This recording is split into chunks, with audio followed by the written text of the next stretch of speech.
Welcome to Sotavento.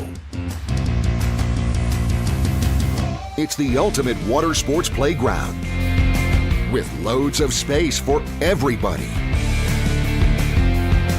Fantastic conditions and all year-round warm temperatures make Sotavento a paradise for windsurfing, kiteboarding, and wing foiling. The up-to-date rental equipment of the highest quality is constantly updated. Our professional courses will help you improve your style and riding technique. And with the hotels nearby, it's only a few meters from the bed to the board. Come and enjoy our water sports paradise.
Great start down this bottom edge. Biggest jumps and he does the best now. Pushing harder than ever. Look at the speed. Plays a massive crash. Takes advantage into second place.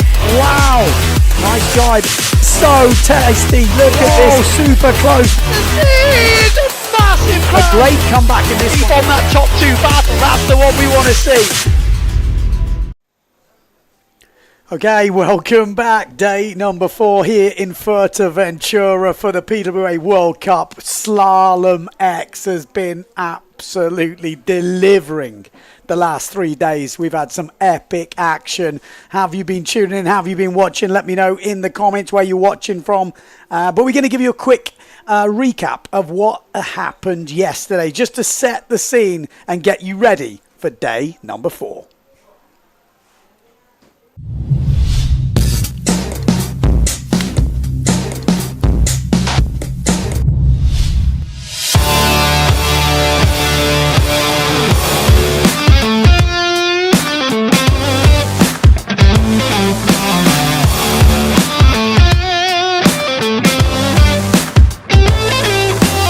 Another crazy day here in Fuerteventura for the PWA World Cup. Drama in the men's fleet, but we're going to kick off with the women.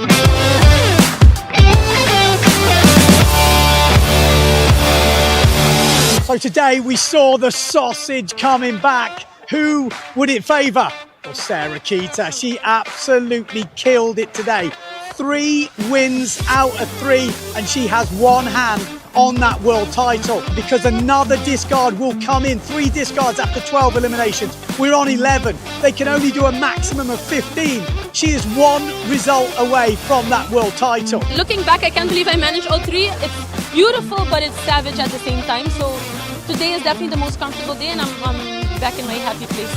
But in the podiums, it is wide open. A great day on the water today for Justine Lemaitre. She moves up into second place, but Femke van der Veen is right behind her, so second and third is close, and we definitely can't count out Jenna Gibson. She was fast today, couldn't quite put those big bullets in, but with a third discard, she will come back into contention. Blanca Alabau, a solid day for her, and De Jong is definitely not out of it with her best day yet.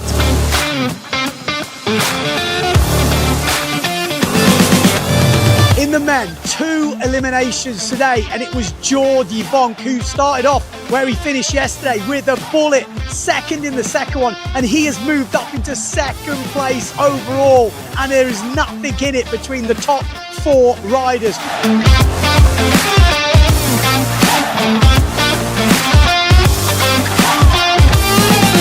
Maciek Rakowski and Pierre Mortefon, disasters for them on the water today. Still in the finals, still battling, but both used both their discards. Maciek still stays in top though. Jordi Vonk moves up to second, Pierre in third, and Matteo Giacchino is still right there. 2 third places today, and he is still in the hunt.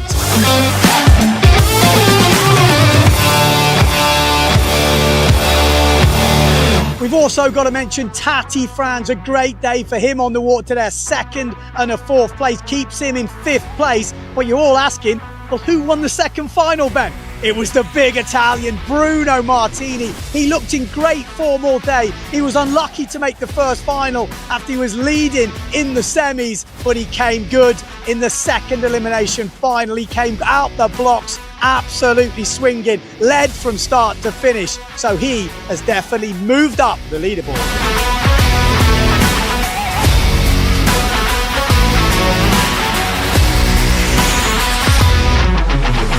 So join us for day 4 tomorrow. Will we crown that women's world champion tomorrow? Will Maciek Rakowski stay at the top? Can Pierre Mortefon find his form again? Or could Jordi Vonk or Matteo Giacchino make a challenge for the top spots? You'll have to join us for day number 4 tomorrow.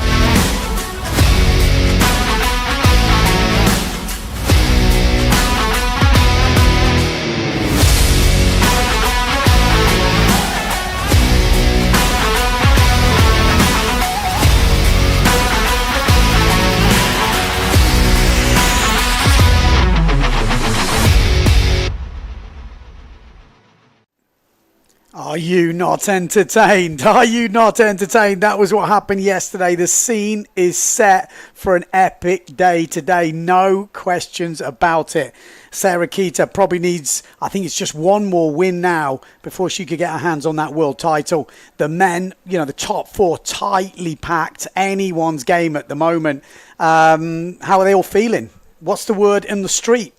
Well, I'll tell you what, I did a bit of a pit walk earlier, bumped into a few of the major players, and we're going to catch up with that video right now. Okay, day number 4, we're back in the equipment tent. We're going to catch this guy because he's just rigging up. It's pretty tense at the top. It's close. Yeah, we start again today. Basically, it's like starting from scratch. Yeah. I mean, what we day 4 of racing now. We had 3 days, and there's 2 points separating the top 4 guys, or something like this. Yes. So yeah, like I said, we start again, and let's see how it works today. Well, what size you again? Looks lighter today, but this is Fuerteventura. Yes, but I think it's going to be 6'6" sure. Yeah. I don't think we're going to go bigger because the gusts yesterday at the morning it was light sometimes, but the gusts are strong. So you go 7.5, you can die. Yeah, you had a bit of a sausage encounter yesterday. Yeah. Anything that happened that we didn't see? Because I haven't spoke to you since then. Or just the thing is, I was right between Tati and Amado. Yeah, really. And one was pointing a bit, the other one going downwind, and was right on the middle. And we are coming quick to this market. So that's what people don't realise. No, really. It's quick. And then I was not so lucky. I felt, but I was thinking I can start again quickly, and my fin was completely inside the mark, and so I did see it. It was all. Yeah, I was trying to catch the board and make things go quick, but it wasn't possible. So. Well, hopefully that don't happen today. Like good this. luck. Thank you. It's going to be a good battle between these boys. They are tight at the top. We've got Andrea Cookie here. We're going to have a word with Amado because we're just speaking to Pierre. Amado was right next to him when Pierre went down on that mark. Yeah. That was Where were fun. you? Like just behind? Just you were next? Like The thing was, I had a bit more. Like I think I had a bit more speed going into the jump. Yeah. And as soon as I jumped, I also jumped much earlier than the sausage. And in the air, I heard bam. So that was a good one. But you and Tatty will fly. Yeah, we just go all over that thing. Is there like a competition so you can go the earliest? Because Tatty, I think, must have took off. I don't know. Yeah, but I think it's the safest. Yeah. Instead of waiting to the last moment, and if you don't get a chop, you're done. Yeah. But we just come in with full speed, and you know you go upwind, you kind of. Just use the wind. Yeah, exactly. The further the better. Because you boys are not slowing down. No, we don't. It's Oh, just not hooked in though. sometimes, yeah. Really? Yeah. There you go. It's still close, and you keep going. But you're going all right. What, six, seven? What are you Six overall? now. Six now, yeah. Got your eyes on Tatty? Yes. Today I'm getting. Where is he? That's fine. All right, mate. Good luck. Ciao, Yukino. Super close at the top. Just spoke to Pierre. Yeah. It's tight, isn't it? It's tight, yeah, it's tight. You've That's got it. a nice looking discard at the moment. Third. You're Yeah. discarding the third. Yes. So a little bit of a room. Yeah, I will push, I will give my best, as always. Need a win today. Yes. All right. We're looking out. He did that last year. Came back a little bit further back. Super consistent. Then pushed it on at the end. Took the win. Bruno Martini. Here he is, the big man. Got his win. That felt pretty good.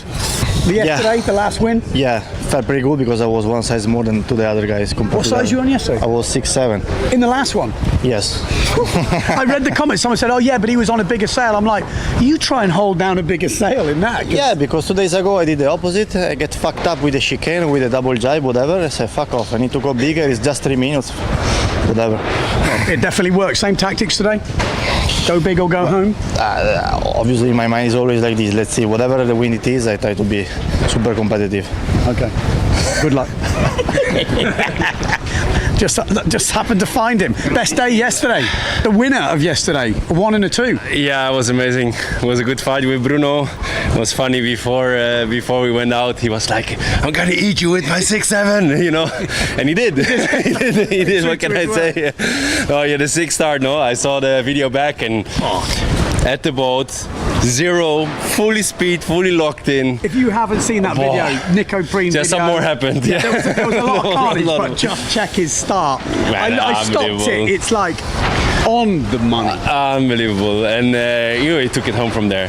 I think the last reach, I was coming closer, but there was so much top and so much going on, and I was like, this time I don't think I can, you know. And But you're in the hunt now. You are properly in the mix. I mean, yeah, it's I don't know. I think it's 1 point too much check in front. It's half a point, I think, to Pierre in the 0.2. You know, it's nice 0. It doesn't matter who's finishing in front of who is making the ranking. basically a Mateo's- 2-day race off now. Yeah, it is. It's exciting. It's need to make the podium. That's right. We don't want to get the missus No pressure, too excited but just yet. no, you know? exactly. wanna keep Should that still stay baby in in. there. Should still stay in there. Stay nice and warm. Be comfortable, and next week you can come. All right, man. Or stay in another 2 weeks. Like You might need that. Well, hectic, good luck. yeah. Thank Good you, luck. thank you. Right, we're gonna try and speak to a few people. Obviously, at the beginning of this tent, most of the people are the same. We got Daldorf there. He even has a must from me, and he beats me. This is. I should not have done this, maybe. Too nice, mate. You're too nice. Too nice. Mr. Nico Preen, here he is. We've just been talking about that crash at the start line. There's a lot of people asking, been filling out some stuff online. Whose fault was it? There's no rules. Should you have given room at the mark? Or did he come down on top of you? Should he have backed off? I don't think anyone knows. What's your take on it? If there's no rules, then it's nobody's fault. Okay. No, but I mean, it's always like when you start at the boat and you're below, I feel like you can squeeze the guys at the top because Into the boat? Yeah, if they're not on the line, it's their fault. Okay. Also, Matteo was also below me. He also left hardly any room for he me. squeezed you. That's what I was thinking. He so squeezed it's me. Matteo's fault. That's what I was, No, it's like a domino effect. No, but I feel like when you're on top, like if it's boat biased, you always want to have the position on top on the boat, right? So you have to work for it to get it. So if you have to be on the line, if you leave space to be squeezed into the boat, then it's your fault that you leave the space. Slow down and back you have out. to slow down and that happens to me also sometimes. That's my take on it. But it felt nasty in the beginning, the crash. But then I looked around, everything was fine. Just have a small damage on the board. I saw the video with the head cam. You're like, you all right? Everything is okay. Yeah. Everyone okay? Yeah, no, that was nasty. But some good races yesterday. Looking good. I was really bummed out there. Yeah, I wanted to, ping the start on the final and gun it, but hopefully today. Okay. Well, it looks more of the same. Yeah, it looks like maybe a little bit less. Yeah. I would prefer a bit more, but we'll see. 6-5? 6-5, and now go for the battle with Amaro. Same points. Yeah. He's on 6. It's some good battles going on. Yeah. Have you heard about the course? Sorry? Have we heard about the course? Nothing yet. Jump on the last reach? I hope the sausage will be there, wherever it is. Okay. The Germans love the sausage. What can I say? We see some girls. Where's the girls? The girls. Hey, all good? Good day yesterday? Yeah, perfect for today, ready. And what size you rigged? I'm going to put, I think, 5.5 and 6.5 and see what happens. That's the same with the big boys. We'll see. I think I'm going to put everything on the beach and see how is the wind. Okay, good luck. Thank you. Okay. Where are we going? We're going to Young's. We're going to Young's. This video might get longer. Hang on. The whole De Young family. Who are we going with? We're going with Dad? No, we're going with... Who wants me? I do. Good day yesterday. Yeah, it was. I don't know. I didn't start off very good, but I think the second place made up for it. Yeah, so, I was going to say. Well, second place. That's surely your best result so far. It is my best result. On the foil, I did third place in Sil, but the second place is the best, I think. Solid. Yeah. Where are you overall now? 6. 6. Fifth in the site. 2 points. Yeah. So close. it's there, but also 7th place. So it's all. Yeah. Do you like the obstacle?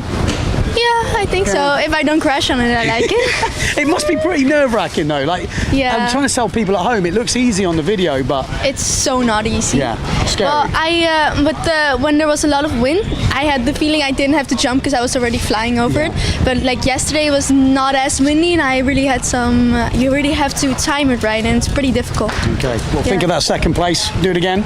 Good luck. Thank you. All right. Good luck. Oh, he's a freestyler. We don't talk to freestylers. He's putting his pants on. We can't talk to him. It's X-rated. That might be it. That might be it.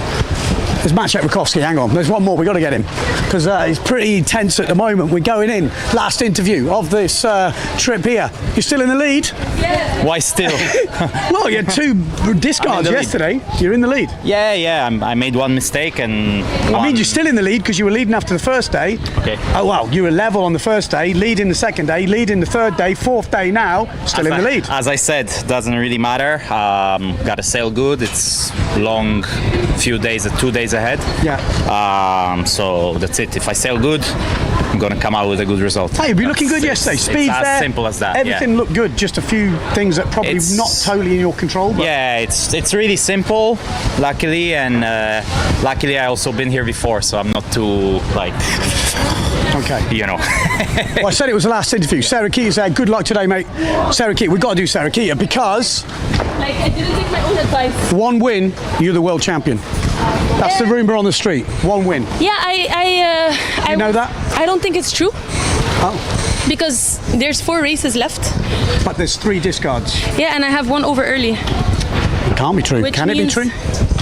So, you know what? I don't know if I can. You're telling me this. Okay, well, I'm gonna. Who is calculating this? If it's you, then it's not me. Okay. It's not me. I'm always right. I'm guessing that at least 2 races I need to do well. Well, you've not got just 2 one. races, so For today? well, in this first elimination. Oh yes. Yeah. Let's see. I can't say too much, guys. Today I'm actually nervous. Oh, I like it. Good luck. Thank you. She absolutely smashed it yesterday. 3 wins out of 3. We're going to go down to the commentary booth. Live action coming up. Okay, coming up it is. We have got live action hitting pretty soon. This is day number 4 in Fuerteventura for the Slalom-X. We've got Elimination 8 for the men and Elimination 12 for the women, which is going to be coming up later. As I said, the powers that be have told me if Sarah Keita wins the first one, she will be the world champion in 2025 for Slalom-X. There's one Slalom-X competition this year, and it's this one. So it's a big elimination for Sarah Keita. Obviously, if she doesn't win it, Femke's up there, then she can still... but we'll work that as we go along. But the yellow flag is up for heat number 1. Elimination 8 for the men. Who have we got in this elimination? Well, who have we got in this heat, I should say? We have got Mr. Matteo Iachino. He's still got a discard of a 3, which is crazy. So he can push pretty hard today. We've got Fortune in this, the young Guadalupian, been going good. We've got Cousin, Rusha, Jolly, Ginoli, Dennis, and Pierre Bonny, all in this one. Just looking down the list. I tell you what, that bottom end of the draw. Ooh, interesting. Well, we'll come to that in a minute. Actually, it's quite evenly spread as I look down it now. But, yeah, this should be a good one. Iachino looking to be even more consistent. Just to give you an idea, this top 4, Matteo Iachino is on 12.7 points. He's discarding a 3 and a 6. Pierre Mortefont is on a 10.7, so 2 points ahead of Matteo. He's discarding a 5 and a 9. Jordi Vonk is on 10.4, so just 0.3 ahead.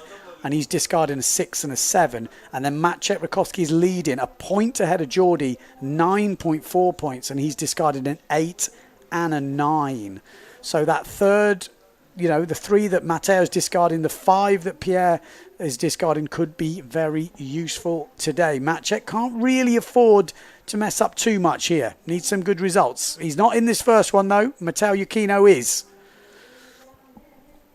Right, where is Matteo? On obviously the Severn.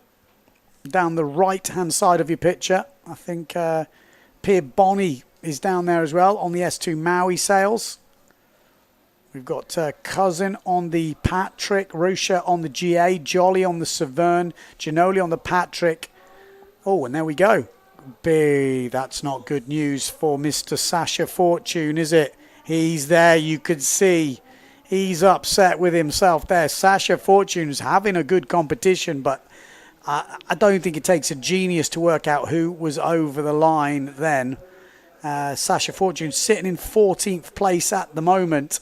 He's going to be frustrated with that. He had a good day yesterday. He's been getting stronger and stronger. Finished the last elimination in 6th place. So I'm not sure he needed to push as hard. We will have a replay of that, but if there is more than one over, it might change. But definitely you can see Sasha there. Yeah, he's well over. There is a chance. There is a chance of maybe the RRD. Is that Dennis? But definitely Sasha Fortune. Definitely the young Guadalupian. Is he even going to bother coming back to the boat? I mean, I guess you should do, but he might have just gone straight to the beach. I don't see him. He might have just gone straight in. Oh, there he is. Yeah, I think it was pretty straightforward. I mean, if there's 2 Dennis on the RRD, maybe. But if it's 1, it's definitely Sasha.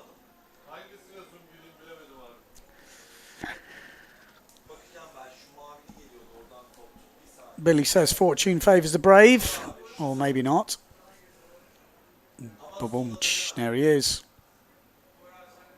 I'd be upset with that. I think that was a very doable first round heat.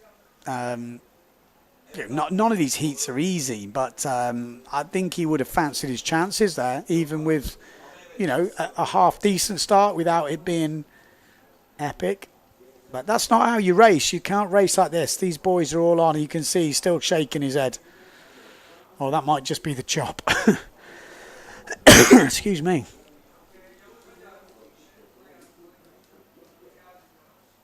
Yeah, he's a bit like, I think he was quite far out, so I don't know if he got the watch wrong or something, but he was definitely pushing if that's the right phrase.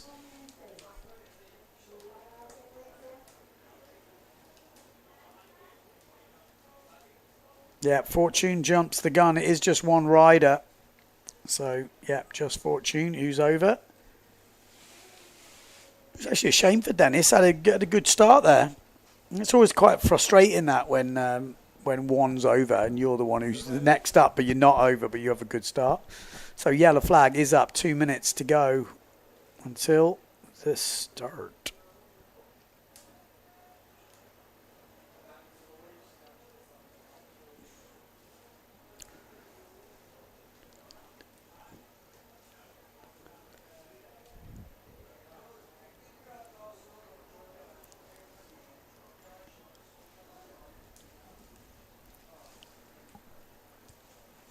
I'm going to try and relax in these quarterfinals, but you know me, it might not last very long.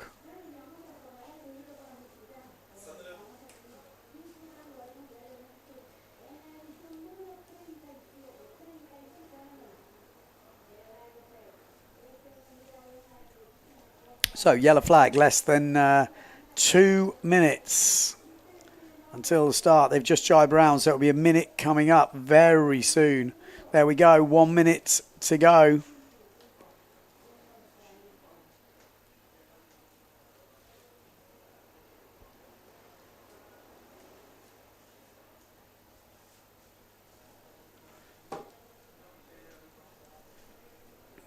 So we've got Dennis on that RRD with that sort of yellow bit in the middle. We've got Jolly top end on the Severn on the left. Then we've got the Patrick boys, Ginoli and Cousin. We've got Malta Russia on the GA on the far right. And then I'm guessing Yakino, who's on the out of the picture at the moment.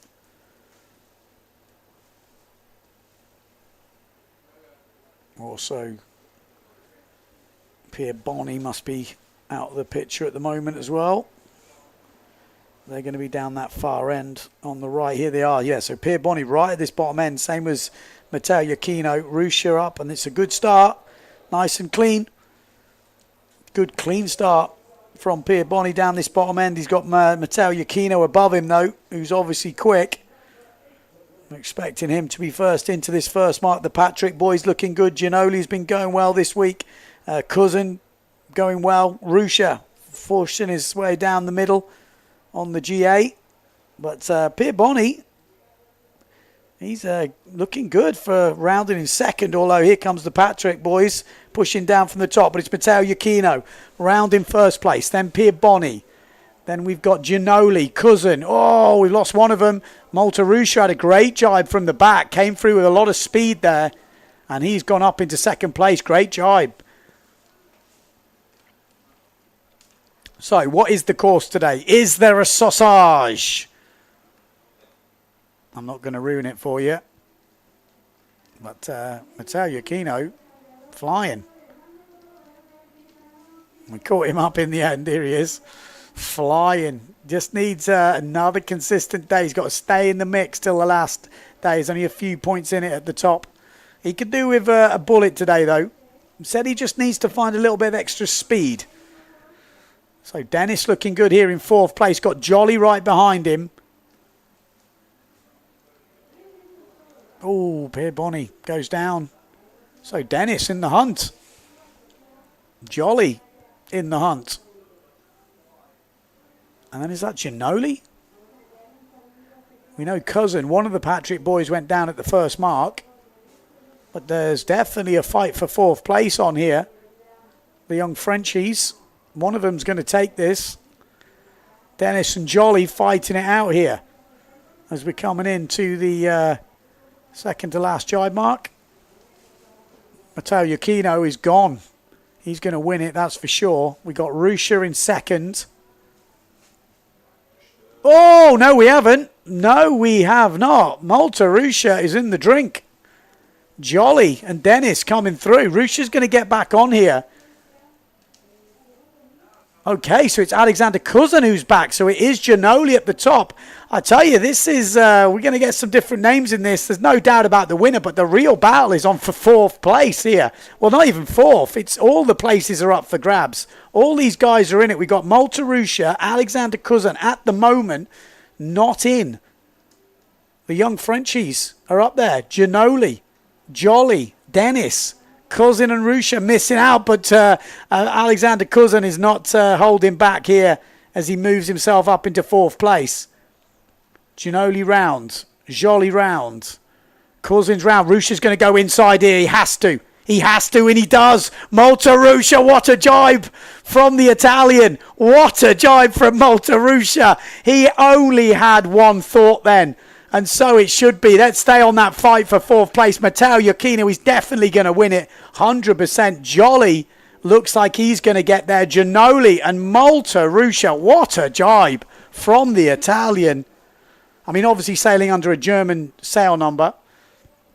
I think he's half German, half Italian, but that was the move of the race. He had to do it. What a jibe. Great to see. So Giannoli, Jolly, good result for him. And Rusha, wow, made the mistake, came off at the jibe. Alexander Cousin, you thought was in. And then Maltarusha, loving it. He's going to be happy with that. He's still claiming it. I'm not surprised. That was not an easy manoeuvre, that.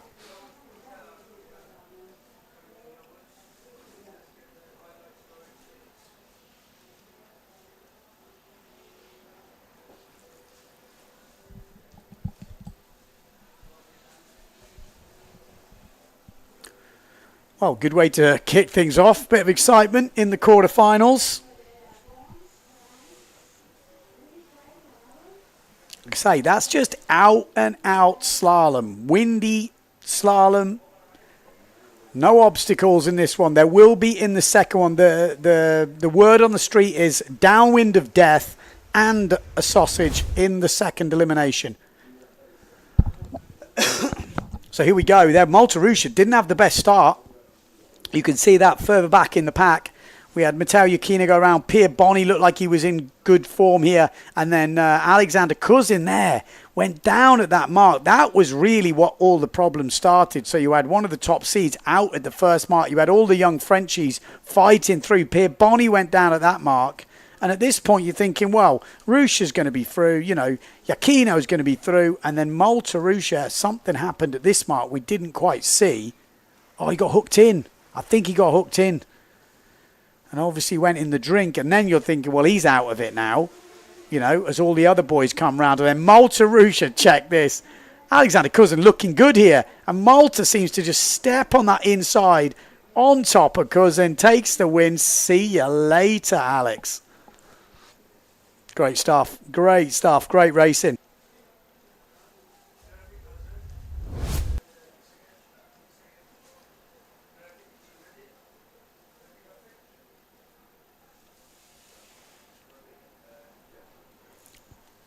So, yellow flag on the boat. Less than 2 minutes to go.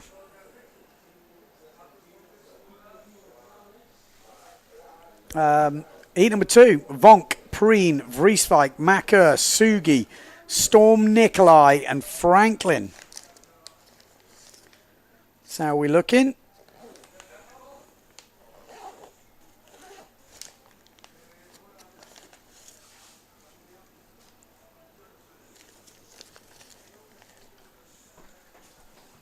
Are you ready? So Storm, Nikolai, 70 kilos, 16 years old. Jimmy Wanrig, 5.5, and his small slalom board. I think that's pretty cool. He said he's just here, get some experience.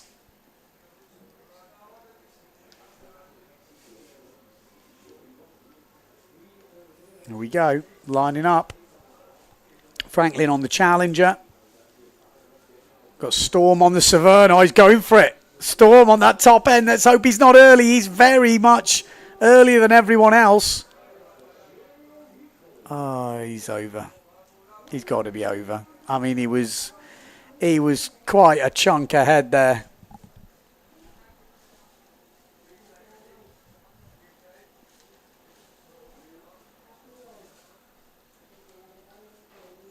So we do have a general recall.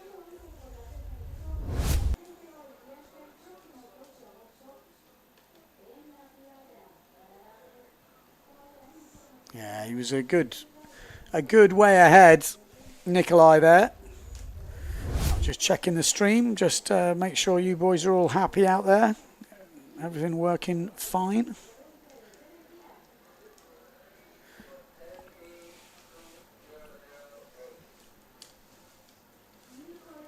So, general recall, we're going to be saying goodbye to the Bonarian. Storm Nikolai, definitely the one pushing then. But when you're 70 kilos, you gotta push. I mean, it was a little bit too pushy in that one, but you're not going to make it through just having an average start. You've got to ping that thing. So, Storm will be heading back to the beach. And that will leave 6 riders in this. 4 to qualify. Vonk, Preen, Vrieswijk, Macker, Sugi and Franklin. Vonk, can he carry on the same as he has done the last 3 eliminations? The last 3 eliminations for Jordi Vonk. First, second. He is definitely on a storm.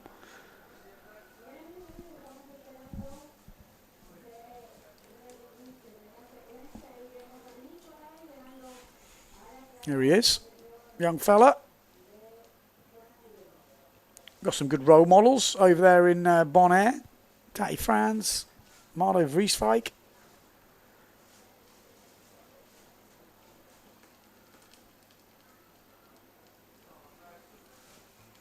Yellow flag. Andrea Cookie just heading out. Definitely looks lighter today. We've got plenty of wind, but it is a bit lighter.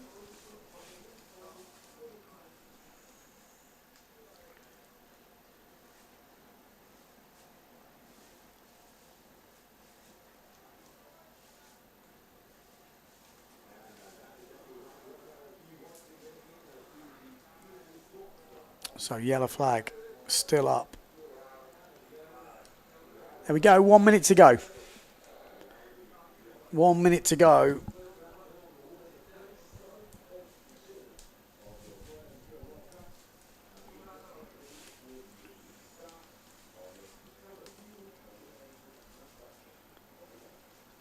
So who's where? Oh, someone's got their head cam on. That's good to see. That's Takuma Sugi on the GA with the GoPro by the looks of it.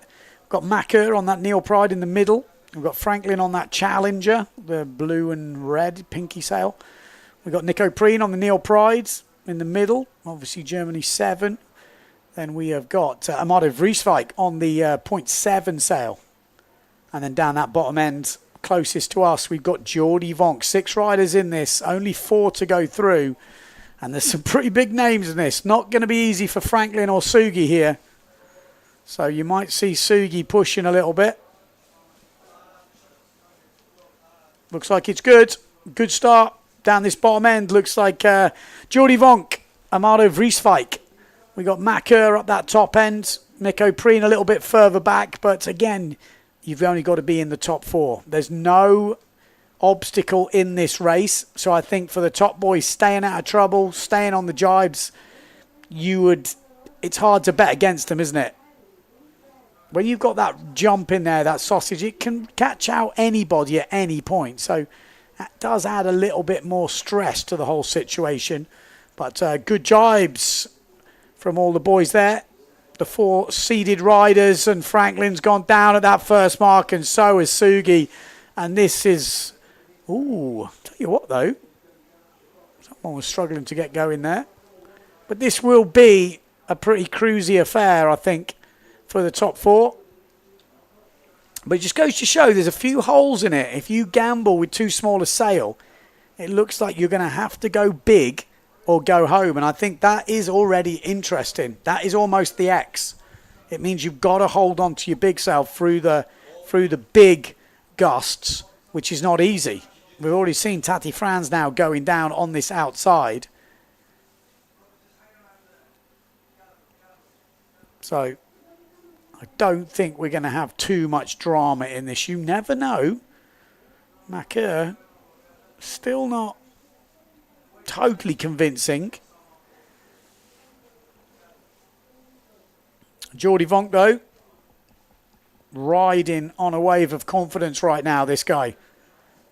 This is an easy qualification for Mr. Jordy Vonk. Looks like Preen and Tati as well. This will be kind of very much a relaxing race. You know, they don't need to get any positions, just need to be in that top 4. So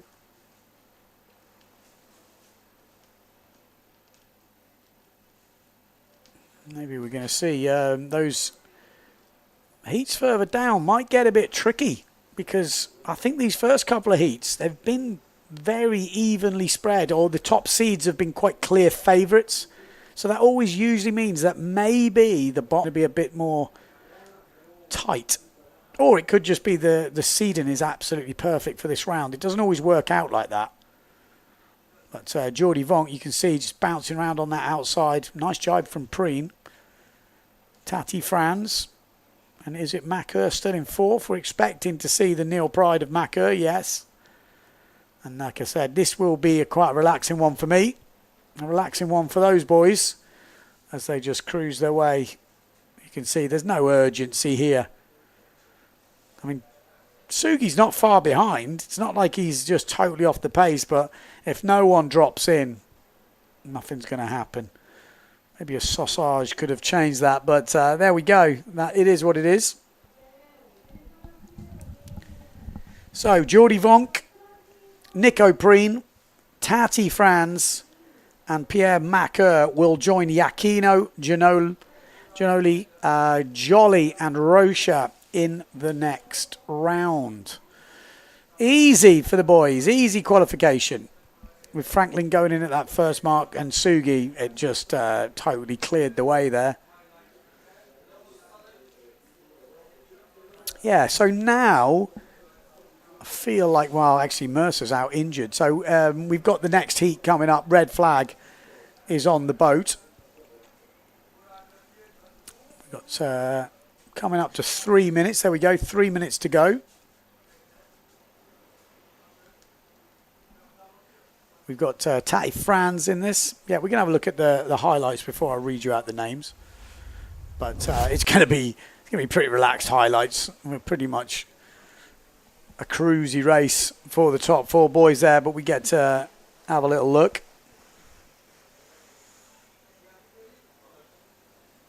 Tati Franz been going well. Jordy Vonk still got that. Nico looks hungry.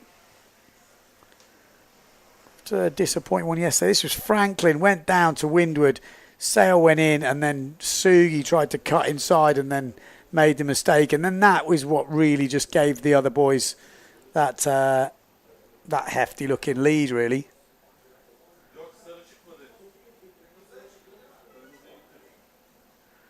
How much does Sugi weigh? No, he's not big at all.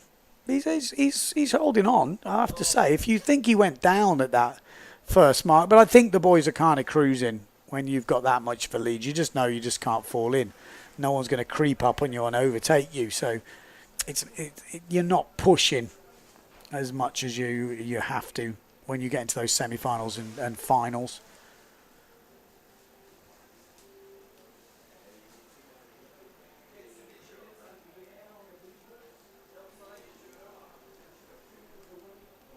So yeah, there we go. That was the chill lights, the highlights, the medium lights. Right, who's in this next heat? Heat number 3. We've got Tati Franz in this. Mortafon board. You know, you're already thinking, wow. Stallman, yes. Silva, he could cause an upset. I keep saying it. I'm going to say it till he gets through. We got Andrea Cookie. He deserves a good race, surely. And we got the big Debowski.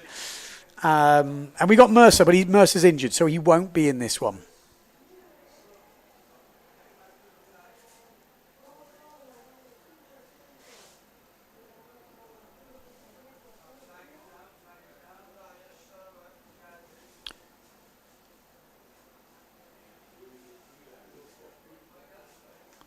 Yeah, maybe I was Was I talking about Tati then, not Amado?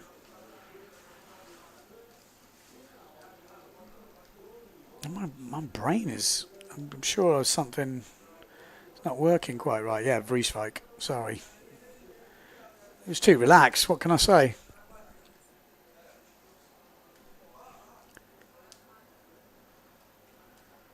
Okay, Cedric Board up that top left-hand side by the looks of it.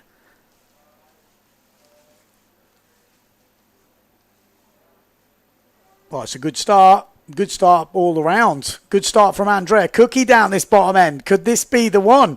He wants to prove himself. He's not at his best day so far. There's no obstacle in this. It's just an out-and-out slalom race. This should suit him. So Andrea Cookie pushing ahead of his team rider, Tati Franz. We've also got Cedric Board in this. Stallman. We've also got Silver. He's not had an easy run, Silver. He seems to be in all the hardcore heats. He's going to give it a good go here because there's a lot of guys going to be coming into this mark all together. Pierre Mortefon down that bottom end. Andrea Cookie up this top end. But it is Pierre Mortefon in first. Then Andrea Cookie. Then Tati France. Cedric Board. Stallman. Silver. Good jibe on the inside from Silver on the challenger. He's definitely in the race this time. Clayton Silver. Andrea Cookie also right in the race here in second place. So Silver on the challenger. We got Tati Franz on the 0.7. Then Cedric Board. Andrea Cookie and Pierre Mortefon. Second jibe mark. Tricky out here. Choppy, swelly. Mortefon. Round. Cookie. Not the best jibe from Andrea Cookie. It's a good jibe on the inside and Silver's gone down. Stallman comes through. Board's in a bit of trouble here but manages to get going. Cookie drops back.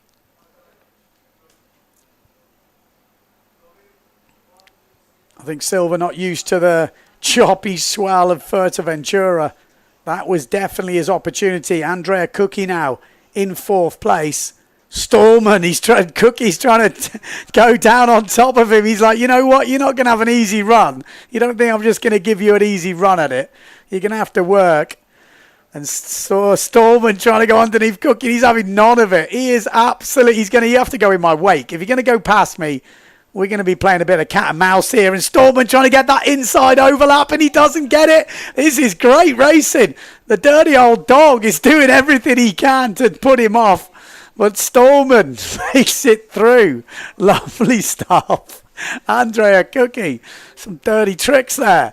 We like it. What do you reckon? Everyone approve of that at home? Dirty old dog doing his thing. The biscuit. It's still not over. Keep your eye on that fourth place. Pierre Mortefon obviously is looking solid in the front. Tati Franz in second. Cedric Board in third. Stallman in fourth. It's not easy this last jibe. One mistake. Oh, strap to strap, Cookie. Interesting. Old school. He knows it's gone now. He put on a good show there. Gave us a good fight. Love to see it.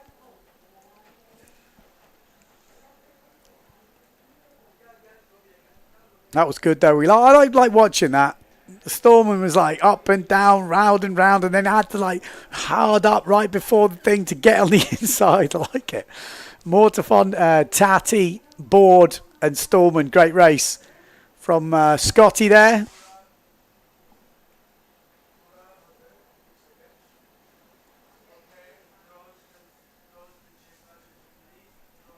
We'll have a look at the highlights in a second.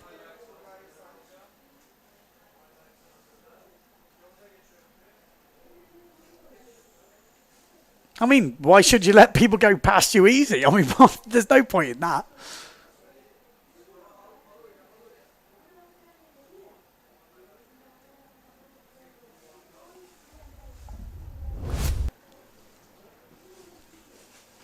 There we go. Highlights of this race. Cookie, he was on it from the start. In second place at this point. I was thinking this could be his race.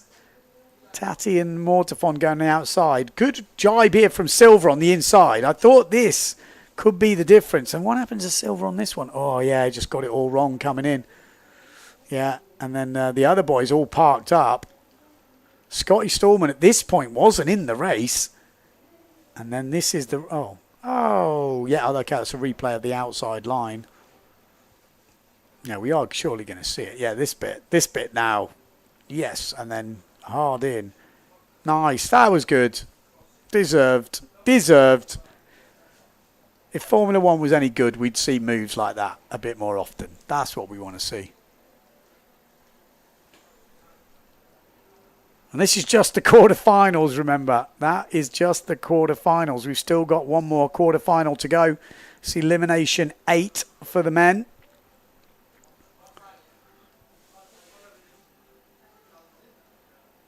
So by process of elimination, this heat should be pretty full stacked with, you know, a top level where, you know, nearly everyone in the fleet can have that fourth place. You know, sometimes there's a few guys who are, you know, young or they're pushing through. But I think this one, Martini, Daldorf, Rakowski, Delarue's been going well. TMA obviously been going well. Jules has been looking good.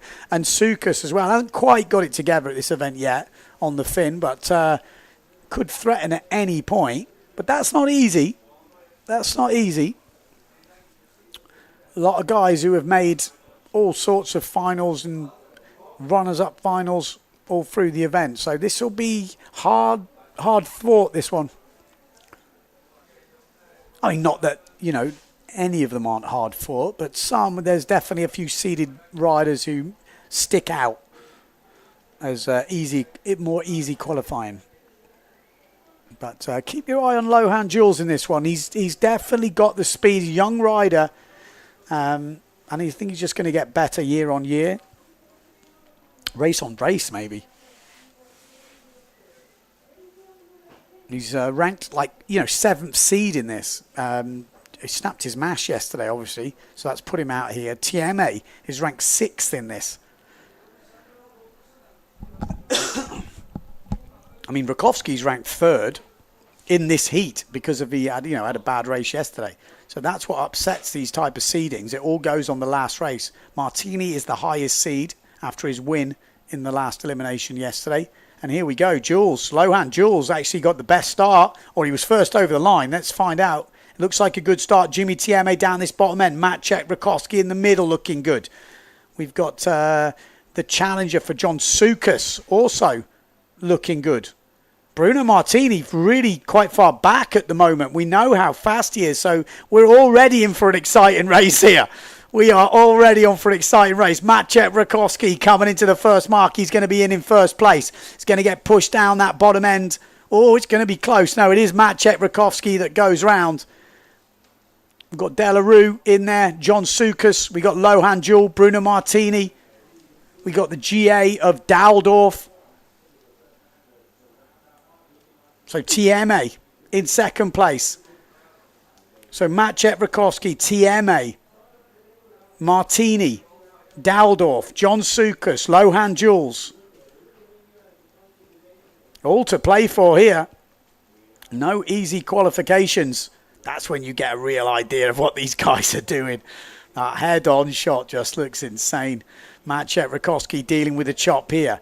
No easy jibes in Fuerteventura. What a jibe from the first two there, though. Made that look easy. It is not. Everything to play for still. John Sukas in 5th place. Lohan Jules in 6th. Maciek Rakowski doesn't really want to deal with a charging Bruno Martini. Just needs to be in the top 4.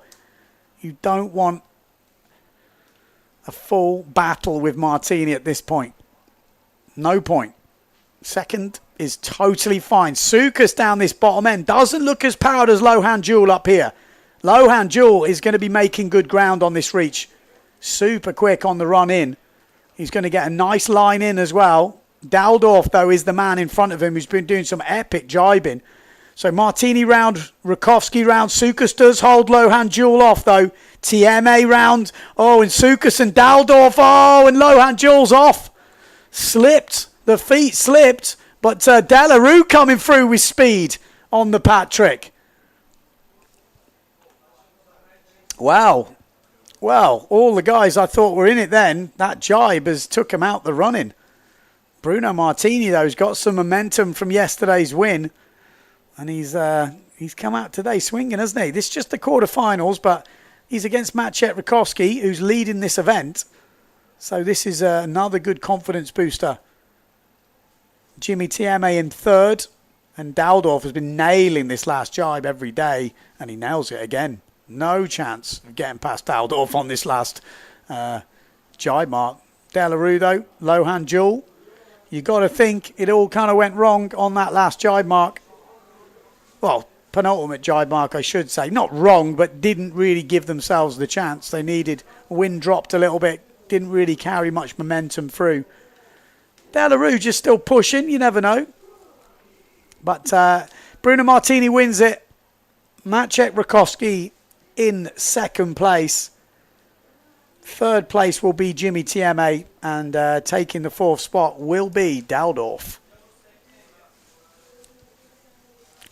Delarue and Lohan Jewel over the line. Sukas bringing up the rear. Okay, into the semi-finals next.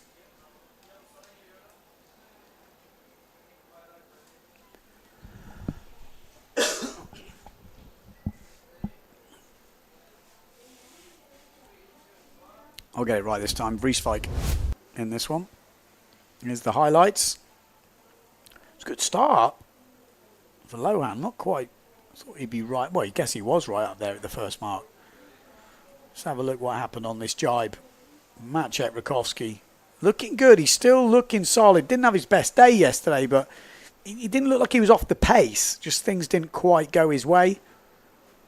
Yeah, you can see Martini jibing on top of Lohan there, and that's what did the damage. You know, Bruno's a big fella. He's got a big sail, though, and he can hold it down. And then this is where it also went wrong. Just right there next to Daldorf and Jimmy Tieme, and that one mistake takes you out of the game.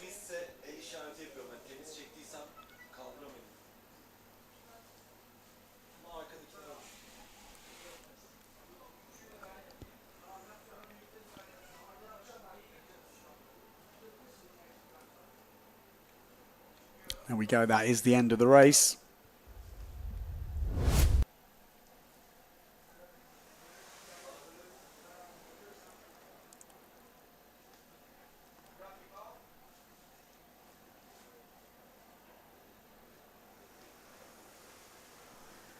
Okay, first of the semi-finals, Iachino, Giannoli, Jolly, Rusha, Vonk, Preen, Vrieswijk and Macker. Semi-finals, no easy semi-finals, but there's obviously a couple of favourites. You look down there, you're thinking Iachino, you're thinking Vonk, you're thinking Vrieswijk and Preen, but it's all up for grabs. Because we saw, yeah, it's like I say, you never know. They would be the top seeds in this. All in the top 10 overall. But each race is different. You never know who's going to have their moment to shine. Okay, so far left we've got, I think, Malta-Rusha on that GA. Then we've got Nico Preen with the big yellow Insta360 sticker. We've got Jolly on that Severn in the middle. Then on this picture now, we've got Amado Vrieswijk. We've got Jordi Vonk on the right. Vrieswijk obviously on the left with the black and the Future Fly logo. Okay, lining up to the start. There's Macker just above Vrieswijk. We've got Matteo Iachino right at the pin end closest to us. Lining up, wind is picking up. Preen right at the boat, Rusha at the boat. Great start by the looks of it from every rider apart from Matteo Iachino. Iachino didn't have the best start down this pin end, but Vonk is absolutely screaming. Something tells me He wants the win here in Fuerteventura. He is on such a roll at the moment. The last 3 eliminations, first, second. This is the semi-final to make it into Elimination 8 final. Need to be in the top 4, and Jordi Vonk has definitely got the confidence right now. Absolutely in beast mode. Jordi Vonk rounding first. Second place, Amado Vrieswijk. Then we've got Matteo Iuchino, followed by Macker, Preen. Jolly's in there. But out in front, definitely Jordi Vonk, Amado Vrieswijk. We've got Preen in third. Matteo Iuchino in 4th place. That's your top sort of seeded riders, as we kind of called it before this race. But the young Jolly is right behind him, trying to capitalise on any mistakes. Like I said, this is not a foregone conclusion. Jibing in these types of conditions, anyone at any point can go down. Jordi Vonk, rounding first. Amado Vrieswijk, second. Preen, third. Matteo Iuchino, 4th place. He has to be careful. Oh, he's pumped himself into almost nothing there, and the young Jolly's having a go at him. Team rider.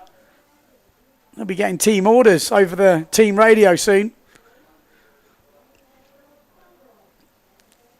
Say there's some light patches on these marks. It's definitely not all over as we're actually on board with Jordi Vonk there. Jordi Vonk heading to the penultimate jibe mark. Still Amado Vrieswijk, Nico Preen, Matteo Iuchino. Still not found his total top gear yet, Matteo, and he's still in the hunt, and that says something.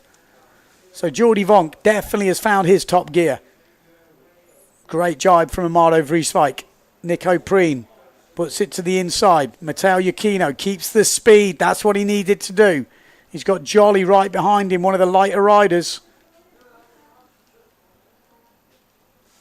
So it all should be plain sailing from now on in, but there is one jibe mark to go, so it's definitely not all over. I think the second semi-final, we might see a bit more drama. Who's wanting the sausage right now? Jordi Vonk. Oh, a little moment from Jordi. He's got room to play with. Amado Vrieswijk, I told you, there's a fair bit of lumps and bumps out there. It doesn't take a lot, but it's safe from the front 4. No mistakes. A little wobble from Vonk, but it's not going to make any difference whatsoever to the final result. They're all going to be in the final. The top seeds make it through unscathed, unless we see an absolute disaster on this last reach. But Jordi Vonk keeps the dream alive of maybe another bullet, which would be a crazy 4 elimination run. So Vonk wins it. Amado Vrieswijk in second. Preen in third. And Matteo Iuchino 4th place.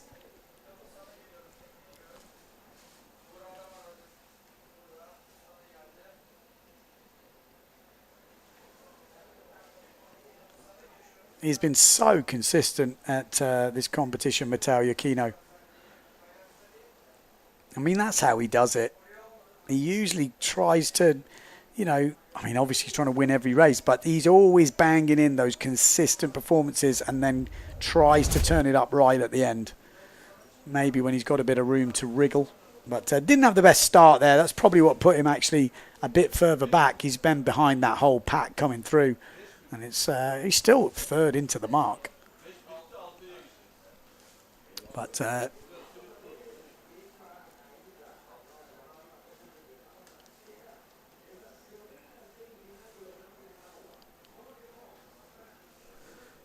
there we go, just watching the highlights from that race. That was the wobble from Jordi. This next one is stacked. I've got to be honest. No disrespect to the other riders in that, but there was kind of a clear 4 rider favourite, I think. In this next semi, it is do or die. Rakowski, if he had to pick one, I think he would have picked to be in that first one. He would have swapped with anyone in that top 4 there. But this next one, wait till you see the names. They're all fully capable and have been in finals. So we've got Mortefon, Franz, Board, Stallman, Martini, Rakowski, Tieme, Daldorf. Pick me 4 from there. Do it. Let's see. I mean, Martini just looks absolutely hungry right now. When he's in that beast mode, he is difficult to compete with. So he is a bit do or die, but I think that's where we're going to find him boosting it his way up there. We've obviously got Mortafon in there, Rakowski, hard to bet against those guys. And then Franz is on whatever he's on at the moment. We've got Cedric Board. Stallman's looking good. Tieme and Daldorf. It's all to fight for here. This is going to be a pretty tense semi-final. Maciek Rakowski fans, I'm sure, are going to be pretty nervous here. It's not a foregone conclusion, this one.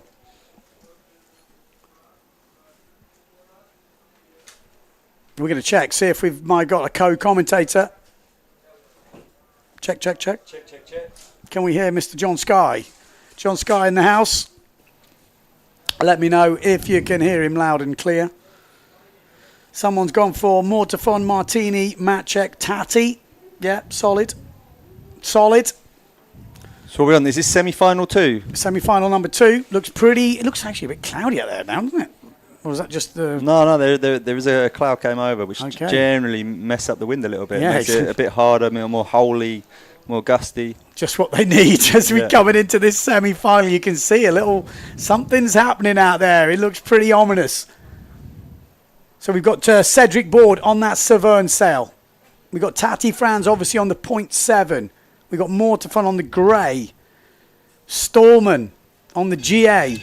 Martini on the S2 Maui sails. Rakowski on the Neil Pride. Tieme on the Patrick. And Daldorf on the GA. Here we go.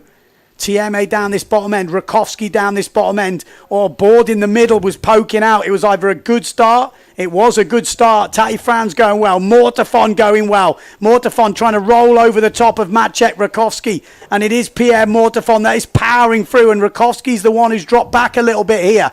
Jimmy Tieme looking very good. This is not a good position for Maciek Rakowski. He's going to have to think of tactics as he comes into this mark, because he is sitting in a bad position here. Sometimes you can come out better though. But Bruno Martini, the big Italian, powering down. Can he get ahead of Pierre Mortafon? He's just going to push it in. Have we looking who comes out smelling of roses here? Jimmy Tieme's there, Board's here, Martini's here, Mortafon's leading, and Maciek Rakowski is not looking good at this moment in time. He's sitting in about 6th place. This is absolutely going to be a race to watch. We've got Jimmy Tieme just dropping back a bit. Martini's dropped back into about 4th place. Tati Franz is there. Maciek making up ground. Board looks solid. Pierre Mortafon, though, is boosting right out in the lead as we come into that second jibe mark. The jibes are so hard here. Maciek coming in from the top. This could be a good move from Maciek coming up. Keep your eye on the Polish rider. What a good jibe from Maciek. Stays out of trouble. Can he get going down the swell? But Tati Franz has got going down this bottom end. Maciek still in the hunt here. Cedric Board. We've got 5 riders who have pulled out a bit from the rest of the pack. Mortafon sticking out in the lead. Bruno Martini down this bottom end. Maciek Rakowski fighting with Cedric Board up that top end. We know Cedric's fast. He's one of the oldest members of this crew, but he's still got the board speed. We've got 2 jibe marks to go. Mortafon looking so good at the front. Martini looking good. Maciek Rakowski is definitely looking better now, but Tati Franz looking dangerous down this bottom end. Could Cedric Board have a say in this title race here? Mortafon's round, Martini round, Board goes in early, then Tati Franz. This is not quite news for Tati Franz fans, I think. He's gone down that bottom end. He's going to lose a bit of power here. So Tati Franz is outside the top 4 right this moment in time, but there's only meters in it. And Mortafon out in the lead, looking safe. Martini looking safe. And Maciek Rakowski has powered his way up into 3rd place now. Board is now keeping an eye on Tati Franz. I think he's forgetting about Maciek Rakowski right this moment in time. Board is having a look at Tati Franz from Bonaire, and it looks like Maciek is sailing down to close the gap as Tati Franz pushes in. Oh, this is going to be about the battle for 4th between Board and Tati Franz. Tati Franz tries to slam it in the inside, and he's caught a rail, and Board is going to get away here. He's not going to catch Cedric Board on this reef. Maciek has gone low. This is looking like Tati Franz will not be making Elimination 8 final. Oh, it's bad news for the Bonairean. He was right there, just caught a little bit of swell or chop wrong, and I can't see him getting back at Cedric Board here. One thing Cedric is not He is not slow. One of the quickest in the fleet, but it's going to be Pierre Mortefon who makes that final and keeps the event title alive. Bruno Martini in second. Maciek fights back to third, and Cedric Board takes fourth place. Tati misses out. Oof. Oof. Oof. Oof. Oof. Oh, could he have done anything different there? I mean, we've got the aerial view, we've got everything. For Tati, it looked like he did everything right. He came in like on that last jibe, but I don't know, I didn't quite catch what happened. He looked like he was on the inside. It looked to me like he was going to get him, and then suddenly he was facing the wrong direction, or the sail wasn't flipped. Like maybe got a bit of that swell or chop wrong. Could be Cedric might have closed the gap, and then he was like, oh well, basically I either hit him or I avoid him. Maciek at this point was in seventh, was he? He's last. He's eighth. That's the position I always come in, and you get that inside jibe. You come out there, and you're on top of everyone, and it's a pretty good position. Obviously, being in the lead is better, but like if you're sometimes coming in really tight on that last, and then it gives you a good line into the second one, you can see there straight away he's made it up. Yeah, I mean, this is really where well. Tati went wrong. Look. Oh, just a bit of wake. It was nothing, was it? It was like that. It was Cedric. Sort of, I don't know. Like sometimes you sort of spin out a little bit. Did his foot get stuck? Because it almost looked like he just needed to flip his back foot, but maybe it was stuck. Because he didn't step forward. He kind of had to do a bottom turn, which can sometimes mean his back foot got stuck in. Maybe he was jibing with his feet in the straps. Because sometimes you can't. It's get actually your one foot of the scariest things here when you're going out before to take the back foot out. It's like the scariest thing because you sort of de-weight it, and then the nose can go under. But okay, women's final come. This is a massive one. Sarah Keita Offringer could sew up the world title if she wins here. She has to win.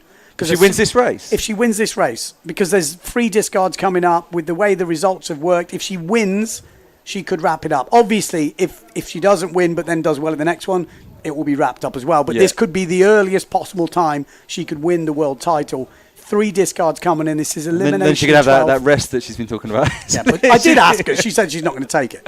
No? Like, but you're going to stop then? Oh, no. I couldn't do that. It's not fair on the other girls. I was like, okay. So, yeah. All the riders in this course should suit Jenna Gibson. No obstacle, not crazy windy.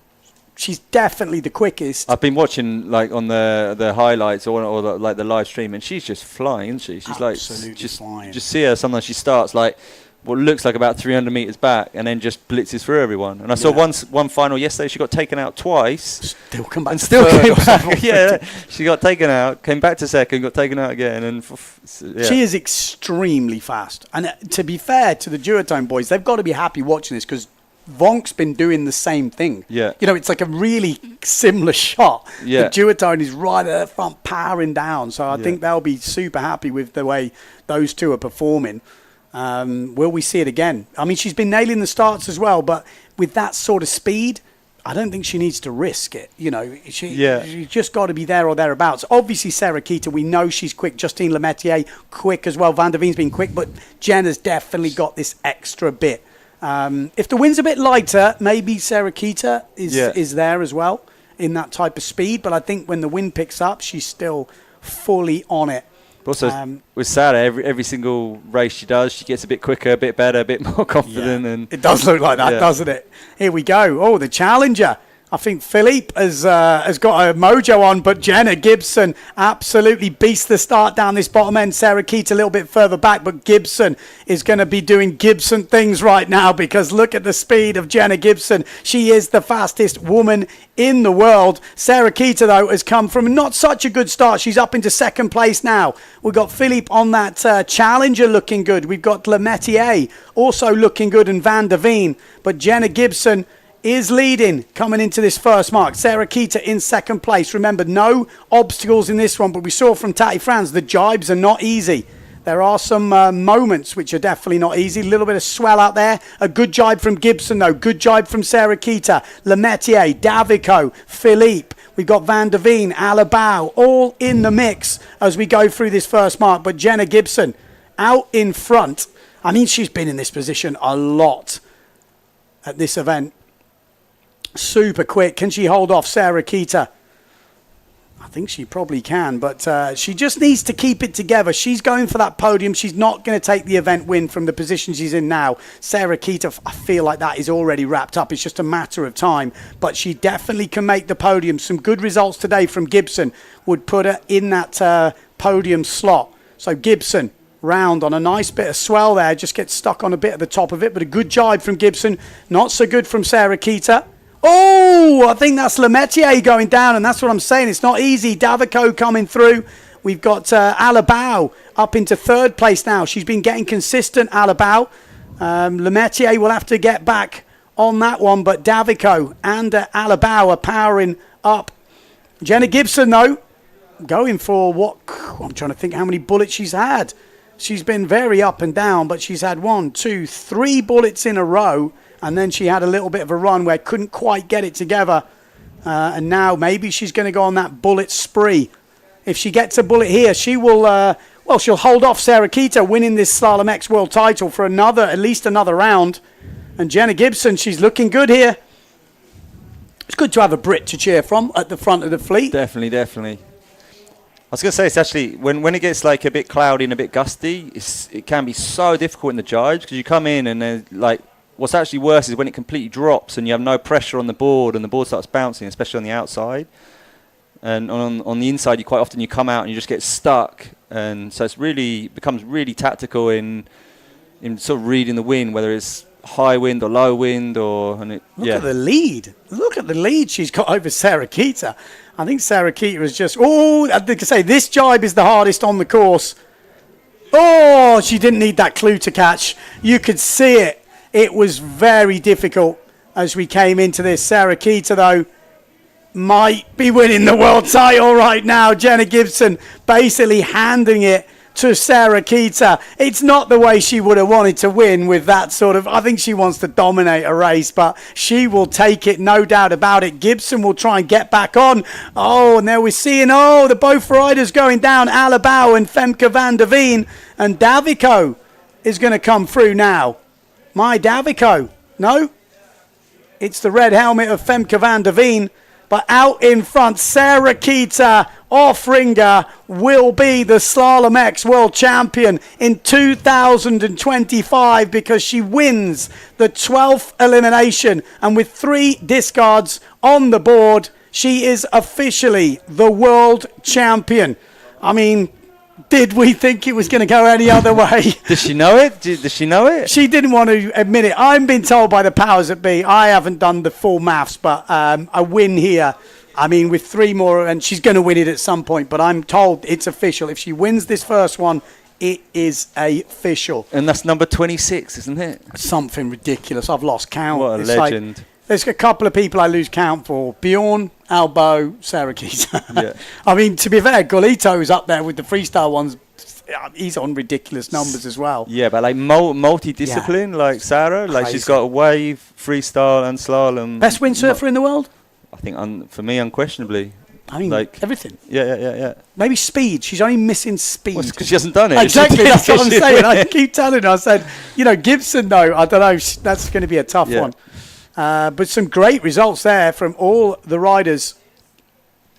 Gibson, it looked hard that last jibe, Mark. You could see 3 of the top 4 girls go down, and that is why Sarah Keita is already the champion. She's been able to muscle through some of those really tricky situations, navigate over the sausage, and just overall, she hasn't won or led every race, but she has just stayed on.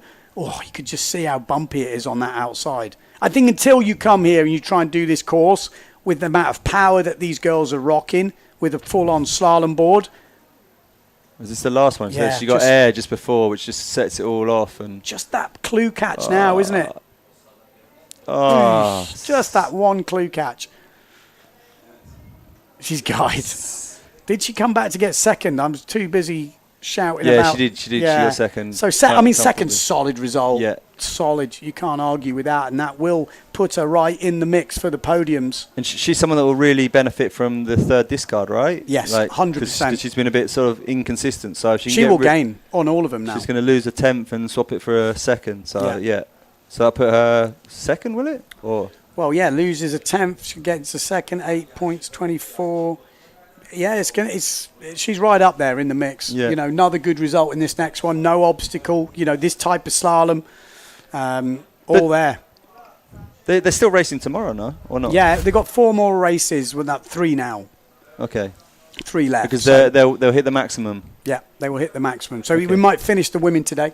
That's the plan. Ah, okay. So we got 2 for the men, which will be 4 for the women. So we will get those results officially updated soon, but we are going into men's runners-up final. We got Jolly, Ginoli, we've got Rocha, we've got Macker, Daldorf, Franz, Tieme, and Storman. Franz in that runners-up final. That is going to make, it's going to make Amado sad, but maybe not so sad because Tati Franz is ahead of Amado on the scores. Now, Tati does have a 7th as his second discard, so he will actually count this 7th and he will discard this one. So his race now will be 28 points. So Amado can't catch him yet, but he can close in on him. Nico Preen as well. Those top 4 are looking just really tight, isn't it? Something ridiculous, like 3 points. And after how many races? How many races we had? We're on 2, 4, 7 races. Yeah, this is the 8th elimination. And there's like 1.5, 2, 1.5 separating the top 3, and yeah, incredible. It's literally like starting again. Maybe Mateo's got a 2-point, deficit to make up, but the top 3 are pretty much equal. Who beats who goes into the lead. But then on the plus side, Mateo doesn't have a bad discard, so third. So who would you rather be? Yeah, I don't know. I think maybe Mateo at this point. With a third, guaranteed. I'll take any of them. To be honest. Take guaranteed third? I don't know. I think I would take the guaranteed third and 2-point deficit. Yeah. I don't know. It's difficult, actually. And how many more races? They got 4 more? I think they can do as many as they want, but we're going to do 2 a day. So, 4, including this one. Yeah. So here we go. Runners up final.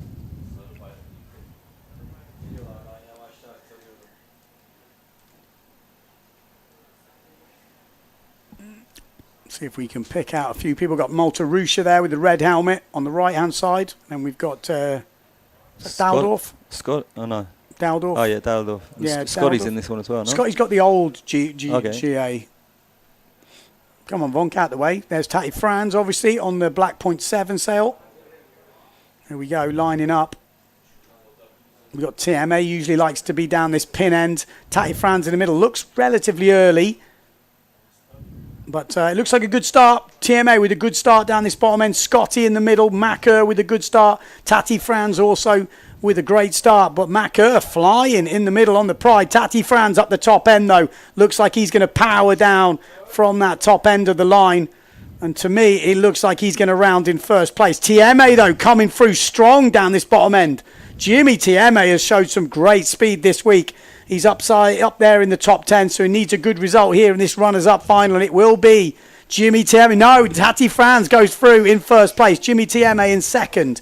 Then we've got Macker. Then we've got Scotty Stallman. Then we've got Rocha and Daldorf.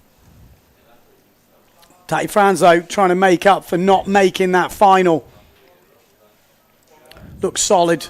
Seems a shame that they haven't got the sausage. I love that view when you can see if some people are hesitating, but now they're just going full out there, hammer down.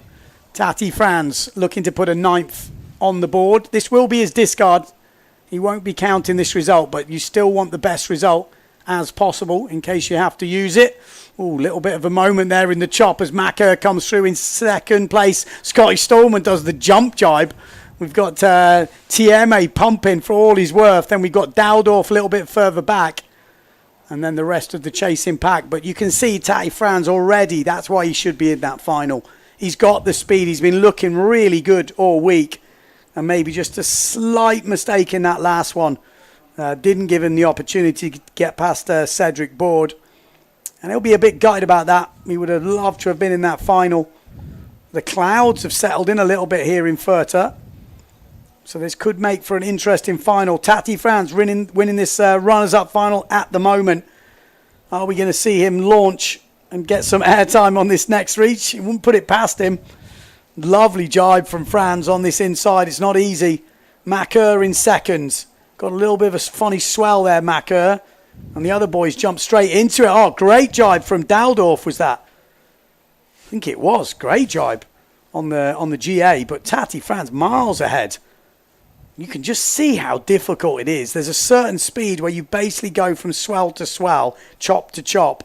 And then if you go a little bit slower than that, you slam into each one.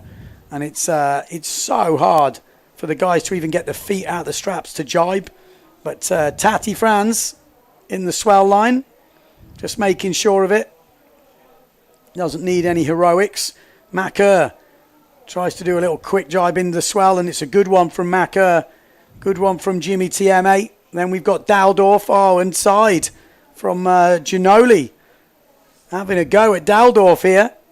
With Scotty Stallman just behind. But it is going to be Tati Franz that pretty much just cruised that runners-up final. It's never easy to win a final, whether that be winners final or runners-up final. If you're winning runners-up final, chances are you can win a final. Tati Franz takes a 9th place in this 8th elimination. So first in the runners-up final is 9th. 10th place for Macker. 11th for Jimmy, TM8. So it's like Tati and Amado are like kind of fighting for 4th, right? Well, they're fighting. Oh, no, for 5th, sorry. Tati is quite far ahead. He's about 10 points ahead. Okay. So Amado needs a good result in this final for it to make any difference, because Tati's already got a 7th as his discard, or what did I say before? Tati has got, Nico's right out there as well, really. Nico's right behind him as well. It's quite interesting. You sort of got a battle for the top 4 and then battle for the next 8, really. Yeah. And we got Bruno, who's just sort of found his form as we look at the highlights from that runners-up final. But Tati Franz really controlled that right from the beginning. I think Stallman will be upset. He was in like 4th place at this point. Not quite sure.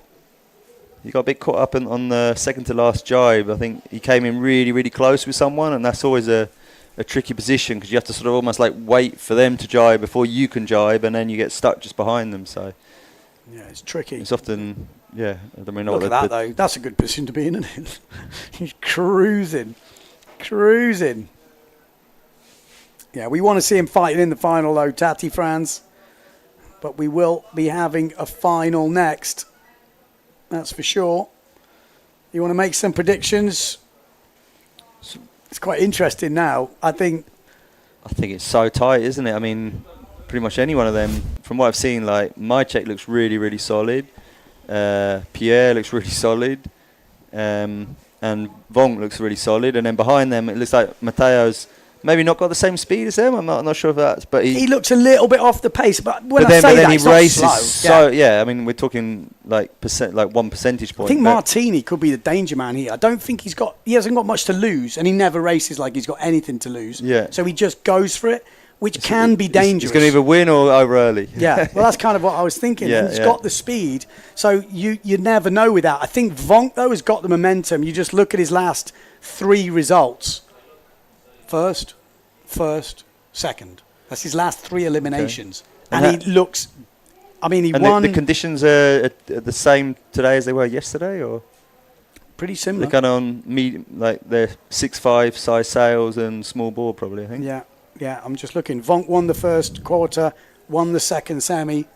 He's been winning all his heats. It's like he's just got that mindset now that he can do it. Yeah. You know, he's got the confidence, and I think it makes a huge difference. I think he's been lacking a bit of confidence. Like he lost out on his positions last year on the last jibe where Mateo went inside him. The last mark on the last race on the last day. Yeah. And you just think that kind of summed it up a little bit. He was always a bit nice, and now he just looks like he's nice, but he's closing the door. He's making these decisions, and you can see how quick he is. And obviously, when you're that fast, I mean, I've never been that fast. I can only imagine, but I can imagine things are easier when you're that fast. You know, when you've got Mateo is working hard. You can see he's fast, but he hasn't got that extra edge, which Vonk seems to have at the moment. Pierre seems to have that extra edge, and Martini, they've got this kind of speed.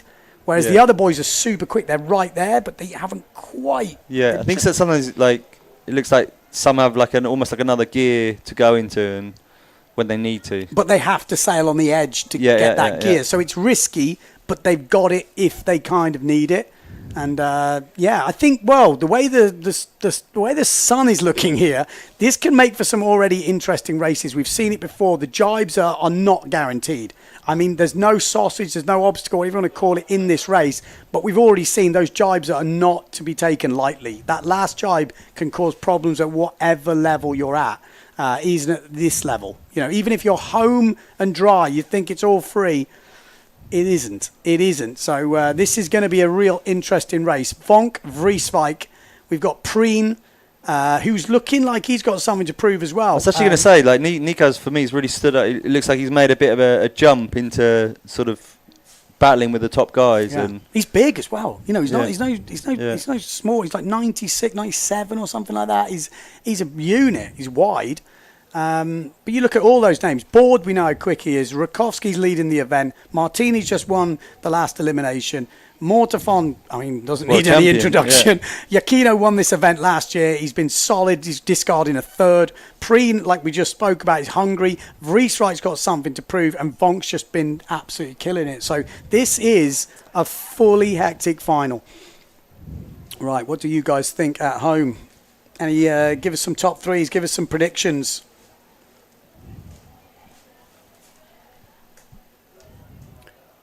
Well, I'll check your predictions at the end. Put them in the YouTube comments if you're watching. Okay, we got Board on that red Severn sail up the top. Actually, it's Matteo Giacchino right on the far left. Then we've got Board. This is from left to right. Then we've got Maciej Rakowski. Bruno Martini. Then we've got Mortafon, as Bruno Martini's actually doing a little downwind run here. We've got Amado Vrieswijk on the black sail. Then we've got Jordi Vonk.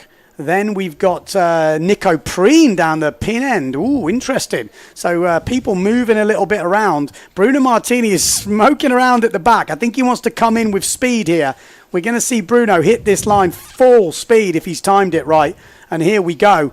This should be an absolutely epic battle. Elimination number 8, and it's a great start down the bottom end for Nico Preen and Jordi Vonk. Jordi Vonk with a great start. This is looking good news for Jordi Vonk fans, but in the middle of the picture, we've got Pierre Mortafon flying, Amado Vrieswijk flying, there's Swell, there's Chop, Pierre Mortafon and Jordi Vonk go head to head, but look at the top, Cedric Board, the old man is coming through. He is the old man, but he's still got the speed. Cedric Board with a point to prove. There's no sausage. Could he go in first place? Pierre Mortafon is having none of it. Pierre Mortafon is absolutely having none of it. It's Pierre Mortafon rounding first. Then we've got Cedric Board on the inside, Jordi Vonk. And then we've got a whole host of riders trying to sort themselves out. Matteo Giacchino came up smelling of roses down that bottom end as well. Keep your eye on him on the left-hand side. Jordi Vonk still looking good, but Pierre Mortafon, could he be leading this event after this mark rounding? Maciej Rakowski is right out the back door at the moment. Bruno Martini is not looking good, but Pierre Mortafon from France would be leading this event. I think if he could win this. Jordi Vonk has not given up yet though. Jordi Vonk is pushing hard from right behind here. Oh, little few bumps and bruises as he goes around that jibe mark, and it's not a good jibe mark from Pierre Mortafon. Jordi Vonk is right back in the game here. The Flying Dutchman is on level terms, or no, he's not. He's all dropped off the plane. Jordi Vonk cannot get going, and Pierre Mortafon has powered on ahead. We've got Cedric Board in there. There was a big hole in the wind, but Pierre Mortafon has powered through. Oh, it looked like it was going to be a two-horse race. Jordi had got that spot on and then just like couldn't quite get going. That was absolutely insane. I thought we were going to have a two-horse race there, but it looks like now Pierre Mortafon has bruised out in the lead now. Jordi Vonk in second. Amado Vrieswijk up into third place. We've got Cedric Board, Matteo Giacchino. Could Giacchino put another third place on his board? He's been so many third places at this event, and a slight wobble from Pierre Mortafon there. We've still got one jibe mark to go. Jordi Vonk would have an impressive string of results if he can get a second here as well. Great racing from Amado Vrieswijk though in third place. He's not stopped pumping. Pierre Mortafon though, the French Slalom-X World Champion from last year. Could he get another title in 2025? There is 2 events on the World Tour this year for the men. We've got to go to Tenerife. But Matteo Giacchino was the Fuerteventura champion last year. Can Pierre Mortefon take the lead here in Fuerteventura this year? He has to navigate a difficult jibe, and it's not easy, but he does make it through, and surely that will be the Elimination 8 win for Pierre Mortefon. A good jibe from Jordi Vonk, a good jibe from Mardo Vrieswijk. Mateo Aquino in 4th place. Then we've got Cedric Board, and then I think we've got Maciej Rakowski further back, or it could even be Nico Preem, but out in the lead, Pierre Mortefon is looking in great form here. Pierre Mortefon will go on to 11.4 points. Jordi Vonk will go on to 12.4 points at the end of this race where they're finishing. So Pierre Mortefon will now lead this event, and look at that. That means so much to the Frenchman. He had a big crash yesterday with the sausage, but he has come back swinging today. Pierre Mortefon leads after 8 eliminations. Jordi Vonk moves up into 2nd place, and we'll have to do the maths on the rest because Maciej Rakowski has lost some ground there. Mateo Aquino will have 15.7 points. Pierre Mortefon has 11.4. Jordi has 12.4, and Maciej will have about 15.4. It's still super close. It's going to change every round. And then when they get this card? At 12. Oh, so I don't think they're going to get it. Okay, so every race counts now.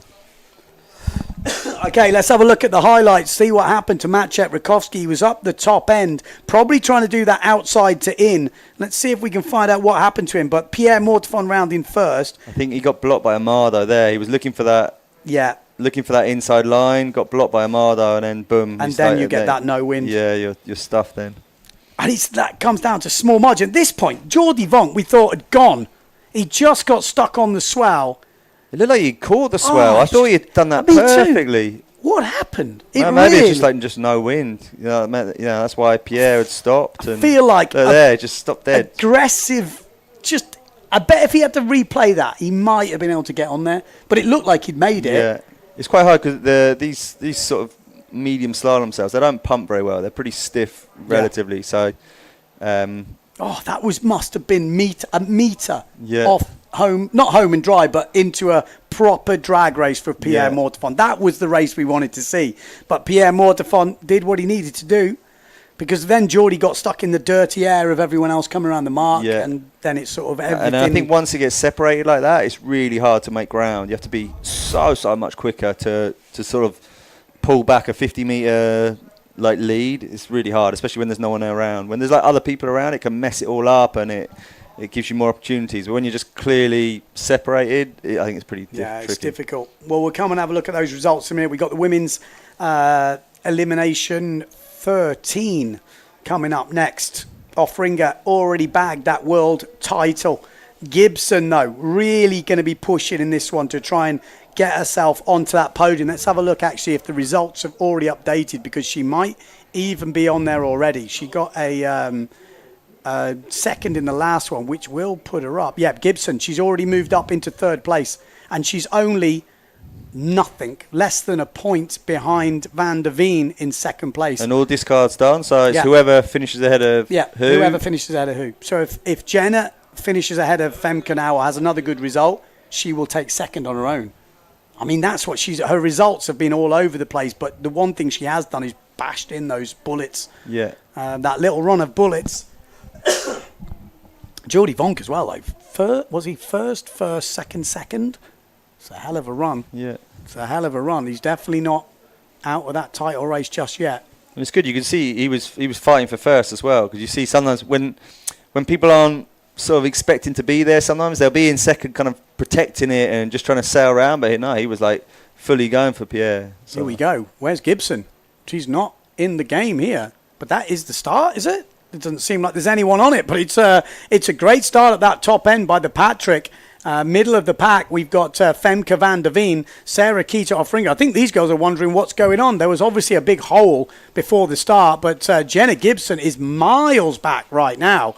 She's going to have a big comeback here, but look at Justine Lemaitre powering down on the Patrick. She's going to go round in 1st place. She has not given up on that 2nd place just yet. It looks like 1st place has gone, but 2nd place is definitely up for grabs. 3rd place, there are 3 girls fighting for 2 places on that podium.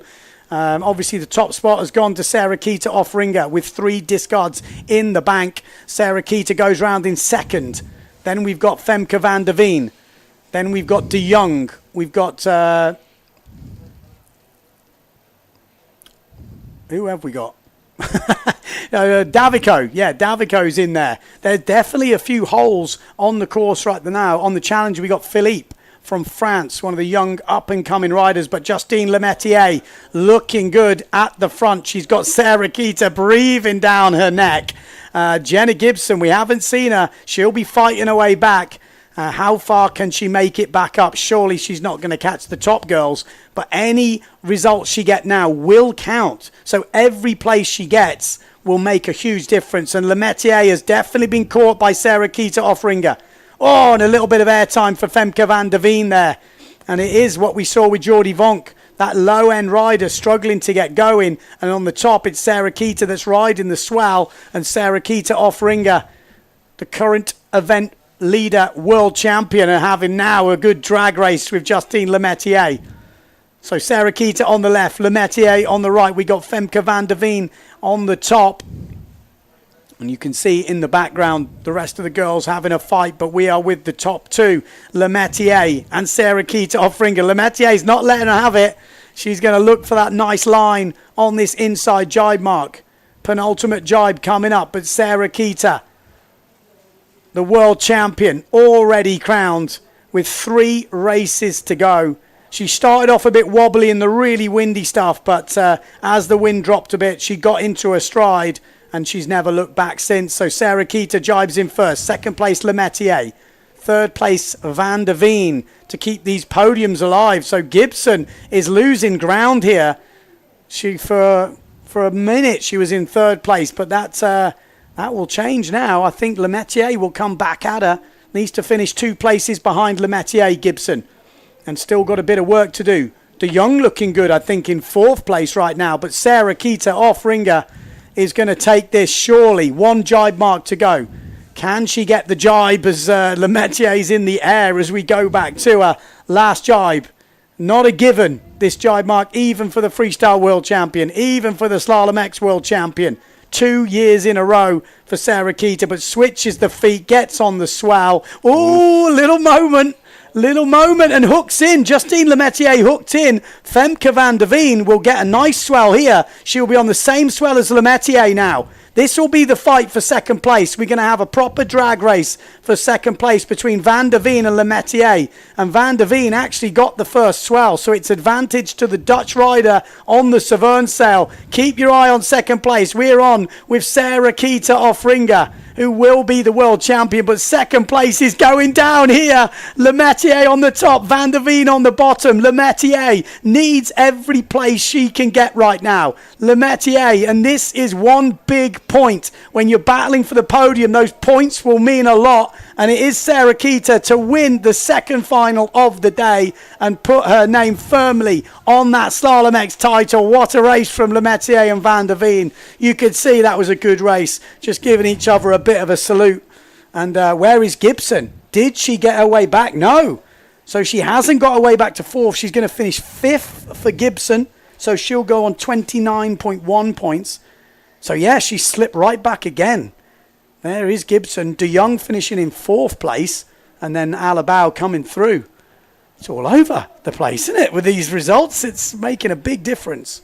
It's really interesting to see it. Like, it's like so on and off, and like, yeah, so close in the men and the women to have, like, we just saw in the men's, like the top 4 completely changed over, no? Like reversed. Like the first went to last. Well, when we're down to no discards, as long as they're in the top few, it's huge differences every race. So it's going to be really exciting. We're going to watch the highlights of this race. I think, Jenna, like what often happens here, like the standard start procedure is you cross the line, you sail a minute out, and then you come back in. You know that for many, many years.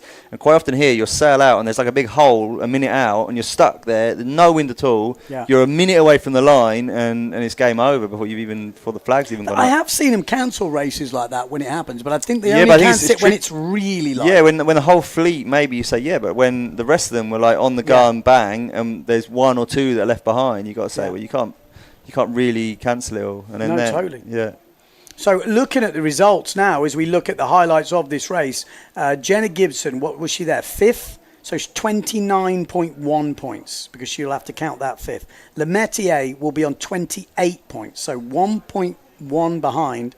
And Femke van der Veen will get a 3rd, which will put her on 26.4 points. So there's still like a 3-point, gap swing in those podium places. Gibson will move into 4th again. Femke will stay in 2nd, and Justine Lemaitre. And again, that 1 point we saw there 3rd, will make a huge difference, or could make a huge difference on the podium at the end. So we're going to be definitely into some exciting races. But I think Gibson, that was her race. That was the one where she had to nail it. That was a speed race. Really just needed to be close on that start. Yeah. And she's going to regret that. But I'm guessing this is the one that she had to win. Sarah, look at that. That's a welcome a world champion. Yeah, she is definitely assured that world title. Obviously, I mean, secured it now. 2 wins. A 1 win would have done it, but 2 wins back to back. If she doesn't even turn up for the last 2 races, she gets 2 seconds. Yeah, it's done. Yeah, it's done. It was done before, because you even got to count a 10th. She was that dominant in those last races. But an incredible performance. I mean, she dominated last year. This year, it definitely didn't go all her own way. Yeah. When you look at the results, it doesn't quite look like that, but when you watch them, it was not like an easy victory for Sarah Kita Offringa. After day 1, she nearly quit. Yeah. She was saying, I've had enough. I'm not doing it. Yeah. It was crazy conditions. She was worried about the freestyle world title. Micah Hoofman's pushing it, but she came back day 2. She woke up and went, you know what? No. And now she'll be happy she didn't give up.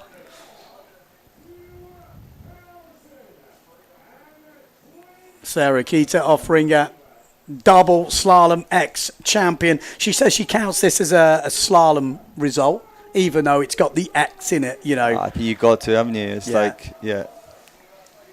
But impressive quality stuff. Oh, we got the Ruben flag. That's epic. There's the caddy. He's done a good job. It might be hard for the other girls looking at those results. I mean, that must feel brutal. You've still got 2 races to go.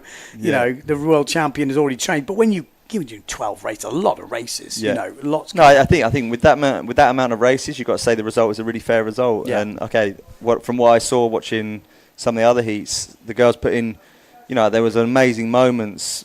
But then when she's just so consistent. If you see her, maybe she's not got the top speed of Jenna, but she's there right behind. She almost looks like she's sort of cruising, waiting for a moment. And we saw in the last one where she was kind of there behind Justine, and she saw a little mistake, just burnt past her, cut in front, and then went back into a sort of cruise mode. She's calculating things. She's not just racing like a crazy woman, because she is fast. Yeah. Like when I say, she's fast, I don't say it lightly. She is fast. But you can see she's measuring. She's measuring. Okay, interview on the beach. That's insane. I really didn't see this coming at the beginning of the week. I was, I didn't think I could finish this event, and here we are. So that's really cool. From quitting to winning, how do you feel? It feels incredible. I kind of got the determination and the motivation as the event started going, and yesterday and today, I feel it really kicked in, and it feels insane to win the event. I said there's 2 races still to go, but now I can relax. You came in pretty stressed between races. Did you know? Now? No, I didn't know. The thing is, I want to know for sure that it's actually the case. So I was like, let me focus on the next race, just make sure to do the best that I can. And so winning these 2 last races was really awesome. Winning a world title with 3 races to go, how do you feel now about the freestyle? Yeah, the freestyle is going to be in 2 days. To be honest, that's what I was the most stressed about, being too tired from slalom and going into freestyle. But I feel like now I can relax with this and have a day break, I think. And now I'm looking forward also to freestyle later. But let's finish this event first. 2 more races. Who's going to come behind you? I was too focused. I actually didn't see who was after me in the last 2 races. But I have a feeling it's still between Jenna, Femke, and Justine. So it's really hard to call it. It's all to play for. Congratulations. Thanks so much. Thanks everyone. Okay, so there we go. Sarah Keita offering, like I said, she went from quitting to winning. Impressive stuff, and now she does have time to really focus on that freestyle title. Well, she's going to finish off today, obviously, but then she's going to have a day off because the women can only do 15 eliminations. Yeah, 15 eliminations, and then that's the max. So they won't be racing on the last day. It's really brutal when you do all the disciplines, like not only physically doing, but you know how it is. Like when you're on the beach all day, it just drains your energy. Mentally, you got to be just on it all the time. So I can understand why she's sort of, and I know freestyle is still her, I don't know whether it's her number one priority, but it's probably one of the most important, is what she came here doing, and I think it's the one that she wants the most. So but it looks like she should have at least an afternoon today where she can be a bit more relaxed. Tomorrow hopefully a day off, and then start again from zero with another world title on the. I don't know if we can get the results up. Is that possible? I'm going to ask the guys in my ear while we're just having a look at the scenes of Sarah Keita. But we're going to try and get some results up here, because obviously we've got the women's results, we've also got the men's results, and we have had some movers and shakers. Obviously, I told you about it before, but I think it's good to see for your own eyes of how the points are working, how close it is. Yeah, so here we go. Sarah Keita on 9.6 points. And the way it works is there's, 2 eliminations left to go, and she's got discarding 2 second places. So if she doesn't even sail, she counts those two second places. And discards the next 2. So she's obviously won. But the interesting bit now is, yes, the winner's gone, but there's still the second and third place riders, and we've got Jenna Gibson in 4th place on 29.1, just 1.1 place behind Justine Lemaitre, and then we've got on 26.4 Femke van der Veen. So she's only a couple of points ahead of Lemaitre. So this is already interesting now for the podium. Obviously, these girls have got a big jump to the next place rider, which is Blanca Alabau and then Bobby Linda Young. Those 2 are fighting it out for 5th, but that podium fight is going to come right down to it. And as long as you can see from their discards, as long as they're in the top 5, every race will count. And to be honest, they've got to be in the top 5 to be moving up now. They need to be basically going for the wins. And what you're going to want now, if you're Jenna Gibson fans, is Sarah Keita to keep racing. And you then need to be ahead of Sarah Keita, because maybe that one place that is in between you and maybe the next rider could be the point that you need. If Jenna was to win the next 2, would that guarantee her? It wouldn't be far off, She would have, 31? Yeah, she'd have 31.5, 31.5, is it? No, 30.5. 30.5. So, and then Femke, if she got 3 seconds... Yeah, so if Jenna wins it, it's in her hands still. We're going to have a look at the men's results, I think, as well, because obviously that's interesting as well. The men's results has just got wide open after that last... hang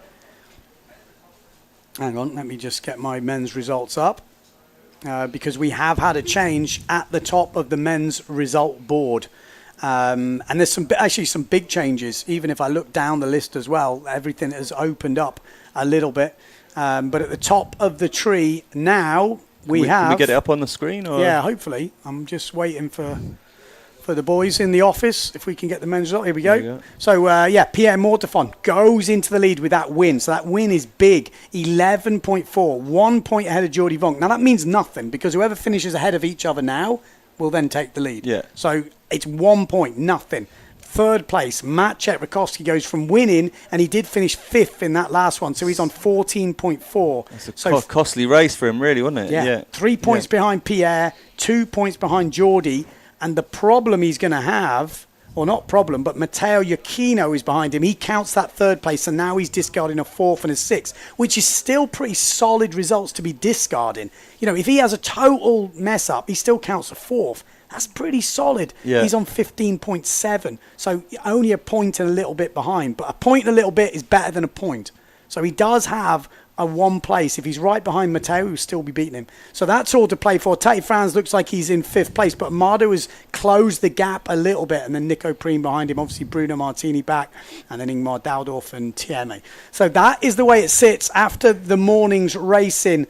We're going to take a break now for lunch, and then we'll be coming back with more action in this Slalom X discipline. It is all still on the line, but congratulations to Sarah Kita Offringer, the 2025 Slalom X champion.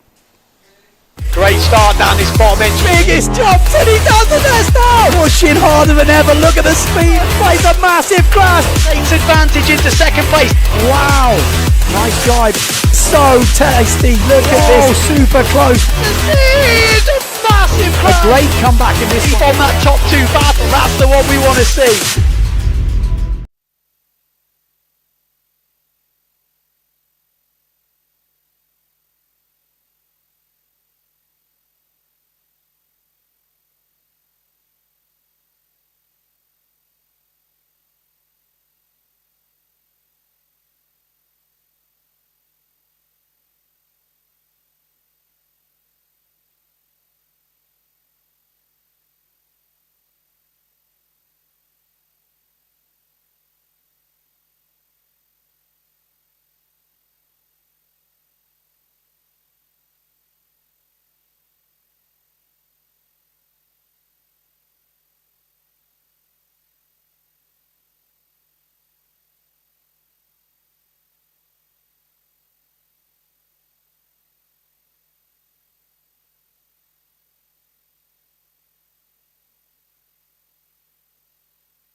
Welcome to Sotavento. It's the ultimate water sports playground with loads of space for everybody. Fantastic conditions and all year-round warm temperatures make Sotavento a paradise for windsurfing, kiteboarding, and wing foiling. The up-to-date rental equipment of the highest quality is constantly updated. Our professional courses will help you improve your style and riding technique. And with the hotels nearby, it's only a few meters from the bed to the board. Come and enjoy our water sports paradise.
Great start down this bottom entry. Biggest jumps and he does the best now. Pushing harder than ever. Look at the speed. Plays a massive crash. Takes advantage into second place. Wow.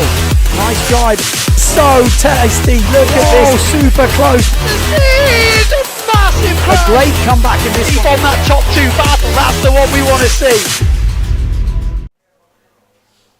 Okay, we are back ready for the afternoon's entertainment. We've got two eliminations in the women coming up. We've got one in the men's category. The results at the moment are wide open in the men.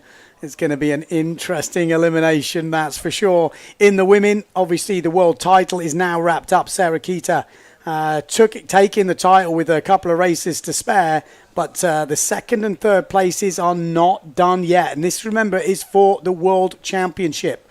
So it is between Jenna Gibson, who's in fourth place at the moment. We've got Femke van der Veen up in second, and Justine Lemaitre all fighting out for second and third. But before we go into the racing, that's going to start in about 10 minutes' time.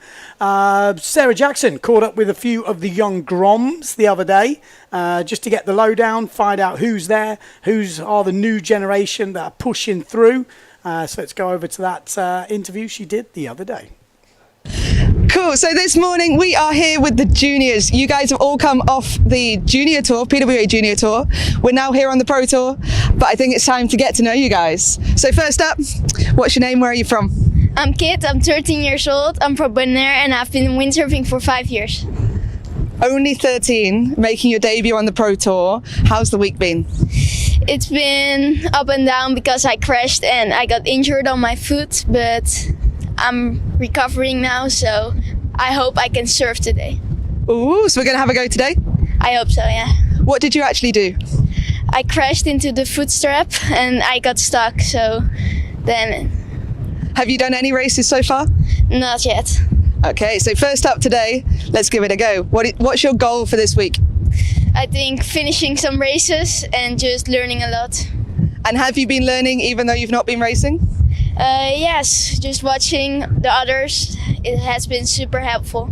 Awesome. Well done, Kit. Good luck today. Next up.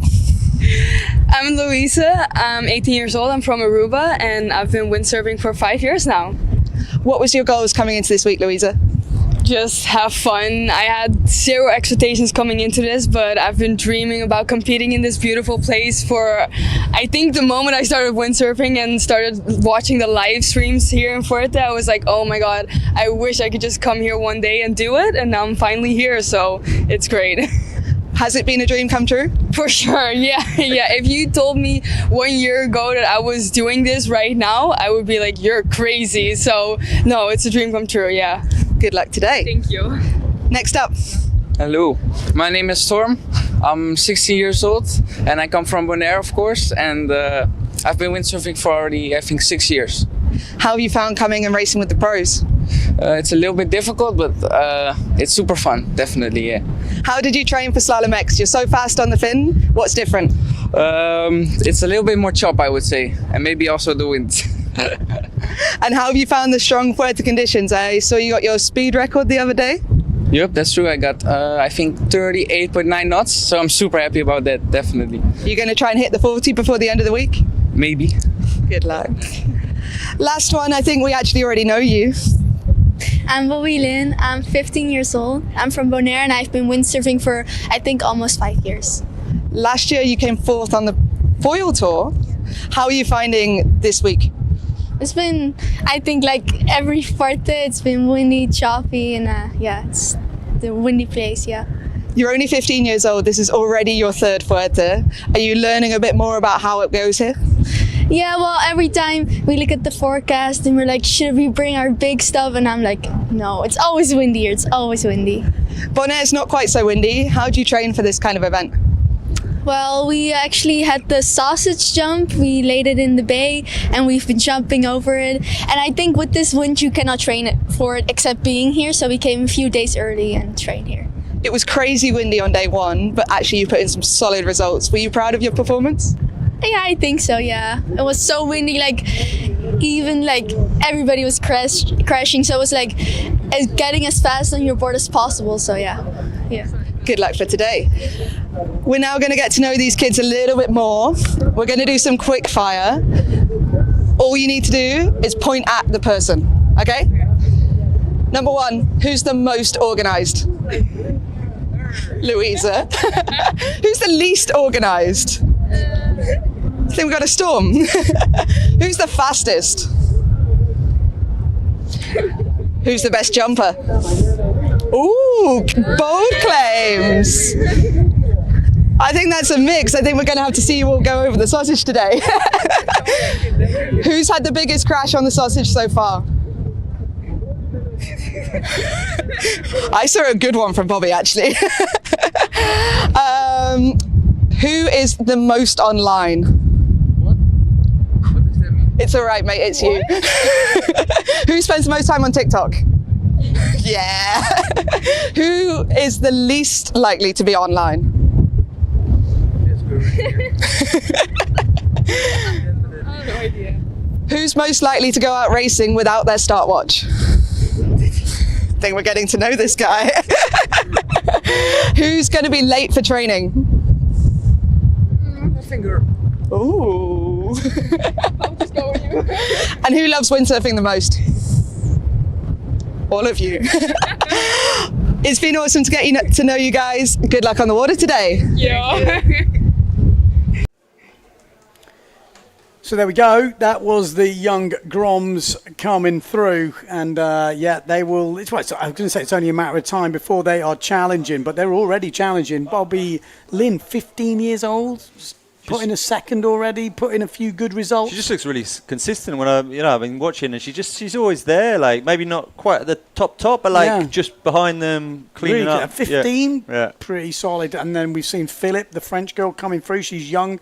We've also seen Storm Nikolai in that main fleet. Come Jimmy Wanrig, 5.5 in his small slalom board. That's it. That's it. That's I thought that's pretty cool. Roll. Yeah. That must be so almost relaxing. Like you've got no decisions to make. You just go out and race.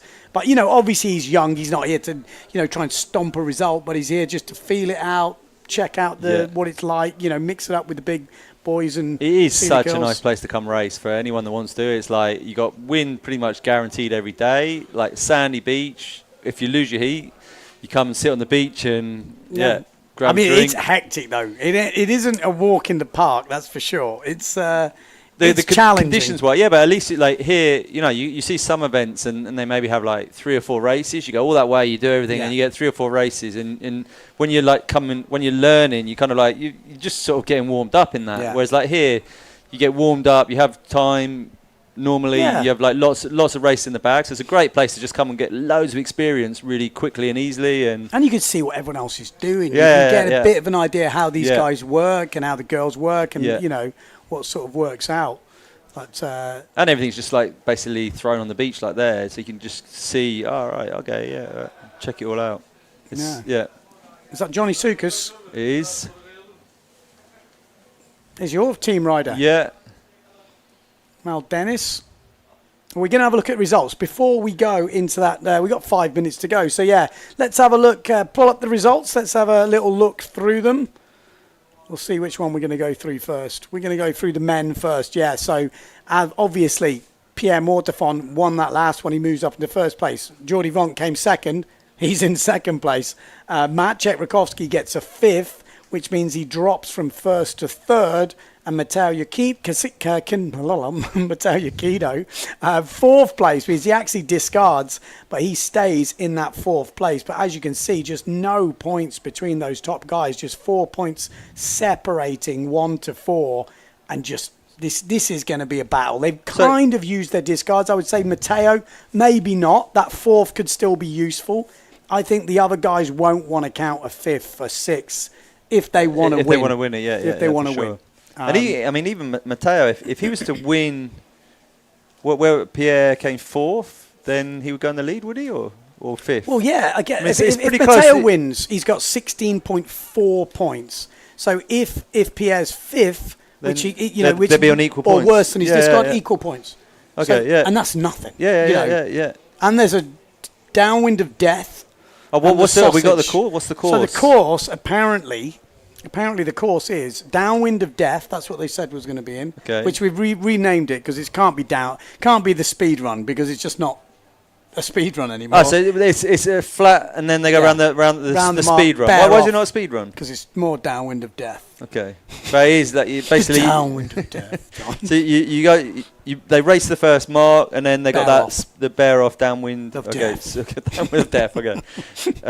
So we're gonna have the Downwind of Death. And then there is going to be a sausage strategically placed within the course. Okay, you don't know where yet. I don't know where. No, I've got. And I saw one course with a chicane, a sausage, and a chicane. You never know; it could happen. Yeah.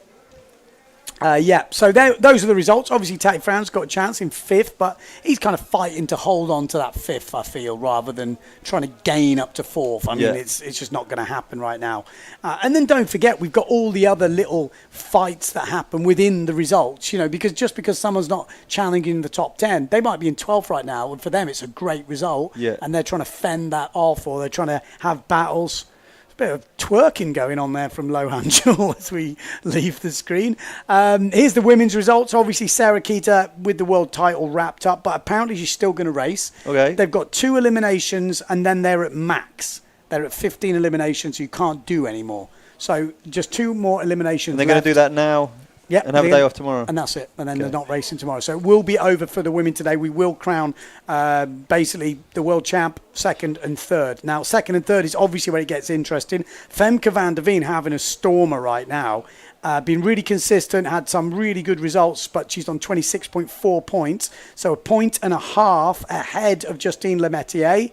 And about 3 points or 2 and a bit points ahead of Jenna Gibson. So all to play close. for. Yeah. If you put in Sarah Kita into the mix, who has already won, but still, if she is in between any of these riders, that's an extra place that can get him. And we're going to have a really good battle in the women's fleet. Obviously, the sausage is back. The Downwind of Death is back. And, I'm looking forward to it. Yeah, that's a really tight battle for second and third there in the women's side. It's on. It really is on. There's a good battle there going on between Blanca Alabau and Bobby Lynn as well. You know, just level points. Level points. So they're fighting for fifth in the world. That's big. You know, there's a big difference between 6th and 5th. 5th is kind of like, so they're going to be fighting for sure for that. Could they pull up into 4th? Well, Jenna's got no room for errors.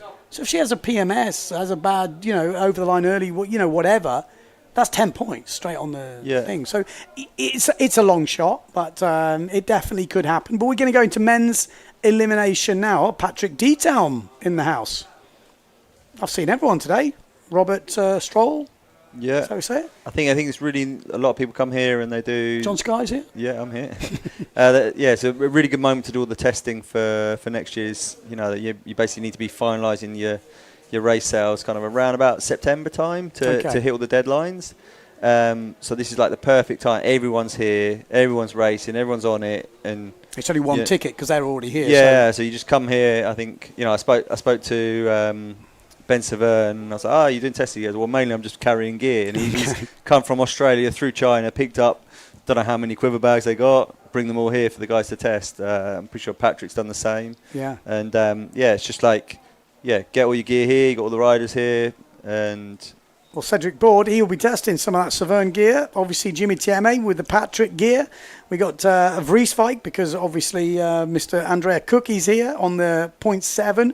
We've got Stallman, who's actually on an older GA at the moment. Not quite sure why. I was just chatting to him actually. He's pretty gutted. His sales didn't arrive in time. I think they just arrived like today, and he was pretty peeved that all the even like the local riders in Germany have all got them, and he hasn't got them, and he did like a lot of work for them, and so he's a bit peeved. I did wonder. I was thought maybe there was some sort of sponsorship stuff going on. No. I think he's quite involved in the development, and I was talking to him at the Defi, and he was really excited about the new sales, and then poor guy, they're stuck in a container somewhere. Or I've had that a few times though. I'm like, people are going, you see it online and Instagram. They're look at my new sales. I'm thinking, hang on a minute. I was actually saying to him, I said, especially like now that I'm not actually racing at all, I'm like literally the last person in the list of gear. When they got a new gear arrives, they're like, okay, first of all, can we sell it to someone? And then, okay, like the national team riders that pay a bit, and then finally when it gets down to the riders that basically get it for free, they're like, oh, we got one left, you can have it. It's like kind of you're pretty much the last. I'm sure it's not quite the same for the top guys, but yeah. Well, Scotty. Yeah. Poor fella. But he's going all right, actually, on the older ones at the moment. But we've got, like I say, big heat coming up. Well, they're all big heats now. They can't really afford any mistakes. As we saw, the discards from the top guys, they're not crazy. There's a few guys that have still got 5th and 6th, which is actually okay. But if we want to win it, one of them is going to be putting in the bullets or the second place. Yeah, just seeing how close those top 4 are. They need to be smashing out results. It's like, I think quite often you see at the beginning of an event, getting, like Matteo's been doing, like third. It's actually a really good tactic, but seeing how close it is now after so many races, it's now you got to step up and go for the win. Well, we're getting closer to it now. Heat number 1, like I say, Vrieswijk, Board, Tieme, Stallman. We've got Takuma Sugi in this, the freestyler. We've got Franklin from Brazil, the big Dabowski.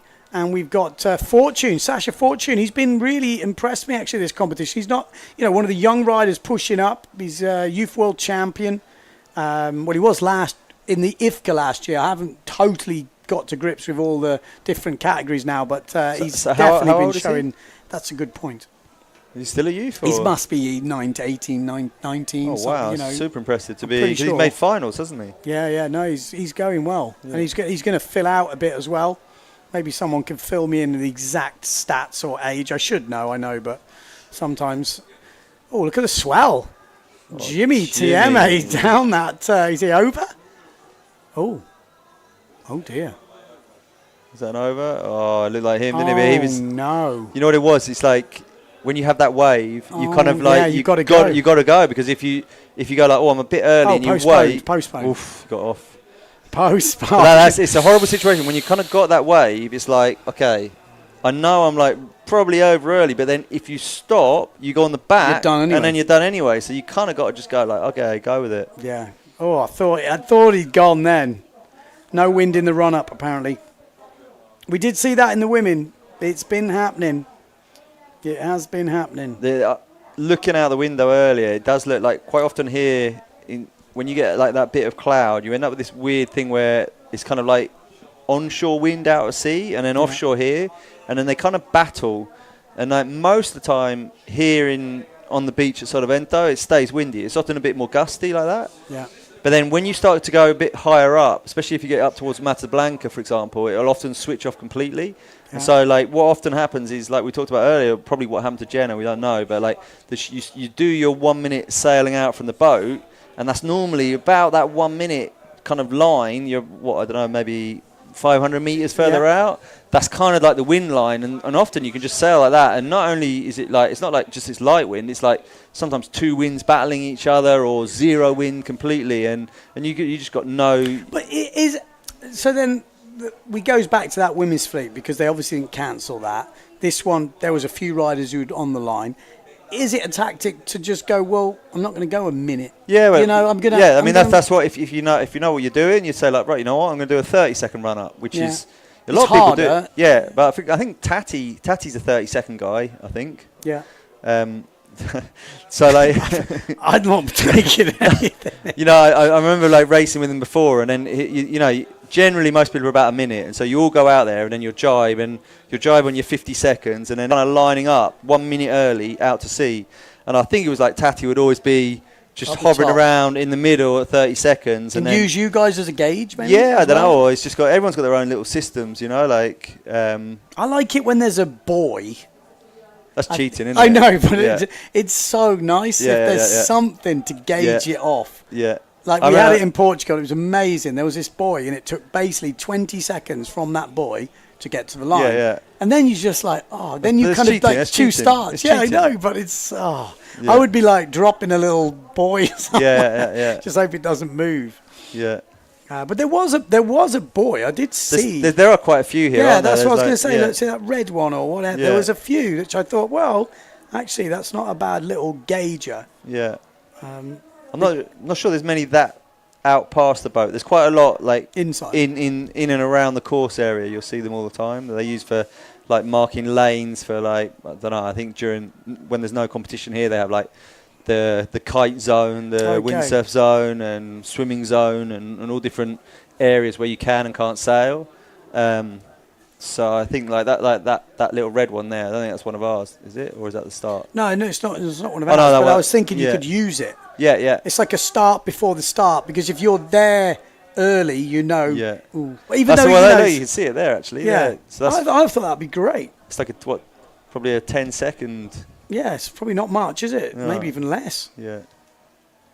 I mean, that's a bit close, maybe, but it still gives you a reference. You know, if you need to hammer it, or if you get there 11 seconds, you know you need to go full power, and if you get there at 9. I mean, the only problem is it's close to the boat. Like those boys are useful if they're more in the middle, because the middle is obviously harder to judge. Yeah. But yeah, it's an interesting tactic. Obviously, for those who don't know, what you don't want to be doing is starting down the pin end if you're one of the slower riders. A lot of the slower riders, depending on if it's how biased it is, you know, sometimes they usually should put the pin end closer in a more advantage to the boat end, and usually you find the fast guys go down the pin end, because they're not going to get rolled over the top. Whereas if you're slower and you've got Vonka on top of you or Mortavon on top of you, you're going to be sitting in dirty air the whole way down. Yeah, because for those who don't know, once you're behind and underneath someone, it's pretty much game over. You're never going to, even if you're the fastest guy in the world, you're never going to have enough speed to get out of their wake and get ahead. It's like virtually impossible. Yeah. So you just need to be always in clean water, clean air.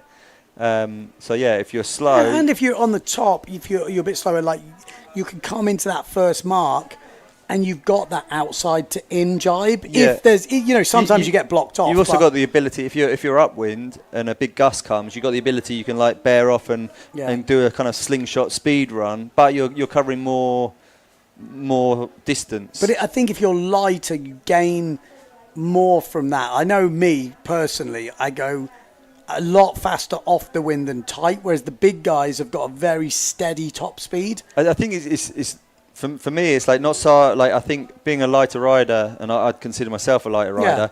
It's like what I see is that you have more change. Yeah. So like if you have a gust and you bear off, you're going to accelerate a lot more than they will. And then likewise in a lull, which is the weird thing, you think in a lull when you're lighter, but in the lull is actually when the big guys will keep going the same speed and you will drop off.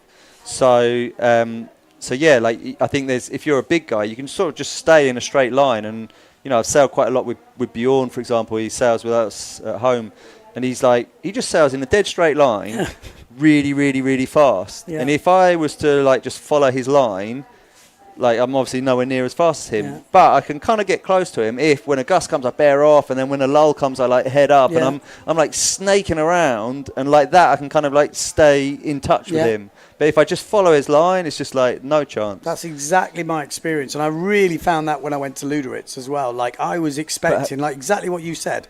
When you get a hole like in the wind, you would think as a lighter rider, and the logic tells me, just normal logic, you'll cruise through the hole. No, it's actually totally the momentum of a heavy rider carries them through through the hole much better, which was really like an eye opener for me.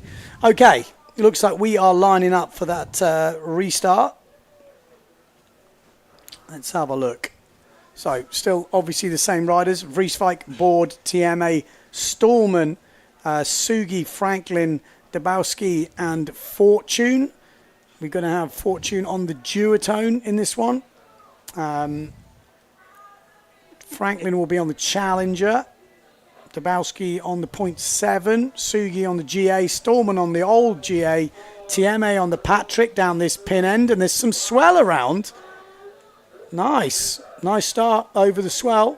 Good start in the middle from Cedric Board on the red Severn. We've also got Amado Vrieswijk on the 0.7. Jimmy's flying as well, isn't he? Every start he's hitting that pin end and just like holding it.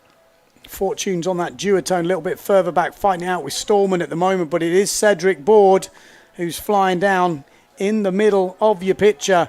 He wasn't a big fan of the sausage, but we've got apparently a sausage back in this race, and we've got the downwind. No, we haven't. We've got a jibe. Okay, so maybe they didn't do it. Interesting. Maybe they've thought the swell was enough. So we'll just have to follow the course. That's what we were told. So maybe there has been a change of plan. But Amado Vrieswijk leading at the moment. Board in second.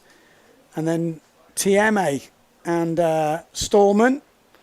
Vrieswijk, he's been hooked in full power when he usually goes over the sausage. So is it on this run? That's the question. See it at the moment. Oh, there it is. Oh, he got the swell wrong. It's going to be harder with this swell like that. Oh, that's not so easy for Cedric Board. This is going to be treacherous with that swell. And it's straight into a jibe, which is brutal, because if you come out slow, you've then got to go into the jibe. Did Fortune go over that mark then? Not someone to call it out. He definitely jumped, but he was very downwind. That is really hard. Yeah. If you get that sausage in the lull, in the dip in the swell. Plus, to be able to then do a quick water start and then go straight into a jibe, that's so hard when you're overpowered on the slalom gear. God, this is going to be X. I am telling you now, we are going to see some carnage. There's going to be a lot of unhappy people in the comments if they've got supporting someone in this call. What in the comments? What's the division between overriding support for the sausage? Cool. But there are a few outliers who are very strongly against it.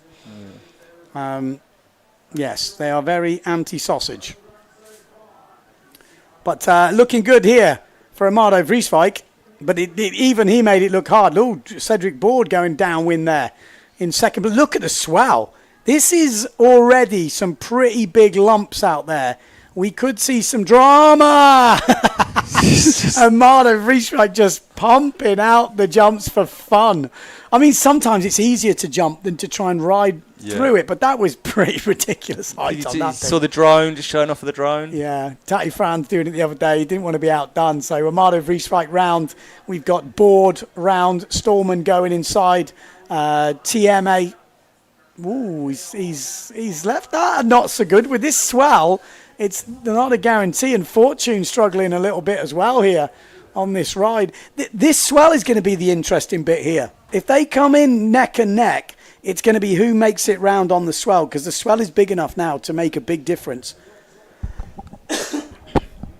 But yeah, Amado Vreeswijk will be safely into this quarterfinal. We got Storman in second, Board in third, and then Jimmy Tieme in fourth place. But that just little glimpse of what we're going to be witnessing as we get through to, well, not even the semi-finals, but definitely the semi-finals and runners-up final. But even the quarterfinals now, we could see some drama. So get yourselves ready. I don't want to see any toys getting thrown out the pram from a few of you, who have got your favourites in the race now, because this is going to be tense. If you're supporting anyone in particular, I tell you, you're going to be quite nervous now because anything can happen. This is going to be really tricky. Can we get a replay on the potential missing of the sausage? Yeah, well, he didn't qualify anyway, but I think it won't make too much difference. But he looked really on the edge of it. We're going to get some highlights. Someone said Amado should be selling advertising on the bottom of his board. Not a bad idea. Tatty Franz definitely should. Good start, though, from Amado, Board, and Tieme. Board's got some speed, isn't he? He's cracking on a bit, but he's definitely he's 41, is he? I think something like that. So he's not, he's not old. But I just saw him on the beach. He said his problem is I said, you're flying. He said, yeah, but I'm so tired by the time I get to the mark. I can't do the jibe. Yeah, that happens. Here we go. Look at the swell. This is tricky. Oh, Cedric was so high up. That's hard as well, because you kind of need to be able to head up a little bit. Oh, he did it well, though. Yeah, he did really. Oh, my Jimmy did well. He was in the trough there. Down the bottom there. Yeah, yeah. He jumped the rope, didn't he? He was over it. He's got a good line coming into the jibe as well. We're going to see a boost. Are we going to see a boost? Slow-mo. He's lining it up. He sees the drone. He's like, Future Fly are my sponsors. It is. When you get a good jump on a slalom board, it's a great feeling because it just kind of really flies. You've got to send it long and it just like... Robbie Nash, the man, wasn't he? Or Laird Hamilton on the old speed boards. Yeah, this is going to be very interesting. Come on, if you're an anti-sausage man or lady, tell us. Tell us if you love the sausage, because we are going to see some antics coming up. We really are. It just has got drama written all over it. We've got 4 guys fighting it out for the podiums in the men. We've got 3 girls fighting it out for the second and third podiums in the women. Everything is on the line here, and any mistake will be punished and have big consequences for sure. Okay, heat number 2 coming up. We've got Jordi Vonk in this one, Bruno Martini. We've got Maka, Jolly, Cookie, and Dennis and Sukas. Not long to go into the last minute already.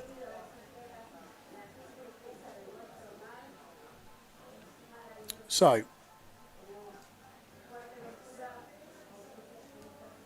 yeah, Sukas on the Challenger. Looks a bit under. He looks quite far back, doesn't he? You never can tell at this point until, some people have got different... Oh, yeah, you can at this point, though. He's deep.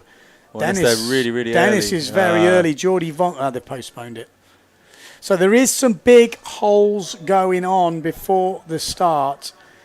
I think Jenna will be upset they didn't cancel that. You can, they start to go, oh, well, you're stopping it now, but you didn't stop it for me.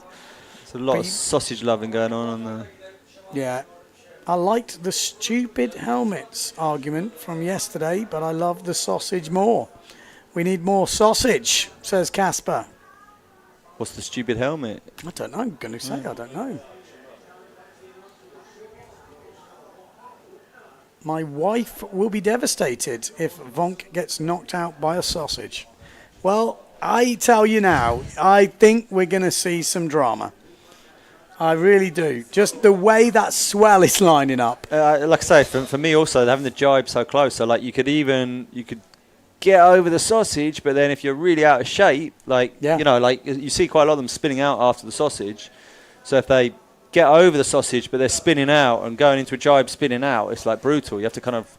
Yeah. And the thing will be, you've got to time it, but when it's swelly like that, you can't go super early, because if you're on one swell before, that's a huge jump. Who was it last year? Was it Bruno that did like the 15 Blanca metre long? did it yesterday, but landed on it. It was like, oh. But Amado and Tati were doing some long, like, massive. You just see Amado has so much control to be able to just pop out a perfect jump like that, land full plane in the middle of a heat. Yeah, just for but fun. I think with this swell, you're going to have to really time that run up. Looks like someone's swimming. Is that a Pride? Looks like a Pride and maybe an orange board. Macker. Oh. Macker. Which heat's he in? Oh, he's in this one. Yeah, he's in this one. I don't think he's going to be able to get in and get some gear, but Macker, one of the seeded riders in this one, is not in it. So, been seeing a few masks go down. I'm looking forward to this. I'm looking forward to this elimination. I think it's going to be pretty full of drama. Just have that feeling. Just because that swell, you know, just boost into the mark at full speed that might not be the tactic. You know, you've got to time that swell. If you arrive there and you've mistimed it, that's a skill. You know, this is not lucky. It's the same as jibing. You can't just jibe any old place. You've got to jibe on that swell. Otherwise, you're going to stop dead. So just brace yourself at home. I know what the comments are like. It's unfair. It's not fair. You've got to time it, you know, and that is the beauty of Slalom-X. If it wasn't for the sausage, we'd be doing it in waves, and it's the same thing. You have to slow down for the swell. Doesn't matter if you're ahead. Speed is not always the way forward, you know. There are going to, obviously, the fast guys have got an advantage, but at some point, timing and just using the swells to your advantage is part of the Slalom-X game, and that comes down to the jumping over the obstacle, the speed run, whatever it might be. Jibing will be a big thing. With this swell, I think we'll see some drama on the jibes as well. Someone's going to jibe early onto the back of a swell, and you are dead then. You are sitting duck for someone who comes round. Even 100 meters behind can take you. So I think this will be a really interesting battle with a bit of swell on the course. I mean, there is a lot of love for the sausage in the comments. I don't see much negativity there at all. Well, you know, Cedric Board was leading the charge on the anti-sausage campaign, but he's a very quick rider. That's not very good at jumping over a sausage. So you're kind of like, well, I can see why you're saying that, but if we just look at just the basic comments. Yeah. For me, I think it keeps it exciting as well, because, like, you know, when you see, I remember some of the sort of light wind slalom, and it would sort of be quite boring, because, like, once you get, like, the fast guy would blast out into the lead, get a good start, which is a massive skill, and don't get me wrong, have good speed. And then once they're there, and they're just doing, like, safe jibes, no one's attacking, and it's just, like, kind of a bit boring. And having a sausage there just keeps it, like, you never know. It should be at the end. Remember in the Super X? I still think we should do it. I've been saying to him every day, and Amelia says, oh, they won't like it. I'm like, okay, but... Over the literally, well, no, 10 minutes before the finish. I can still see Swift stuck on that sausage, losing his championship, basically. It was hard to watch, but at the same time... It's entertainment, isn't it? That's part of the game, wasn't it, at the time, you know? And like I said, going back to the beach. So going back to the beach, I the think we Z might be flag getting is that up. weird wind. I mean, that's why it's so choppy and you get in the wave, is because probably 1-2 kilometres out to sea is probably blowing onshore fairly strong. Yeah. And then you're getting this, like, cross-chop mix against the... I think someone needs to tell Pierre, don't worry, the Z flag is up on the boat. Hopefully the commentator can tell him, but he won't need to rush, because they have put the Z flag up, which is basically everyone come back to the beach. You can see there's kind of a wind line. Well, it's obvious on this actually bit here, like John was saying earlier, the wind's on the inside, and then out to sea, there's not a lot, is there? Yeah, big glassy patch. Well, no, you can see there, look, is that someone on a wing actually sailing? Are they going in the onshore wind? Or? Yeah, I don't know. It's pretty crazy, isn't it? They're going for the rigging challenge. Yeah, that's always difficult, that, to try and get the other bit of mast out, although they have actually got a handle on that. What have we got here? Jenna stopped planing on the way out 1 minute before the start. It was very patchy. Someone said they have to wear stupid helmets because of the sausage. Well, I don't know about stupid helmets. It's not that bad. I actually like the idea they can wear helmets, because for me, it's like, right, if they're wearing helmets, let's everyone put a camera on, and then we could use those cameras in the highlights, or, you know. I saw Nico had a camera on yesterday, no? When he had that big crash at the start line. Yeah. With a well, the Z flag, like we say, is on the boat, and that means all riders have to come back to the beach. So we will have a little bit of downtime yet. Just before we go to the ad break, someone has said, Board said it's not a circus. Yeah. We'll come back to that comment in a minute, but we're going to take a quick ad break.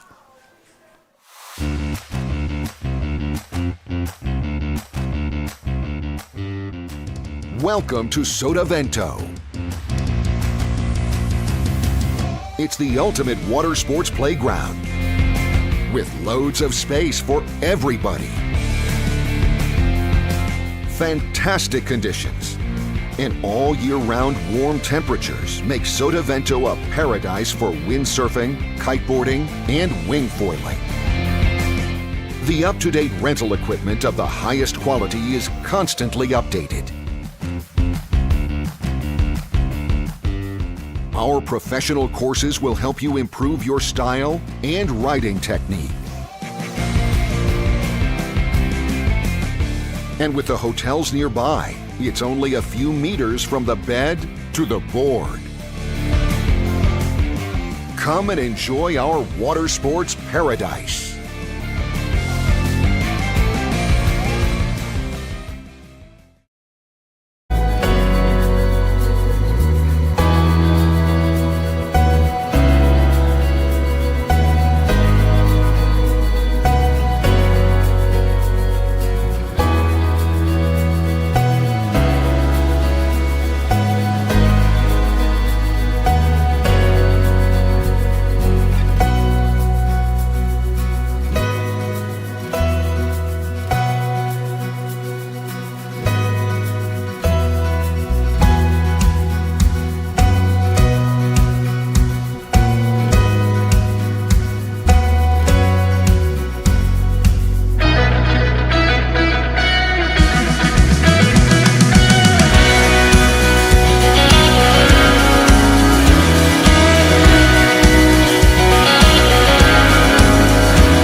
Okay, so the update is they're going to have, they're going to let us know 15 minutes before they go back into sequence. Well, that's what they've said. We're still waiting for... You got a hotline there? Is there... Well, I've got a WhatsApp group. I'm not sure how hotline it is, but that does sound... What's your walkie-talkie? You always used to have a walkie-talkie. I remember we could just call the head judge. It never seems to work anymore. No. It all seems to be done on WhatsApp. So they are waiting for conditions to improve.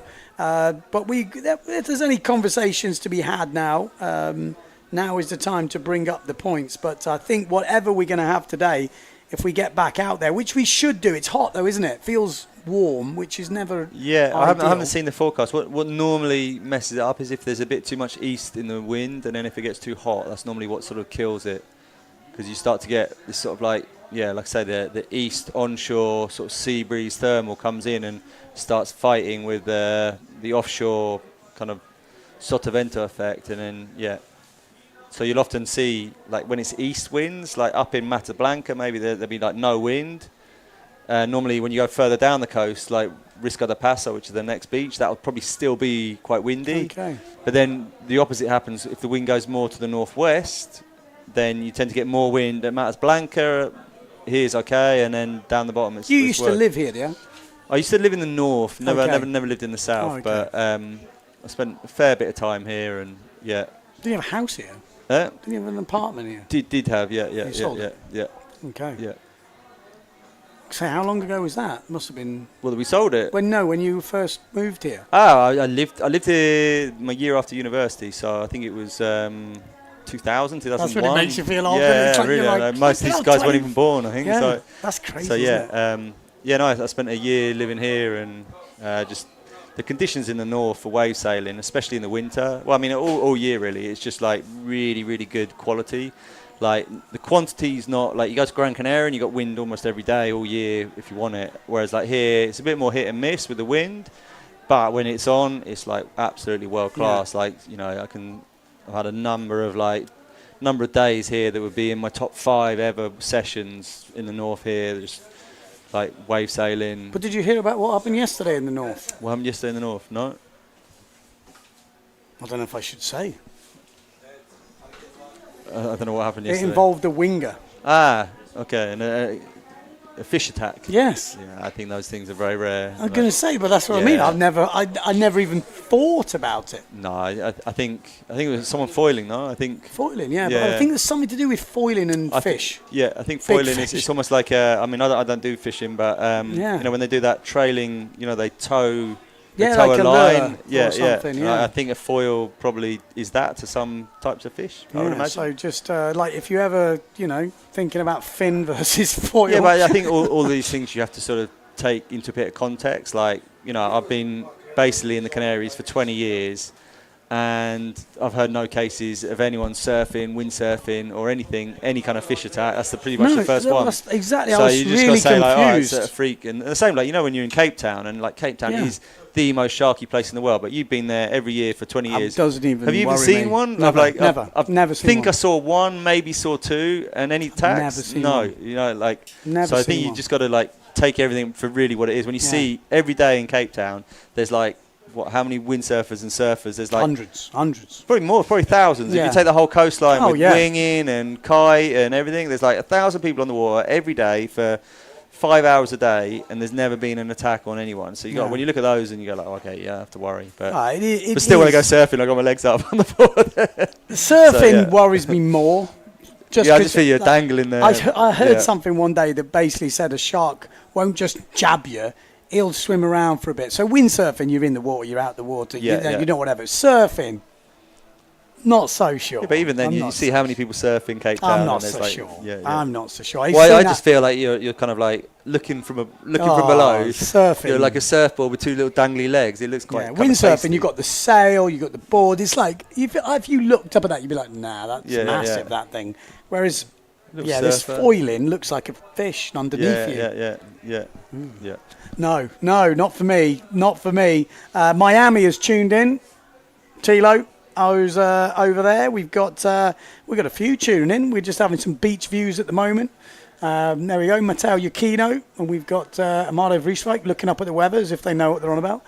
Look at these clouds. What do you think is going to happen? We've got a few people running around changing stuff. Maybe they're going to go bigger. Maybe they're going to go smaller. It's going to make it more dramatic. We've got Patrick D-Town in the back there. Still rocking that ion vest. He's had that a few years. I can spot him a mile away. A big harness as well, that, isn't it? Crikey. Quite a few people are rocking those big harnesses. What are you, a waist harness or seat harness? Seat and I'm definitely a waist harness. For slalom, yeah? Yeah, for everything. I grew up with a seat harness, and a few times, sort of more recently, I've like put one on and it just feels terrifying. It's weird, isn't it? Yeah, I had the same problem. Yeah, just more than anything, I just feel so like locked into the gear that I just you get lifted as well. I found something is it, and I was trying to work it out what it exactly is because I did some tests and I found like, especially for the long distance stuff, that kind of semi-seat, semi-waist was working, but I couldn't have it low.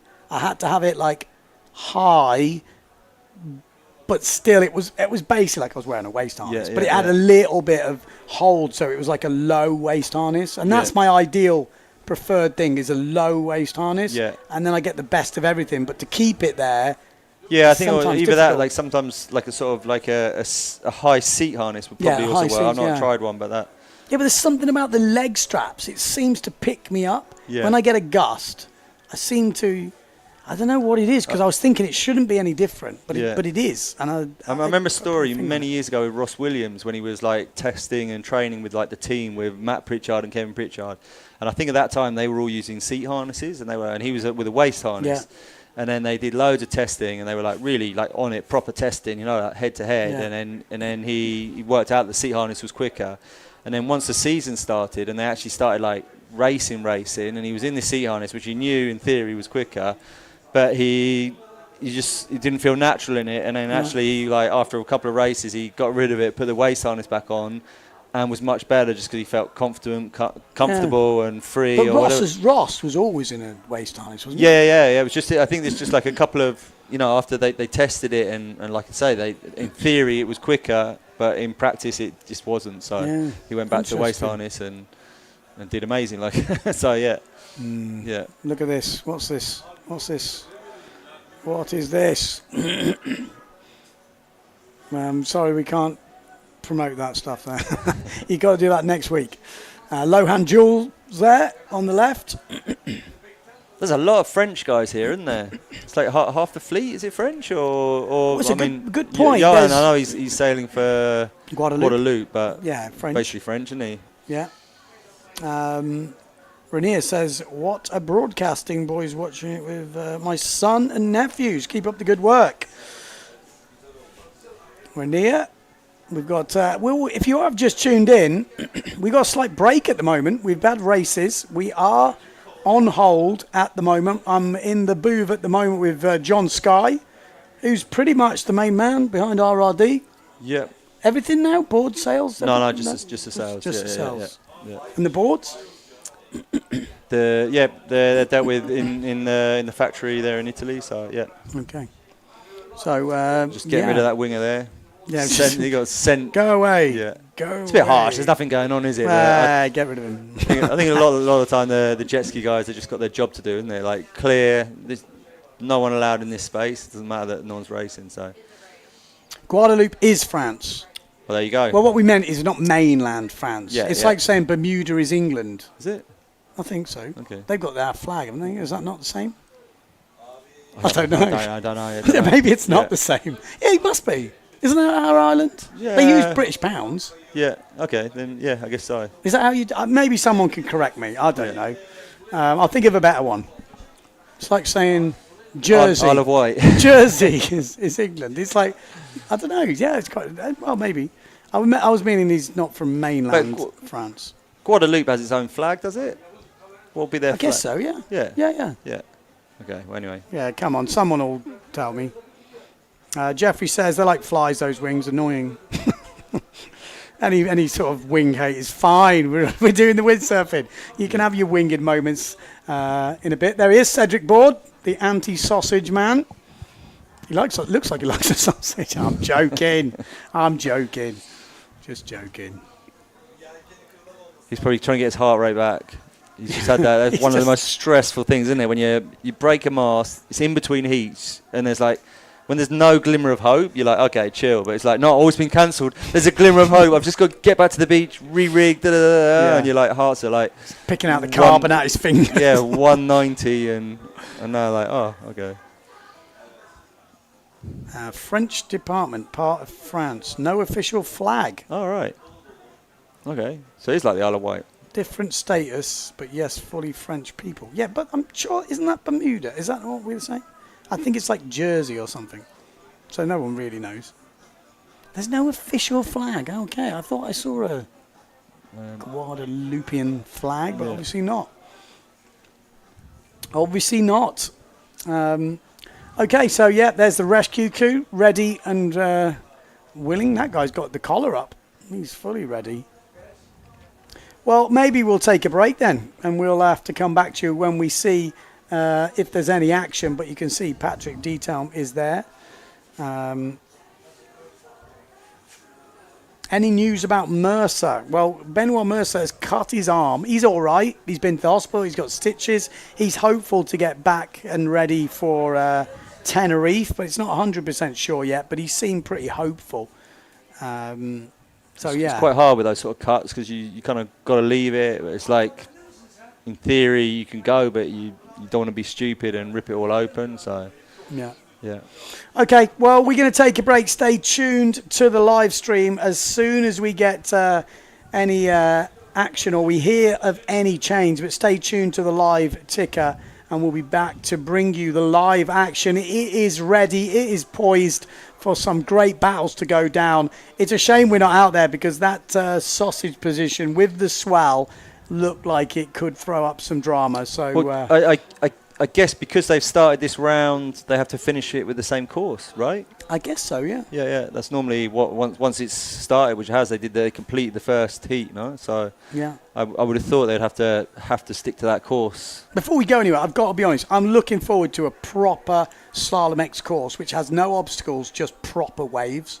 Yeah. This will be the one. Like the Portugal one from a few years ago. Yeah. This is what I'm kind of waiting for. Maybe Tenerife, we get it low tide, could actually produce that if we're not doing wave sailing, which is a tough ask. But well, you just set the course through the harbour wall wave. Yeah, I could see how it could go, but if we've got waves on, or upwind actually through the through the middle bit. Yeah. Cabezzo, jibe on the inside and then you come back through the low tide. Yeah, could be epic. I'm really hoping we get that. Is something we get. I think that's actually while on that subject. I think it's going to be really interesting because like most of the guys have been out there for more than 10 years now, training all winter, like Mychek, Geordie. I remember Geordie, as a proper grom there, like working in the centre, sailing every day. They all know that spot so well. They'll all have their gear so tuned up, but it's all of them. So they're all. It should be like the sort of pinnacle of of high-end slalom X. So it should be really, really good to see.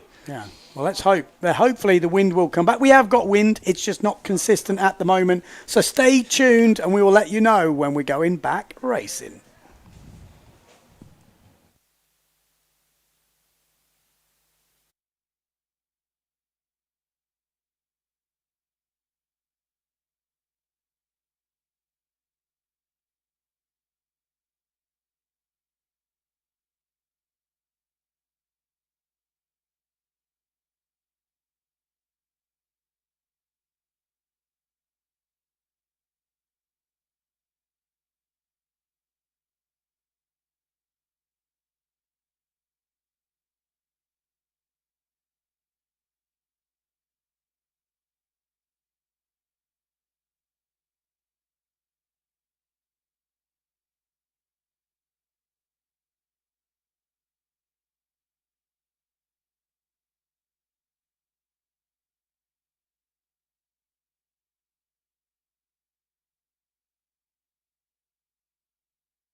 Welcome to Sotavento.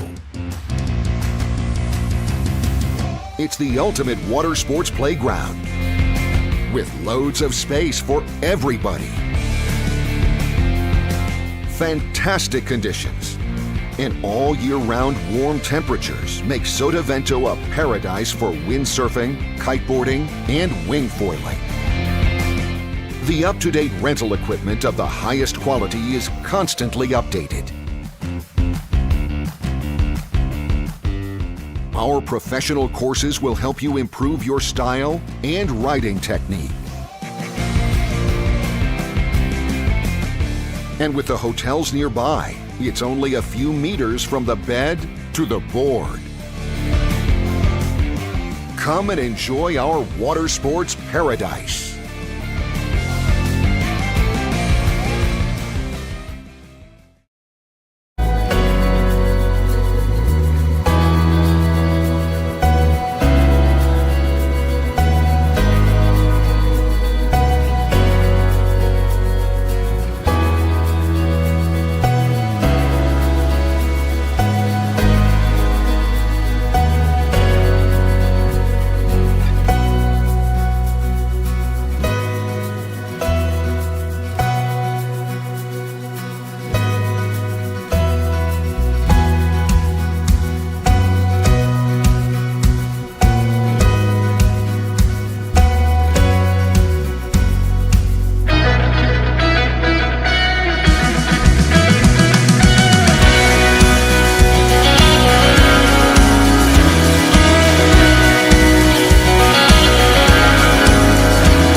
Start down this bottom edge. Biggest jumps and he does the best now. Pushing harder than ever. Look at the speed. Plays a massive crash. Takes advantage into second place.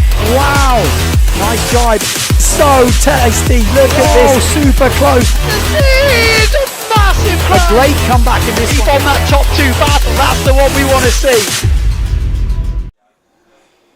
Okay, welcome back. We're still on. We're still here. It is back underway with racing kicking off very soon. Elimination number 9 for the men, and we're going to go straight into heat number 2. We've already sailed heat number 1. Vrieswijk, Stormen, Board, and TMA already through. I've got Mr. John Sky in the booth. How you doing, Ben? I'm good, man. I'm so, good. Do we know if they're sticking to the same course? Is everything the same? As far as I know, everything is the same. The only thing different is the wind. The wind looks really good now, actually, Yeah. from what it was before. Like the air was hot, there were clouds out to sea, and now the air's a bit cooler. Looks much better. The clouds, there's hardly any clouds. Windy? Yeah, well, I was going to say it looked windy, but looking there, they're all stopped. But I think they're just waiting for they're Yeah. waiting at the boat. You see out whoever that is. What, out the the 6.5s? I think so. Yeah, 6.5s probably. It's a cool 6.5s. That, yeah, that type I of. think most of them have something between a sort of 6.5 and a 7.0, and Depends how big you are, I guess. But we've got some big boys in this one. Jordi Vonk, Bruno Martini was only 6.8 yesterday, and he was hanging on, but he got the win with it, so I'm sure he's going to go big once again. We got Macker, who actually snapped his mast. He's dodged a bit of a bullet there because he'll be back out there for this one. We got the young Frenchman, Jolly. We've got the oldest man in the fleet right now, Andrea Cookie, still waiting for his breakthrough heat. He's got the skills, he's got the speed. He just needs a few things to go his way. Had a really good fight with Stallman in the last elimination. And we've also got Frenchman Dennis. And, Dennis is on RRD, one of your team riders. And we got Sukas is an ex-team rider. Ex-team rider, yeah. Let's see how they get on. What size is he on, you know? I imagine a 6.6. Okay. But, yeah. That's actually, he's got a slightly different sail chart. He's got 6.6, 6.2, 5.2. 6.662. Yeah. So. Very interesting. Yeah. It's a small gap. Yeah, well, like kind of like the range was sort of more designed to. We have like a 5.6, 6.6, 7.6, which is like that was the sort of what that's what most people have gone for. Yeah, but I think he is a bit smaller. I don't know whether also I know they do a lot of really really high wind racing in France, don't they? I've seen that event they have. Okay, so 6.2 is kind of like the go-to. Yeah, where I think so. Where he's smaller, he can kind of like get away with like having the 5.2 as his smaller sail, which is like a good storm sail. Then from there, you have to jump to a 6.2, and then he's decided that 6.6 is all he needs. Looks windy there. Yeah, doesn't it? It does look windy. Okay, we're in for some good racing this afternoon. Come on, let me know who you're cheering for. If you've just got back from work or wherever you've been, you missed the round. We've got a really interesting course here. There's definitely more swell around. I'm pretty sure the tide is pushing in, so there is some swell. And we've added in, obviously, the sausage. It's close to the second jibe mark, which with that swell and the chop, it's technical, I think is the right word. It's difficult. It isn't easy. There is no foregone conclusions in this discipline.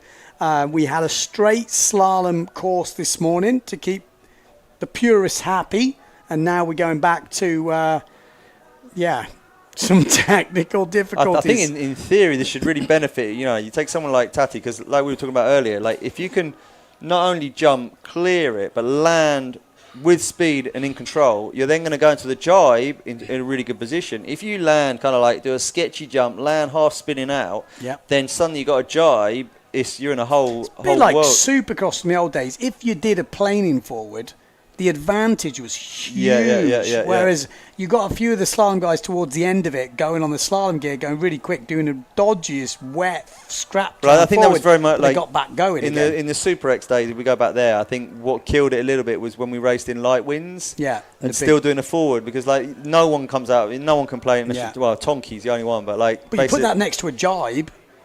Yeah. Then the planing ones do make a big difference, and I kind of think we've got a little bit of that here. Well, we're going to see. Anyway, we've got Dennis there on the RRD, the French 235. We've got Germany 7, which is Nico Preen.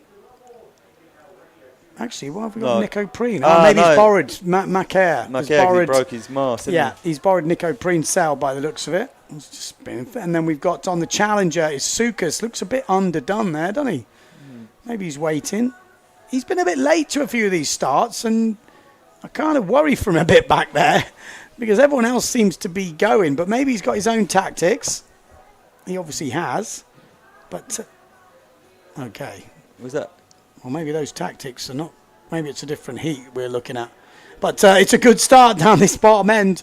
Jordi Vonk, really good start. We've also got Bruno Martini in the middle of the pack looking good. And Sukas is, that's a disastrous start. I don't know if he's got like the wrong timing or something, but he didn't even look like he was trying to go. Yeah. Strange. Maybe you just got it, sometimes you just get it wrong. But here we go. Second of the quarterfinals. We got Jordi Vonk, Bruno Martini. These two have looked very good in the last couple of eliminations, and they're definitely going to be challenging in that final. But we've got the sausage. We've got the technicalities now. It's going to be a bit trickier. We've got Macaire in third place and Dennis up in fourth place at the moment. Andrea Cookie in fifth. Then we've got Sugi back there. No, we haven't. He's in the other fleet. We've got Jolly, on the Severn. But here we go. Jordi Vonk looking to navigate his way over the obstacle. Needs to get the swell right because it's blimmin' difficult if you're at the bottom of the swell trying to jump over the sausage. And Jordi Vonk slowing down, going upwind. I think that's the safer tactics if you've got that much of a lead. It was a great jump from Bruno, although it looked early. I think we might see a few people landing clean on it here. Oh, Dennis, I was going to say, that was just the classic going early, but not with much speed, because maybe the jibe was coming up, and that looked really bad. That's about as bad as you can get. We saw him go early, but he just didn't have the boosting speed of Tati Frans or Amalo Vrieswijk. Oh, he was in a good position there, but Jordi Vonk looking good at the front.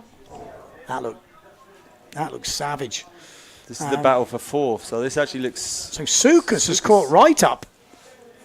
I mean, strange tactics, but he is right back up in the game here. We've got Andrea Cookie down that bottom end. We've got Jolly in third place. We've got Jordi Vonk, though, out in the lead. You can see that swell coming through. I think this is going to make for some really interesting races. We're getting into the semi-finals and finals. And even in this quarterfinal, we've already got a good race on our hands here as Andrea Cookie powers underneath the young Frenchman. Jolly looking to take that inside line. We got Sukas with a great view of this jibe. And he's going to get the pick here, Sukas. Although he's gone a bit early and gone into a hole there. And Jolly has accelerated away. And Cookie's standing still. Sukas might get over the top of Andrea Cookie here as we join Jordi Vonk out in the lead. So the young Frenchman looking very good out of that jibe. He's boosted his way up into third place here. Actually, that's fourth place. No, that's bad news for the guys behind. Jolly is the guy who is in that fourth place. Macker in third, Martini in second, and Jordi Vonk out in the lead at the moment. It's going to come down to this last jibe mark. Macker. It's going to be not easy. Can't end up on a swell here. There's guys fighting it out behind. He's got a nice bit of swell there, though, Jolly. He's going to get that second wave through, and there we go. That's pretty much, that last reach will be all over. As long as you make it around that jibe mark, he's pretty much home and dry unless it's close. So Jordi Vonk will get himself into the semi-final. Bruno Martini into the semi-final. Look at these swell lines. This is going to be good. You know it's going to be good. This is Sukas. He's not in the top four, unfortunately, for him. But we will be having Macker through to the next round. And Jolly. He's had a few better results as this competition has worn on. Oh, we have to have another look at those highlights, but that's going to be tough viewing for your team rider. Yeah, he was doing really well, though, wasn't he? He was looking good. Yeah, he was looking good. And the jump, he looked like he sent it perfectly, just short. Just looked a bit slow for that style of jump. Yeah. Got the height, got the lift, but physics was against him. Yeah. And just landed plumb on that sausage. So here we go. Yeah, I'm not quite sure what did happen to Sukas there. I think he felt like he got the timing wrong or something. Maybe he got stuck. But Jordi Vonk definitely showing he's in a great run of form. It'd be hard to bet against him for the overalls here. I feel like he's got the best momentum at the moment. Obviously, yeah, there he is. Dennis is in fourth place right now. It was a bit sketchy at the front, wasn't it? It was a couple of scrapers. Martini only just missed it and went early. Macker, oh, yeah. That little wheelie before. Oh, yeah, slowed him down. He was so close to nailing that. It's sketchy. Especially, you see, I don't know if you, from that angle, you can see how the sausage gets bent when someone catches it. So then you're coming in just behind that, and it's not where it was before. It's not easy. Definitely the safest route is the upwind angle. Yeah. If you want to go super safe, but you're not going to carry much speed through. If you're close, you're going to leave the edge. And as we know in this type of racing, any slight edge you give to your competitor, that's your top four gone. Yeah. So you can't really go safe. Maybe Gibson could go safe because she's got that sort of speed advantage. But I think in the men, I see sometimes when they go up really slow to it, and that seems like the opposite. You know, before you want to do a jump, you want to get speed. Yeah. And then but I think you've got to do one or the other. That middle one. Yeah. The half speed and trying to time it. It looks, I can feel my heart already going. Heat number 3 coming up next. Yakino, Rakowski, Daldorf, Ginoli. We've got Della Rue, Jules, Nikolai. Obviously Mercer out injured, so he's not going to be in this one. But we do have the young Bonarian, 16 years old. Storm, Nikolai, Jimmy Wanrig, 5.5. I only say that because I know he's only got one sail. So we know he's on a 5.5. He's going to be on the Severn. 70 kilos of pure racing power taking on the big boys in this one. You never know. With the way this course is, it's hardcore. It's hardcore. We're all waiting for Cedric Board, surely. He's already through, though. He's in the semi-finals already. Anti-sausage campaigner. He's come down with his placards and his banners. Say no to the sausage. Okay, here we go, lining up. Good start there. There was a few of them on that swell, and actually it was Lohan Jules who had to slow down there. He was right on the swell, but we've got Matteo Yuchino down this bottom end. We've got Delarue just upwind of him. We've got the other Patrick rider, which is Giannoli. We've got Rakowski, flying. He needs to make this elimination count. Maciek Rakowski cannot afford any more mistakes if he wants a chance of winning this event here in Fuerteventura. We've got 3 eliminations in this whole championship left to go if the wind cooperates. So Maciek Rakowski rounding first. Matteo Yuchino in second. Then we've got the Patrick boys, followed by Lohan Jewel. Not a good jibe for him. He's ditched it in again. And this is the question. If you get yourself a little bit of a lead here, maybe you have a chance if you go down. But look at the swell. Look at the swell. Look at the chop. This is scaring me as they head towards the sausage for the first time. Maciek Rakowski looks confident. He looks confident. What tactic is he going to go for? The long jump? The little scuttle over the top? But he's locking down the power. Maciek Rakowski has a little moment. Oh, it's perfect. It's absolutely perfect from the top 2. It's good from the top 3. That's good from everyone so far. Solid from all the boys. It looked a great one in 5th place, but that is going to make it easier for the top 4. But that was a masterclass there in how to jump the obstacle, and that has definitely made it easy now for the top 4. I think we can calm down a little bit because Maciek Rakowski is leading, but you can see the water state. Yeah. It looks pretty tricky. You've got swell coming in. You've got chop from the side. You've got obviously the wake of the riders. This is pretty gnarly slalom conditions, but that's what we want as viewers. That's what we want. We want that, we don't know what's going to happen. Could they crash a jibe? These guys, if it's flat water, they do not crash jibes. So in this sort of stuff, it can create opportunities to overtake, to get past the opponent. And then we've already lost one at the jibe mark. Like I said, these guys are good. So that looked like Delarue there that went down, but he's still in the top 4. We've got Giannoli that's coming back at him. So the Patrick boys might have a bit of a race on here, the Frenchies. I don't know if Lohan Jules is going to get a say in this, but look at the state on the way out. Maciek Rakowski getting thrown all over the place like a bucking bronco. This is going to be great when we get into the semi-finals and finals. Oh, on that swell. That's the jibe you want from Maciek. On the swell, perfection. We're going to see some overtakes, I think, on that last jibe mark with these swell lines. It's going to be a little bit of a lottery whether you get it lined up for where you come into it. But right now the door is open. The door is open and the Severn is coming through. The Severn, is that Nikolai Storm? 70 kilos. I think it might be. Let's keep going back to that fight there because that looked like the young Bonarian had moved himself up into a top 4 position. Let's ignore these guys, first and second. We'll go to the other battle because Maciek is through. Mateos is through. But here is the battle right now. Storm is going for that 4th spot. He's got Delarue, I think it is, behind him. But Nikolai Storm to make it to the top 16, I think he's going to do it.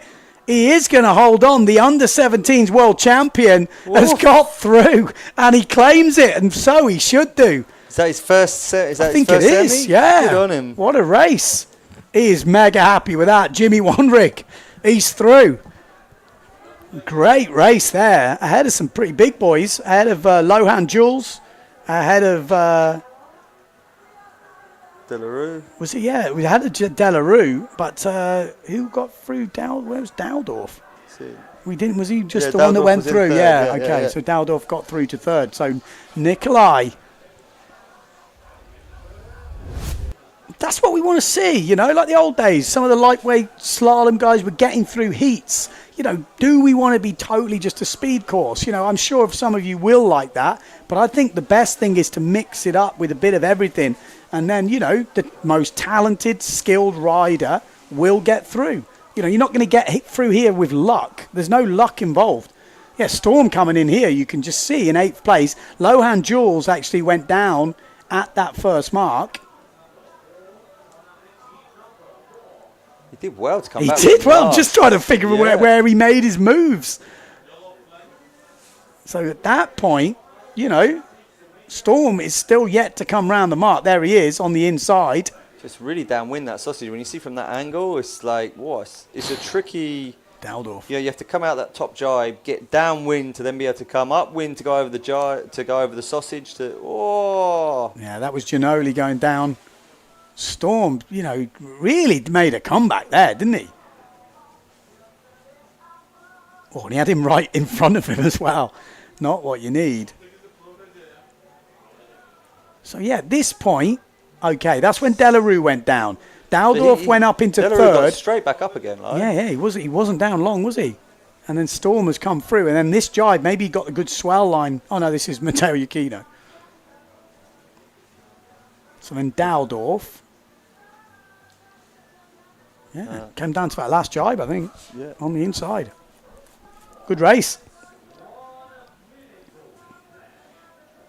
And it's good. You want lighter weight riders to have a chance. It opens the doors up a little bit more, I think. I still say I would love to see some weight classes like under 80 kilos. I know, but this guy's 70 kilos and he's having to fight with 106 kilos of Bruno Martini. That ain't a fair fight, is it? Let's be honest. I do agree. But I'm not sure weight classes is the way. I think it is. You just want your route back in, don't you? I'm too heavy for it, but I think under 80 would allow youths and juniors to be mixed. Might just be under at the moment, but I only have to have one sniff of a cake and I'm back again. Heat number 4, Mortafon, Preen, Franz, Rocha, Cousin, Silva, Pierre Bonny. Not easy heat, this one. I'll be honest, Silva absolutely destroyed me in the Portuguese Championship. So far, he's not made a semi-final. And he is quick. So it just kind of gives you an idea of how quick these guys are. Pierre Bonny, great race. Well, great start down this bottom end from Pierre Bonny. Looking good up in the top from Cousin as well. Looking good on the Patrick. Pierre Mortafon, Tati Franz pushing through. We've got Nico Preen as well in the middle. Some big riders in this one. Not an easy heat at all. But Pierre Mortafon is going to go round in first place. So Pierre Mortafon ran in first. Jibe perfectly on that swell. Cousin round. Tati round. Nico Preen round. Malta Rusha coming through as well. Preen not the cleanest of jibes. But we have got Malta Rusha coming down. This will be very interesting. Who is going to attack the sausage? Tati Fran's been doing some huge jumps, but with this swell, will that tactic still work? Pierre Mortafon had a disaster here yesterday. Will he be getting a bit of mental problems coming into this one? He'll be thinking about it, but he sails over it easy for Pierre Mortafon. It's a beauty from Tati Franz. All the first riders are just clearing it with no problems at all. That perfect little chop there from Malta Rusha. I think when it sets up like that, you live in the dream, and it sets him up for the jibe as well. Preen, though, has gone down in the water, so Preen in the water. Rusha up to 4th place. Cousin, Tati, and Pierre Mortafon. That's your top 4. Nico Preen got some work to do. Remember, this is just the quarterfinals. It would be a disaster for Preen to not make it through to the semis. And Malta Rusha is no slow sailor. This guy's got some speed. There's some swell to navigate. 2 jibe marks to go. 2.5 reaches to go. Pierre Mortafon powering down, leading this event. Halfway through day number 4. Tati Franz. Big bit of swell there on the jibe. Malta Rusha looks really powered up. He's got a nice little section here. Oh, and he's nailed the jibe. That's not good news for Preen fans. They needed a little of a falter from Malta Rusha there. Preen is still in the hunt. Any mistake from any of the top 4 and Preen will be there. But it is not looking good for the German at the moment. A mistake after jumping the sausage. He maybe didn't get his feet set. Got a big bit of chop wrong on that jibe. And that's what's put him in this position. But Malta Rusha in 4th place right now. Can he hold on around this last jibe mark? There's some good swell to jibe onto. Oh, and Pierre Mortefond didn't get it right there. There are the moves that can cost you. This is not the final, but if you don't get those swell lines right, and Rusha has had to go super wide, and maybe it's a good tactic. Preen's going to have a open door here. Oh, and Preen's nailed it. Preen has absolutely nailed the swell. It lined up for him perfectly. Oh, he says thank you very much. And surely there's only one outcome here as Nico Preen blasts down over the top, trying to get over the top of Alexander Cousin. We've got Rusha down that bottom end, but surely... Oh, Preen's lost it! Preen nearly lost it! He was all over the place then. That nearly opened the door wide open for Malta Rusha. Preen is on the edge as they're powering down. Surely it's Preen. Mortefond wins it. Franz in second. Alexander Cousin in... Oh, it's close. I think it was Preen that took the 4th place. But it wasn't easy for the German.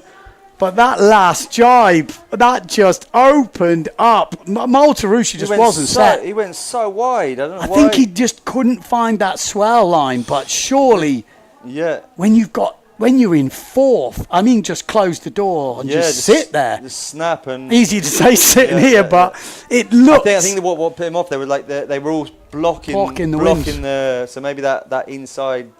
Kind of like oh man, let's have another look at this because definitely something happened after the jump for Nico.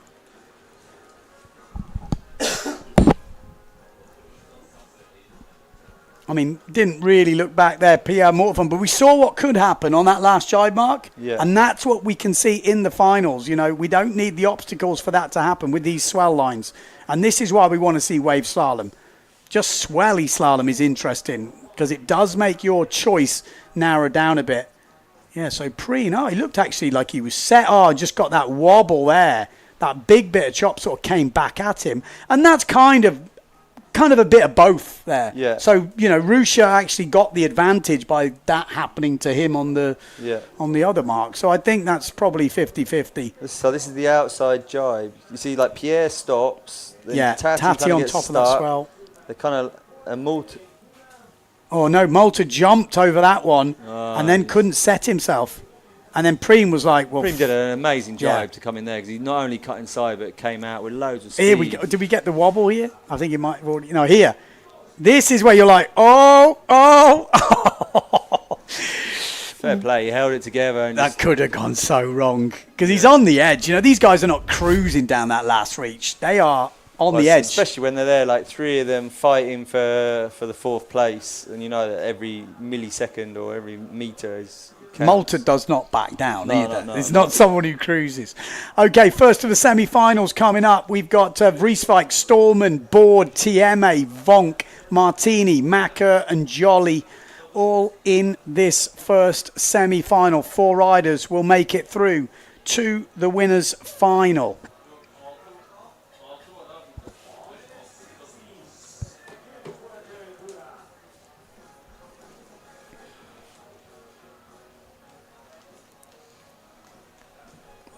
Waiting to see any riders in shot. So this is now super critical. Geordie has to get through. John, and then for the overall, the next heat is pretty loaded. No, we've got it's loaded. It's loaded. Majcek, Matteo, and Mortefond all in the mix with Franz, who's. There's some difficult heats coming up, and I think the conditions are tricky as well. We've already seen mistakes made by all the riders at one stage or another, and as you get to the semi-finals, finals, every mistake will be punished. So here we go. Vrieswijk, Stallman, Board, TMA, Vonk, Martini, Macker, Joly, all in it here. We got TMA down that right-hand side. Cedric Board right in the middle. Nikolai right up the top. It's a good start. Good start from Jimmy TMA. Another good start from Jordi Vonk. He loves that position. A little bit further up from the pin end, and he's going to power down here. We've got Vrieswijk getting rolled over the top by Cedric Board, but Bruno Martini, the Italian, pushing through. Jordi Vonk absolutely flying, but so is the Italian. Bruno Martini, Cedric Board going well. We've got Macker at that top end, but it is going to be Bruno Martini who goes into the first mark in first place. Jordi Vonk in second. Cedric Board in third place. Then we've got, Cedric Board's at a mare. there. How did he go through the gap? Jimmy Martini's gone down, but Jimmy TMA goes through the gap. Amado Vreeswijk's still going. Stallman's in there. It's a bit of a drama on that first one, but the two boys that have got away with it is Macker and Jordi Vonk. Yes, Macker and Jordi Vonk at the moment in first and second. We've got Amado in fourth, Jimmy TMA in third, Bruno Martini in board. Not getting it right at that first jibe mark, but here we go into the jump. It isn't all over, that's for sure. A little bit of slowing down there. It's a beauty from Macker. It's not great from board, but he gets away with it. An amazing jump from Tati Franz. Full power inside Jordan. Patrick Board has gone down. He's nearly taken out the photographer, and it's a huge jump from Bruno Martini. And look at the jibe from Bruno. That is excellent stuff from the Italian. He's straight back in the mix. It's not a full planing jibe, but he is right there. Stallman's behind him. At the moment, we've got the Patrick boys in third and fourth. Macker, Tati Franz, fighting it out. Jordi Vonk still in the lead. Is that right? I've lost track where we are, but it looks like Macker and Tati, that's for sure. I don't see any wake ahead. So maybe Macker is leading here with Tati Franz in second. Yeah, he is. So Macker in the lead. Tati Franz in second, and Macker's not leading now. Tati Franz up into the lead. Jordi Vonk in second. Then we've got TMA.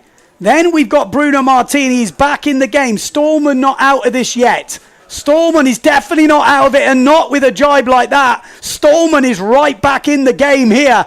Stallman from the UK has got a race on his hands. Macker is up in fourth place. Stallman in fifth. Bruno Martini slips to sixth. We've got the swell and chop, and it's a massive boost from Stallman. Halfway down the reach, we're going to have a hell of a last jibe and a hell of a last reach. You've got Bruno Martini gunning after you, and we've got this jibe to navigate. Tati's round, Vonk's round. Let's stay on the battle for third, fourth and fifth though. It is TMA round. Here comes Bruno Martini like a wrecking ball. Oh my God, he's still held on, but Bruno Martini surely is back in the game here. He's so fast. Bruno Martini letting it all hang out. Macker's got a fight with Stallman and Bruno Martini. The three of them are going to go head to head in an out speed race, and my money's on Bruno Martini, but all bets are off. Macker is holding off Stallman at the moment. Stallman is dropping back. Tati Franz will win it. Let's go back to that battle. Vonk in second. Bruno Martini is powering ahead, and Macker surely is going to take second place. What a race in the first semi-final. Elimination number 9, and Macker gets it. Wow. Jeez. Macker, no. Bruno got it. Bruno was fourth. That was the fight for fourth between those three, no? Who was at the top three? Amado. No. Amado. Was I saying Tati? Yeah, Amado. Sorry, Amado. No, Amado Vonk. Yeah. And that was the third and fourth. No, Tieme, no? Tieme. And Tieme then that was the fight for fourth. Okay, Tieme missed him. I think. Yeah, you might could be right. I could be wrong. You might be right. I'm sure that fight You're right. we were watching was for fourth. Not Ignore for me. You're right. I thought Jimmy for some reason went down, but you're right. No, you're right. There was so much going on there, I lost track. So this is what happened to Cedric. Cedric laid down. Look at this from Jimmy, though. He deserves it. What goes through the gap? That was the tiniest of gaps there. I keep confusing Vreeswijk with Tati. I apologise. He's going to kill me. Well, anyway, Black Sail, Future Fly. I mean, they do look a bit different. It's the helmet that confuses me. Black helmet. But there we go. What a race, though, that was. You can see Cedric here. Oh, Jimmy. Oh, Cedric. Cedric. Oh, we've got a bit of a freeze frame going on.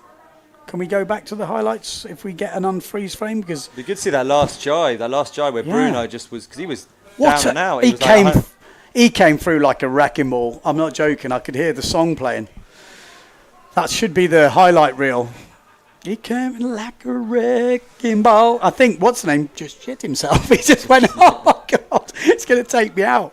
Right, we're going to try and get that highlight back on for you, but let's wait for those official results to come you got to through. say, an amazing Vrieswijk and Vonk are through. Yeah. 100%, obviously. I'm pretty sure it was Jimmy in third. And Martini is through. And then Martini won that battle for fourth between the three of them. Yeah. But, I mean, his last jibe was an epic because he was like a good way back and he just sent it. Sent it full speed. Yeah. I'm waiting for these results to update. Here's a good example of it where you can see all the guys. That yellow flag means 1 minute left. No, it means 2 minutes right. left. 2 minutes left. Vrieswijk, Vonk, TM8, Martini. Oh, my life. Well, terrible commentary, apologise, but there was excitement. It was difficult. Second semi-final coming up. Rakowski, Yakino, Daldorf, Nikolai, Mortefon, Franz, Cousin and Preen. Not somewhere you want to be right now in this. I mean, they're all hard at the semi-final level, but some are just a little bit more stacked, it feels like. This one definitely feels really stacked when you got like 3 of the top 4 like in it along with like Franz, Preen, which are the next ones back. Yeah. You know, I agree.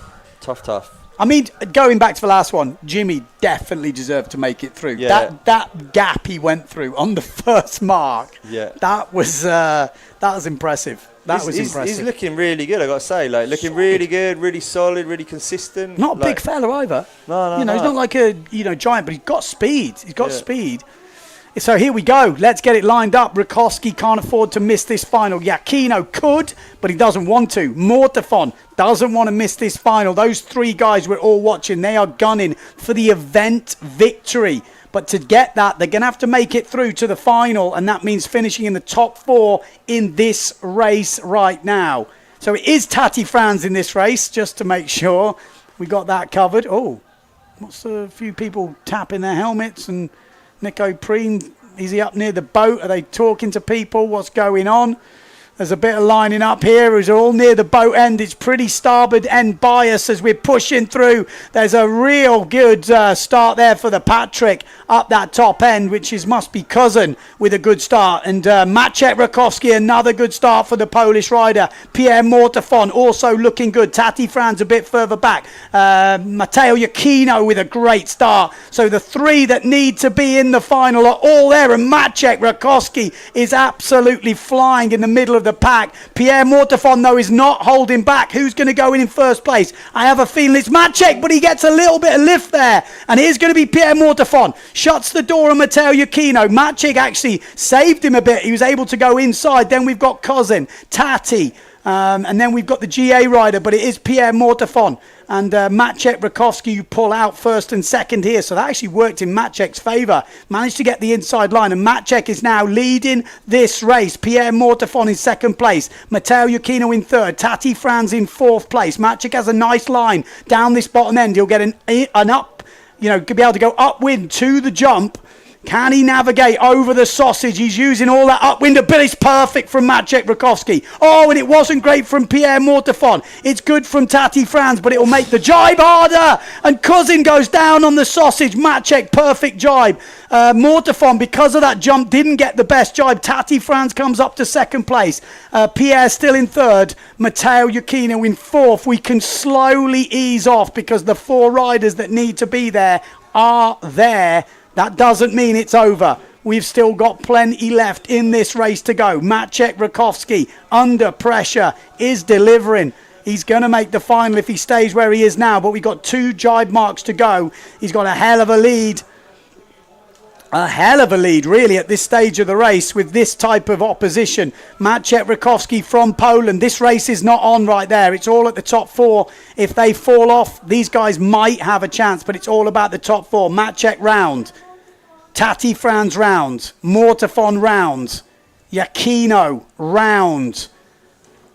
These boys are just hoping that something goes wrong, and that's Preen in the drink. Manages to kind of save it, but he is not really going to have an opportunity now unless there's an absolute catastrophe at the front end of this fleet. Maciek Rakowski, final mark before making the 9th elimination final. Just needs to time the swell, doesn't need to win this, but lovely little open into that jibe, sets him up, and Tati Franz is in the water. Mortefon's not got the best jibe, and Tati's struggling here. He's having to force this jibe, and he's going to make this interesting. Oh, and it's a great jibe once again from Ingmar Daldorf. Daldorf is the king of that last jibe, but Tati Frans is up and running. How quickly did he get going then? He's got the acceleration. I think this is it. Daldorf had an opportunity. He didn't really do anything wrong, but now he's got a hell of a battle if he's going to overtake Tati Frans on the reach.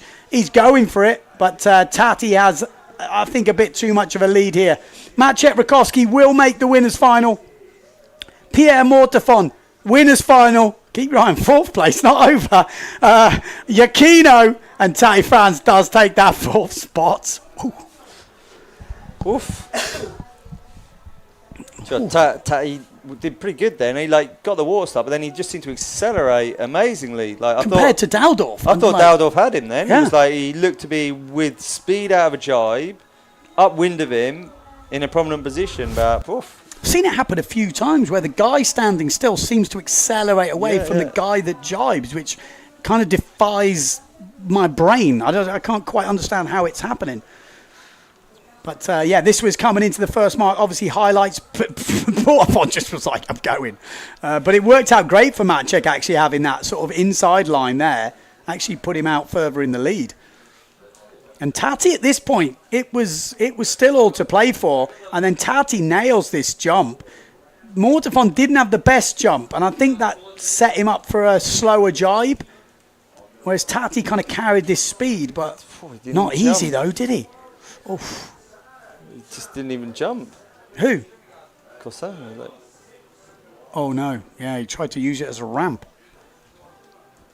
And then I saw it was a bit off camera, but I think Nika then did the jibe too early and got when you get stuck kind of slightly upwind of it and you can't get going again. And yeah, that was Tati on that last one. Then he kind of went down again. Just got the rail wrong. It's easy to do in this sort of chop, but you've got to keep that rig flying. As soon as it goes the wrong way or sinks, you've got no chance. At this point, you're thinking, he's in trouble here. I don't know why. Okay, we're not going to see it, but good racing, though. Really good racing. Set up for a pretty epic final. You got all the front runners. Well, you got all the front runners. Yeah. And we got all the second. Yeah. Apart from Preen. Preen's dropped back. So we've got two more eliminations of the women before they're at maximum eliminations. So this will be the penultimate elimination. Offringer already got that world title sewn up, but Lemaitre, Van der Veen and Gibson fighting it out for those podium places. Will de Jong, Alabau, Biaggiolini, Philip, Van der Meulen, Davico get a say in these podium places because they very much could. If any of them can sneak in between, they will add points, and that is not what a lot of them want. Gibson has definitely used up all of her discards so far, so really can't afford any mistakes here.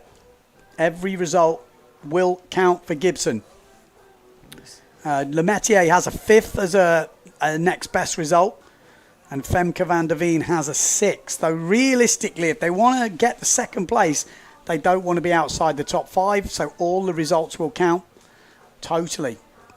See if we can spot where is Gibson? I don't see her.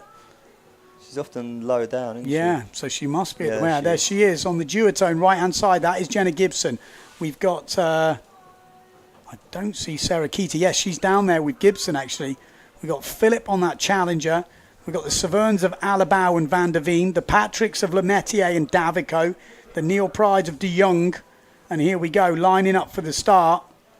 Big bit of swell. It's a clean start. And it's a good start. Jenna Gibson powers through down this bottom end. Lemaitre as well with a good start up that top end. Davico also looking good. But Justine Lemaitre knows she's going to have to charge here. So Lemaitre powering down from the top, and she's giving Gibson a good run for her money here. Gibson absolutely getting outpaced by Lemaitre, the smaller rider, but she is absolutely going for it on this first race. She knows she can't let Gibson get the free, easy run here. So Lemaitre will jibe first. Lemaitre round in first place. Second place, Gibson. Third place, Davico. Then we've got Sarah Keita Offringer, Alabau, Van der Veen, De Jong. But yep, out of the first one, it is Lemaitre. What are they thinking coming into this sausage now? The jump has caused all sorts of problems in the women's fleet. Justine Lemaitre went down pretty hard the other day. Jenna Gibson's had her fair share of traumatic moments with the sausage. And we are getting close to finding out how it will go down here. It's windy out there. It's a great one from the Lemaitre. Safely over. And Gibson, not the best rounding. And I think that's Sarah Keita. That is the first time she has gone down on the sausage. Gibson gets up in third, and that's kind of what she needed to do. She's got the speed. Up in third place. It looks like Van der Veen. Oh, and that's not great for Gibson. She's letting the rest get away from it. Lemaitre, though, she is just an animal right now. She smells blood. She knows a second place here could give her that second place in the overalls. Coming into this elimination, she was sitting in third. She is 1.5 points behind Femke van der Veen. So this is massive, absolutely massive for Justine Lemaitre. Who is in second place? It's Femke van der Veen in second. Looks like, yeah. If it is, this is going to be absolutely tight right now. You've got to remember, Sarah Keita is probably in about third or fourth place. We've got Jenna Gibson fighting back. Will they get a say in how this full result will pan out? Is it De Jong in third or Sarah Keita? We'll have to have a check because it will make a difference. Gibson is up to fourth place. There is 2 Neil Prize there. No, Sarah Keita is in fifth. Gibson is about to overtake. Oh no, Sarah Keita's coming back. There's going to be some big fights going on. Sarah Keita and Gibson, and Sarah Keita moves up into fourth place. De Jong in third, Van der Veen in second. Lemaitre is taking the win here. We will work out the points in a minute, but it is super close. Can't afford to make a mistake on that last jibe mark. Lemaitre goes down. Lemaitre goes down on the last mark. Is it going to make a difference? Van der Veen goes super wide. She just wants to stay on this jibe. She cannot afford to drop any more points to Lemaitre. Sarah Keita jibing in third place. Not someone you want behind you, but she's got a hell of a lead here, Van der Veen. De Jong in fourth. It's not good news for Gibson fans. You can't see her. She's back in fifth place. But Justine Lemaitre fans can start cheering because this is the result the French girl wanted. This might just put her. I'll have to work out the numbers. It's super close. Maybe Van der Veen's going to stay ahead. Let me just do the numbers, but it'll be super close. Just 0.3 in it. It will be Justine Lemaitre. She punches the sky. It's a win in the 13th or 14th elimination for Lemaitre. Second place is... Who's in second? That's what we want to find out. I'm pretty sure it's Van der Veen. Femke van der Veen with a second. Sarah Keita Offringer with a third. De Jong in fourth. And then we'll have to look further back. So Lemaitre gets a first. Moves on to 28.7 points. And Van der Veen will stay in second with 28.4. Just 3.3 in it going into the last elimination. Who beats who? Who beats who? Wow. One round decides it. Do or die. It's amazing that it comes down to that after so many races to be so close. And Gibson, I think, is out of it now. Yeah, she would need it. We'd have to see quite because a miracle after. I mean, she's going to be. They've got sixes and points. fives. I think she might be too far out of it. I'll do the sums in a minute as we watch the highlights. What a race, though. Justine Lemaitre deserved that. She went animal mode. She nailed it, yeah. She just went absolutely hell start, pushed down that first reap, powers around the first one. She nailed that jump, like soared over it, and then absolutely dominated that race. And you've got to give a big up to Van der Veen there as well for holding her nerve. First time we've seen Sarah Keita struggle on the Jenna jump. just crashed in front, didn't she? Yeah, maybe put her off a little bit, but didn't get the height that we used to seeing from Sarah Keita. Well, I think because Jenna cut across upwind of her, she had to do a downwind jump, which is much harder. You know, you normally want to do that little flick upwind, but she couldn't, so she had to go downwind, and then that caused the problems. She probably should have done a flacker over it. She would have done better. To be fair, Gibson was back up. Yeah. Like at this point, you're thinking There's some really hard jibe there. slow. It's Slow like you're kind jibe. of like, and there's loads of wind and chop. Yeah, not easy. Not easy at all. But she made it. No. Oh, and then just went down. It's tense. It is tense.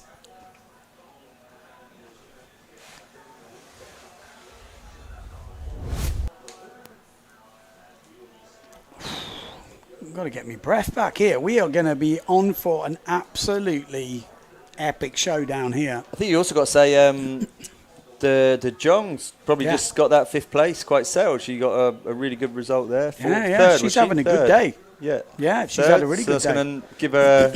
She was neck and neck for 5th, and we'll check the results in a sec. As we go into runners-up final, Macker, Stallman, Jolly, Board, Daldorf, Preen, Nikolai, and Cousin coming up in this runners-up final.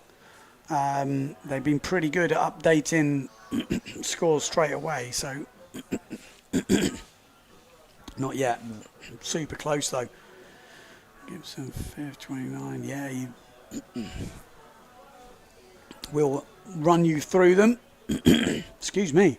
So we've got runners-up final, and then women's final elimination. One elimination will decide the podiums, and that will be it. It will be the end of the women's Slalom-X. This is for the world title. Obviously, Sarah Keita Offering has already got that title wrapped up. It's finished, but 2nd and 3rd are up for grabs. And this is, 2nd in the world, 3rd in the world. It's a big one.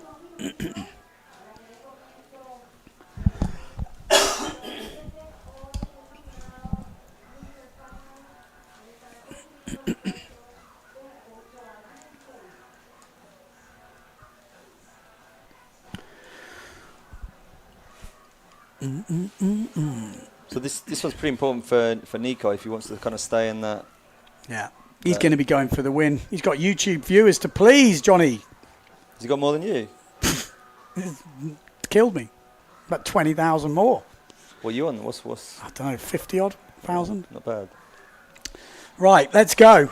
Let's get it on. I'm looking down the list. I'm looking at Cedric Board, Alexander Cousin, Nico Preen, Daldorf, Stallman, Macker, Nikolai.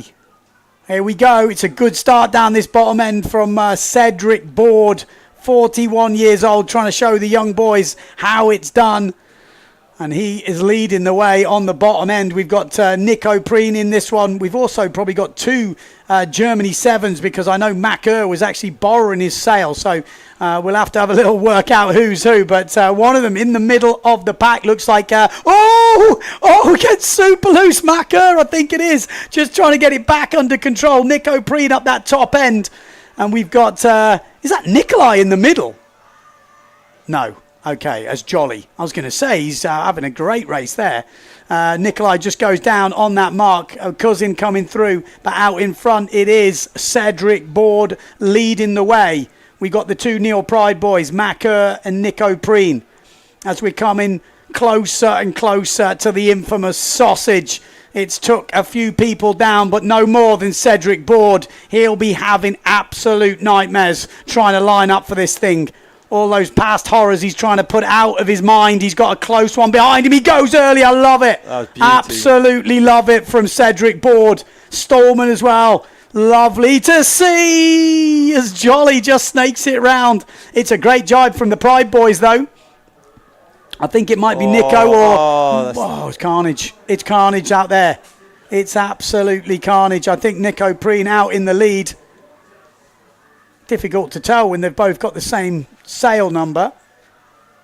Calling Nico. Yeah, Nico Preen in the lead. 2nd place, Cedric Board. Then we've got Macker. And the fight is still on for 4th place. I think we've got Stallman in the mix.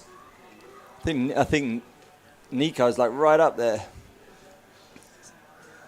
Nico. No, the Nikolai. Nikolai. Sorry, yeah, Nikolai. Jolly as well was looking good on the other Severn.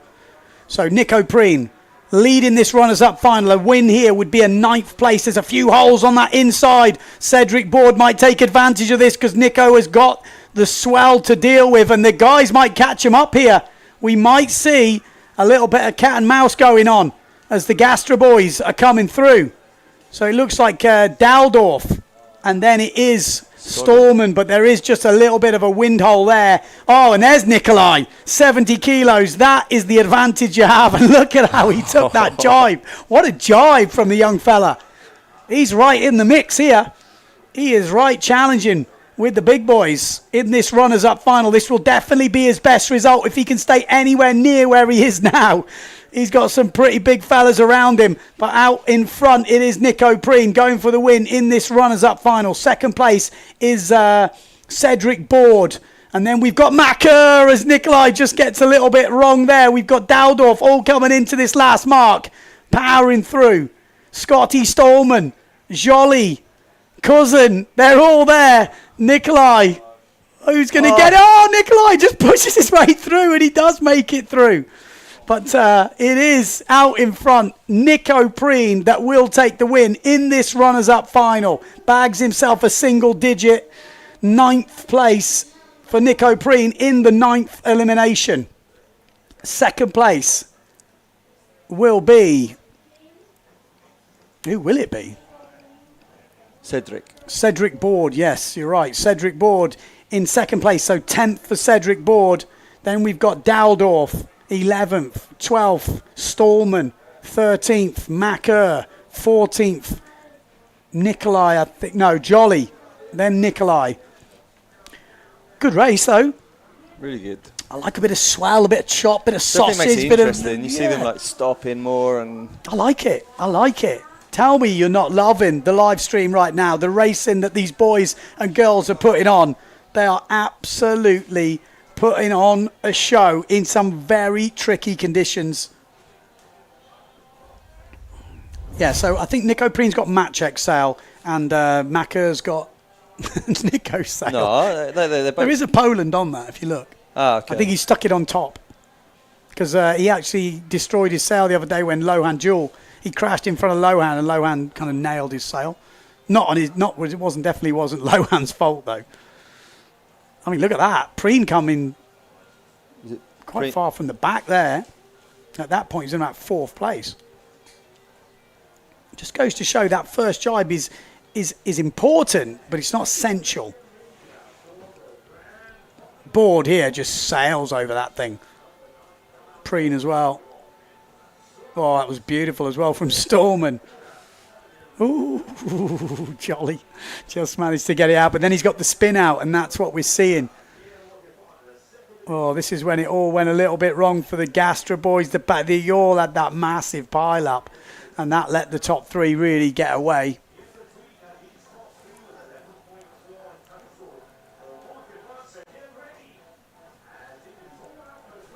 Oh, that was that inside jibe mark. Did it have a say in the top 4? Definitely pushed it close, didn't it? Look at Nikolai, just got such a good jibe there and just accelerated out of it. So good to see. But that's what you want to see. And I know you're going to kill me again, but the weight category, the light guys are good jibers. They are. They are light on their feet, you know. So to me, what will make more sense is doing courses that favoured lighter guys. Well, you could do that as well. Yeah. You know, like you have like really short first reach and then like triple jibes or something like that. You know what I mean? But as a light guy, I want someone to look up to. I'd like to see a world champ. Yeah. That's kind of what I think. I'm not ever going to do it, but I'd like to kind of look who's the best. Vreeswijk coming up for the final now. Men's final. This is big one. It's the last elimination of the day, and this will define with the standings going into the last day. Vreeswijk, Vonk, Tieme, Martini, Rakowski, Mortefon, Giacchino, Franz. All the big boys are there. Coming in to this one, Pierre Mortefon is leading by 1 point. He is, Jordi Vonk is in second. He is 2 points ahead of Maciek Rakowski, who is 1.3 points ahead of Matteo Giacchino. So it's so tight between, but I mean, we're most likely going to have 2 more races tomorrow. Yeah. 4 points the difference in the top 4. Yeah. So this is basically just going to work out how they go into the last day tomorrow. The last day of action will be tomorrow. That is when we will decide the winners of Fuerteventura Slalom-X 2025. Pierre Mortefon has a 5th as his discard. So if he's outside the top 5, he will count a 5th. Matteo Iuchino has a 4th as his best discard. So if he's outside the top 4, he will count a 4 in this race. The other boys, Jordi Vonk has a 6, Maciek Rakowski. Whatever he gets in this final will count. So Maciek needs a good one here. He really can't mess up in anything. Can't mess up. No chance. He will lose points to everyone if he doesn't get up in those top 5 places. Okay, we've got Pierre Mortefon on the left on your screens. We've got Mardo Vrieswijk in the middle. Then we've got Maciek Rakowski on the right. That's those 3 riders right there. On the top left, Tati Franz comes into view. We've got a bit of AC/DC playing. Bruno Martini down the swell. This looks good for Vonk, I reckon. That was a great swell for Matteo Iuchino, Jordi Vonk, Jimmy TMA down this bottom end. Amado Vrieswijk looks good. Ooh. Ooh. So Jordi, was he the... Well, I don't know. There was some guys at the top end, but he had a good run. Let's have a replay of that, see if we can pick it out. But that might be a few riders. It looked a great start from a lot of guys, but Pierre Mortefon was up the top. Can we go frame by frame through that start? We're going to have a look. We'll get the replay up, see if we can pick it out. But they will be looking closely at that iPad now, at that video replay of the start. They, on the boat, they have the line straight down the gun. We saw it yesterday with Bruno Martini nailing it. Bruno looked... Well, there was a swell. We have to have another look at it. Let's have a slow-mo. Oh, it's got to be Bruno. Isn't it? It's got to be. Yeah. I mean, if it's 2, it's Mortefon as well. And it's tough because when you're up there at the boat, you block everyone, and if you're over early, there's no escaping it. If it's 1, it's Bruno. If it's 2, the event leader might be counting a 5th in this elimination. We'll wait for the official call. It's incredibly tight. They were all so close, weren't they? Pierre doesn't make many mistakes. I'll say that. We knew Bruno was going to push. They're quick with the board. Wait to see Pierre Mortefon's face. He's not looking... Is he looking upset? Is Maciek looking happy? He's in the water. That could be because Tati went down in front of him. Bruno's already... Is he already on his way home? Yeah. It's 1 rider. Just Bruno. Yeah, Bruno Martini. Bruno Martini. Well, when you see that replay, I mean, he was a board length ahead. Yeah. What are we talking? Not even like, that, half a board length, I think. 10th of a second or something? Can we have another look at the start, just out of interest now? We know there's 1 guy over. I mean, it comes down to size. We saw how good he nailed that start yesterday, but there was literally 0 room for error. 10 cm he would have been over, which is impossible to calculate. But he is an all or nothing racer. I do like that about Bruno, especially from a commentary perspective. I'm sure the neutral viewers out there who have got no affiliation to any brands, nothing, they just go, come on, Bruno. You're kind of just rooting for him because you know he's going to let it all basically hang out. It was close, though. It was close. It was close. Anyone want to make some predictions for this final?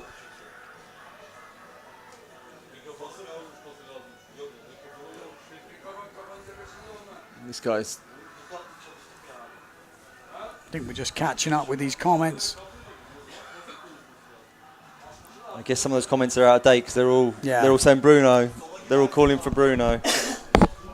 I think they're coming through slowly or something. I don't know if it's on some sort of slow replay of the chat. Oh, no, Bruno in the party. He's coming out. Yeah. Yeah, I think a few people upset Bruno's out.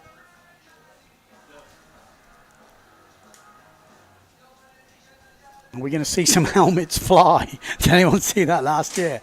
Prediction here, Jordi 1, Iuchino 2, Mortefon 3, Maciek 4. My little boy still talks about Bruno. Every time I say Bruno, he's like, Bruno's the helmet thrower. Really? Yeah. Sticks with you. Yeah. Sticks It with was more than once, wasn't it? There was He one when kicked it. there was one on the beach where he kicked it, and one on the sausage when he like took it off and threw it. I think that was the best one. We love Bruno. You can't not like Bruno, but he's not in it now. We got 7 riders left in this Elimination 9 final. Vrieswijk, Vonk, Tieme, Martini, Rakowski, Mortafon, Giacchino, and Franz. I promise I won't get Amado and Franz mixed up now. It's so hard to see from this angle where they are. It looked like Tati was like behind. Is that Tati? Or? Yeah. Who's got the white sticker? That's Amado. It's easy to spot, to be honest. Yeah. It's just sometimes I just have something in my head and I don't look down, and then you just carry on with the same name in your head. So used to seeing Tati as the only 0.7. It's with the change of sponsors, but here we go. Maciek Rakowski needs a good one.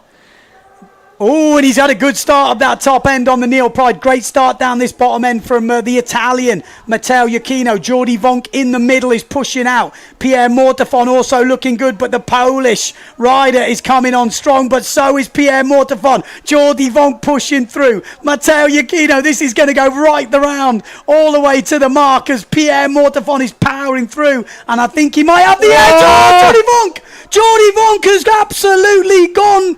He has gone. That's his first mistake we've seen from Jordi. Oh, it's a disaster for the Dutchman, but Pierre Mortafon hangs on. Rakowski on the inside. Matteo Giacchino in third. Then we've got Tati Franz, Amado Vrieswijk. We've got Jimmy Tieme. Oh, it's a disaster for Vonk fans. He was looking so good, but it's all about the Frenchman now. Pierre Mortafon and Maciek Rakowski from Poland as Maciek Rakowski goes to the front. We've got to navigate this sausage now. Who is going to falter? Who is going to step up when it counts? This is the final. No room for error, and Maciek nails it full speed. Pierre nails it full. Maciek is on one here. He looks like he means business. A great jibe from Maciek. A good jibe from Pierre Mortafon. Gets a little bit stuck on the swell though as Tati Franz goes down. No, it's Amado that goes down. And guess who steps up? Mr. Consistent. Matteo Giacchino up into third place. Maciek Rakowski now though with 2 jibe marks to go. Oh, this is good news for Maciek Rakowski fans. Vonk is swimming. Maciek Rakowski couldn't afford a mistake. It's all panned out. That's worked out very well for Pierre. He's got, because we know that Matteo is like an outside shot to get that lead, but the two that could really make a difference are Jordi and Maciek, and they're both down and out. Pierre living the dream right now as we look to the highlights of this reach. What a race that was. It was all on this first reach. The boys were going head to head coming into this first mark. Keep your eye on Jordi Vonk. Oh, he hit that chop. How he stayed that way. You could see Matteo just holding his head into his shoulders as he holds on. Jordi Vonk just hit that chop there. Nothing he could do. He does well to not hit Matteo Giacchino. Oh, Jordi Vonk fans will be absolutely gutted with that. He would have had a say in this title race, that's for sure. A great mark round, a great jump in there from all the boys. Amado Vrieswijk just total. He actually went too fast into the jibe there. He was like... Yeah. And then it was all about Maciek and Pierre. At this point, well, we'll have a look at this jump again, but... Oh, Jimmy Tieme just lands too flat on the nose there. But this was all about it. Oh, we don't see that jibe. But there's the chop. Watch this. This bit of chop.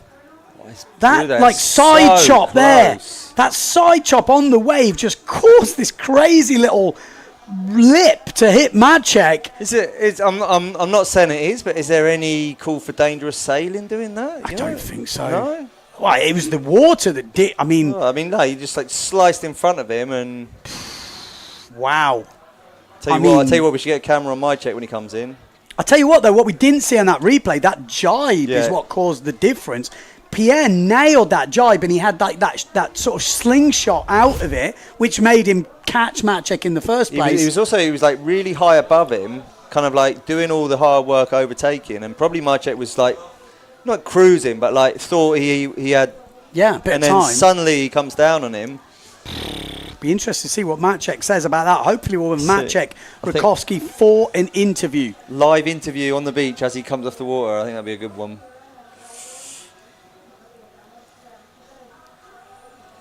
So, wow. Matteo up to second.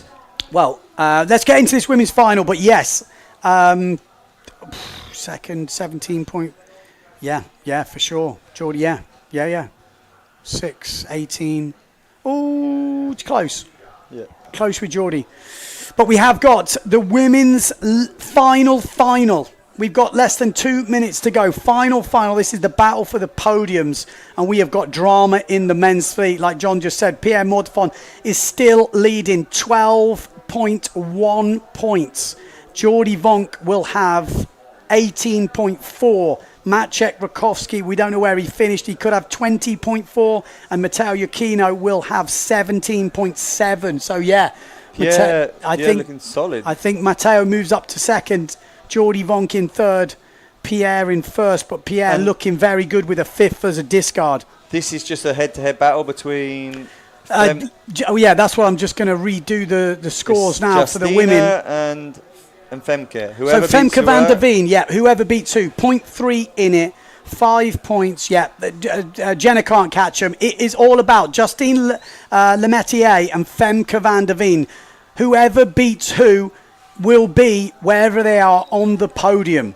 If they are outside the top 5, that is, because Justine has a 5th, Femke has a 6th, and it's a good start down here, but someone really was right up there at the top end. If that's a general recall, that might be bad news for the Patrick rider, but it looks like it's a good start. Jenna Gibson down this bottom end won't have any say in this title race, but I tell you what, Justine Lemaitre will, and she has just absolutely nailed the start. The French girl is going for second in the world right now. We have seen the drama that just played out in the men's fleet. Will we see similar things happen in the women? Jenna Gibson, though, is leading into this first mark.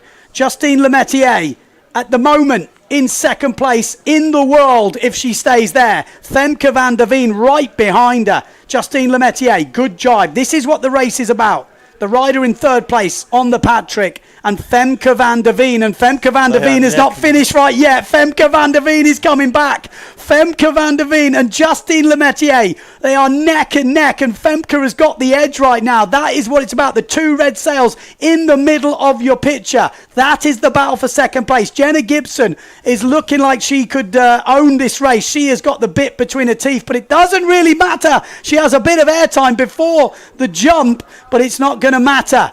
Like I said, she will finish in fourth in this battle. Sarah Keita goes into second place. Justine Lemaitre, not a good jump from her. And Femke van der Veen is out the straps. Lemaitre gets it back under control. Moves up into third place. Oh my God, Femke van der Veen fans, she was no-footed in that jump and she's still going. Femke van der Veen is still on the board. This is ridiculous scenes right now. Justine Lemaitre, though, has got the advantage. Femke van der Veen is leading in the overalls, but it's whoever beats who. Lemaitre, at the moment, in second place. Sarah Keita Offringer, the world champion this year. She's already got it wrapped up.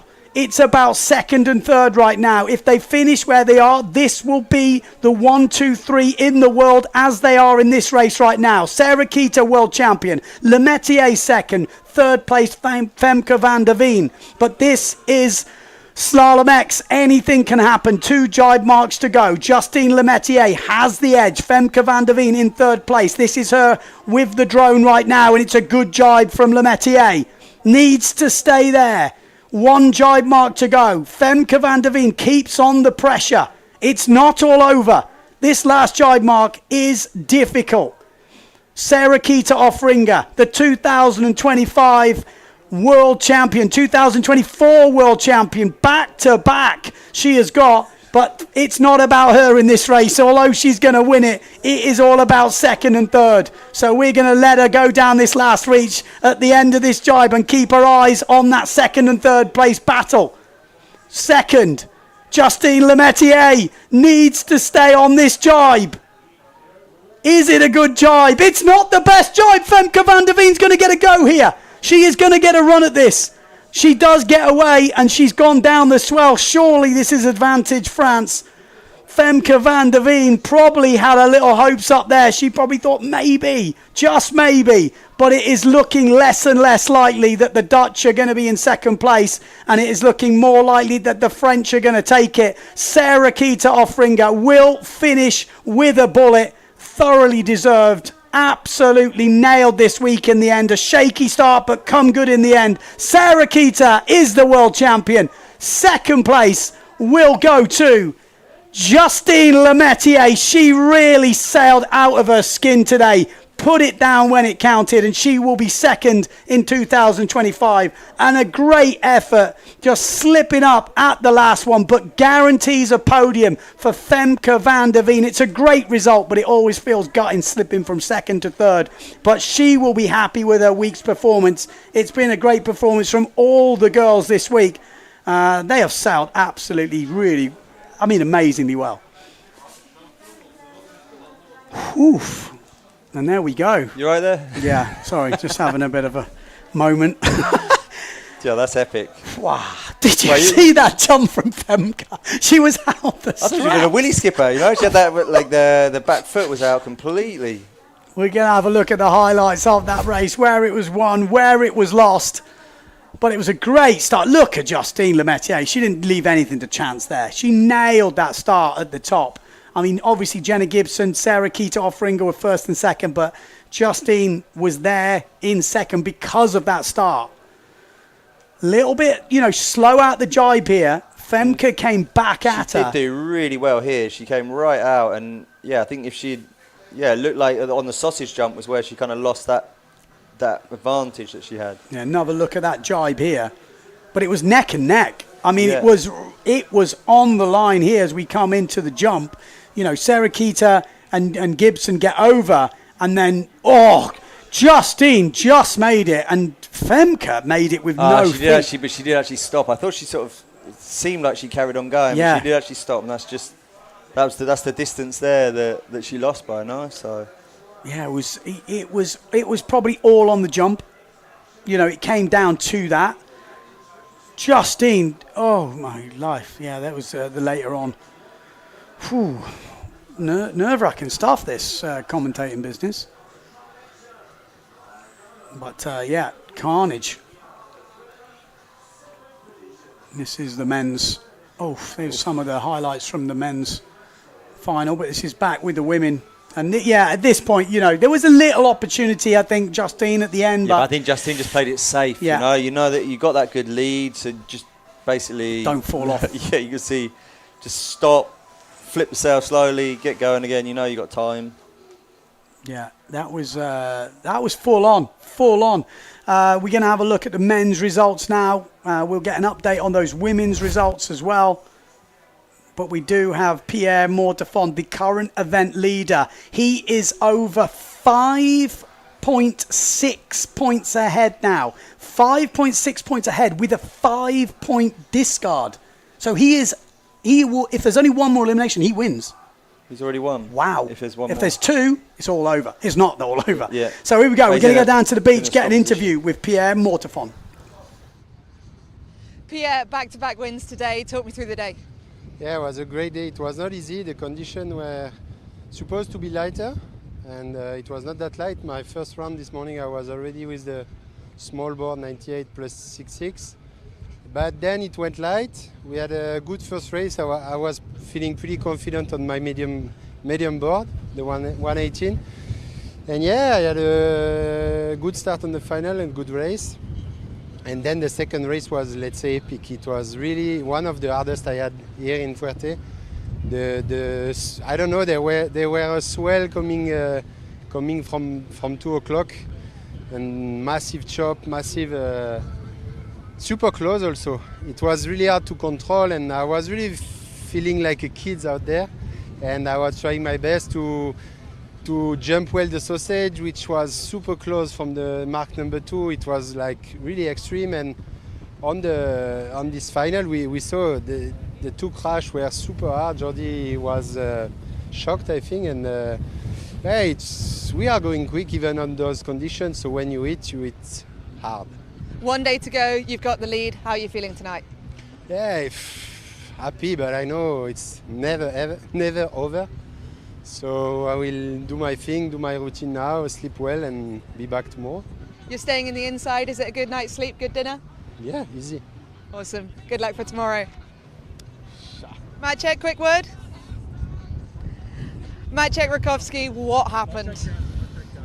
Story of my life. I do 10 things good and one bad, and that's it. I was not, maybe, I don't know, was maybe not focused enough, but it was so rough.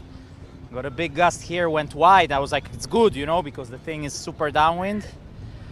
And then pushed like maybe 90%. He pushed 100, but I was there, and I don't know, the inside rail caught and just ate shit. Feel like shit. Are you okay? No, I'm okay, but I just feel sorry, you know. Just feel sorry for everybody cheering for me to disappoint, and feel sorry for myself to put all this work and yeah, in a moment like this, I mean, it's the best event. I'm about to cry, sorry. It's the best event we ever had. But yeah. Sleep well. Tomorrow's another day. Good luck. Thank you. Matteo, you've jumped yourself up to second place overall. How are you feeling? Yeah, I feel good. I have to say the last race was really hectic. On the first race I had good speed finally, I had a good start, but we were with Jordi fighting, and I saw his board get lift and then hit in the water. I was like, it is not going to be good, so I bear off, and I almost hit me with the mast. I was like, it was a nice couple of days with Ingmar yesterday and this today. I feel unlucky, really unlucky for Jordi. He was unconscious and stuff. It was scary moments. But you've just spoken to him on the beach. He's actually okay. Yeah, he's okay, but was. It's not shock Maria right now. No, he's good, but could have been bad. I mean, he's really good. He stayed back. He did the whole course in the end. So, but he was. Maria is all good. He's all good. He's gonna be back safe and sound. But just feel sorry for him because he was sailing amazing. And then the race, I just like tried to get closer to Pierre and Maciek. They were fighting crazy. Actually, on the outside jibe, I forgot we touched in the air with Amado, because I slowed down to have to make a nice inside jibe after the sausage with the guys, and Amado came full speed from the top. He jumped and we touched in the air, and he passed me, overtook me in the air like going downwind, but then he went straight and crashed, and I managed to stay on top of the board, and then I just followed the guys, tried to get close, and Maciek crashed, and there was no way to get Pierre, so I was pretty happy about the race. 1 day to go, 2 races probably left. How are you feeling tonight? No, I feel good. I try to do my best every day. I did this race many years. I know how long it is and how everything can change in like this. So I just stay focused and see what happens tomorrow. Good luck. Thank you.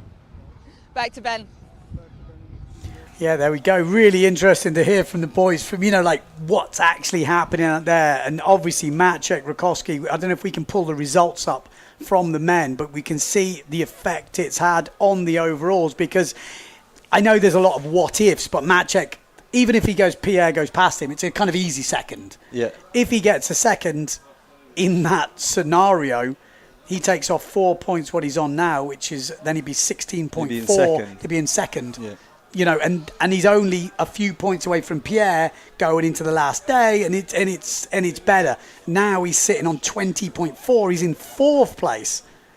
There's a big difference that when you're going for those podium places, and you could see, there we go. There we got the scores now. So you can see Maciek Rakowski on 20.4, and if he'd won that, you start to go if.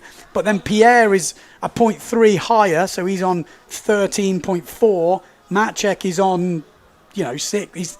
It's 1 point. It's not. It's just such a big swing from that one moment. Jordi Vonk as well. That big crash, obviously in the final, he puts a win in there, 6 points off. He's leading. Yeah. So big final that was, massive, and no bigger than from the Frenchman Pierre Mortefond, who is last year's champion. He always comes up with the goods. It's not luck.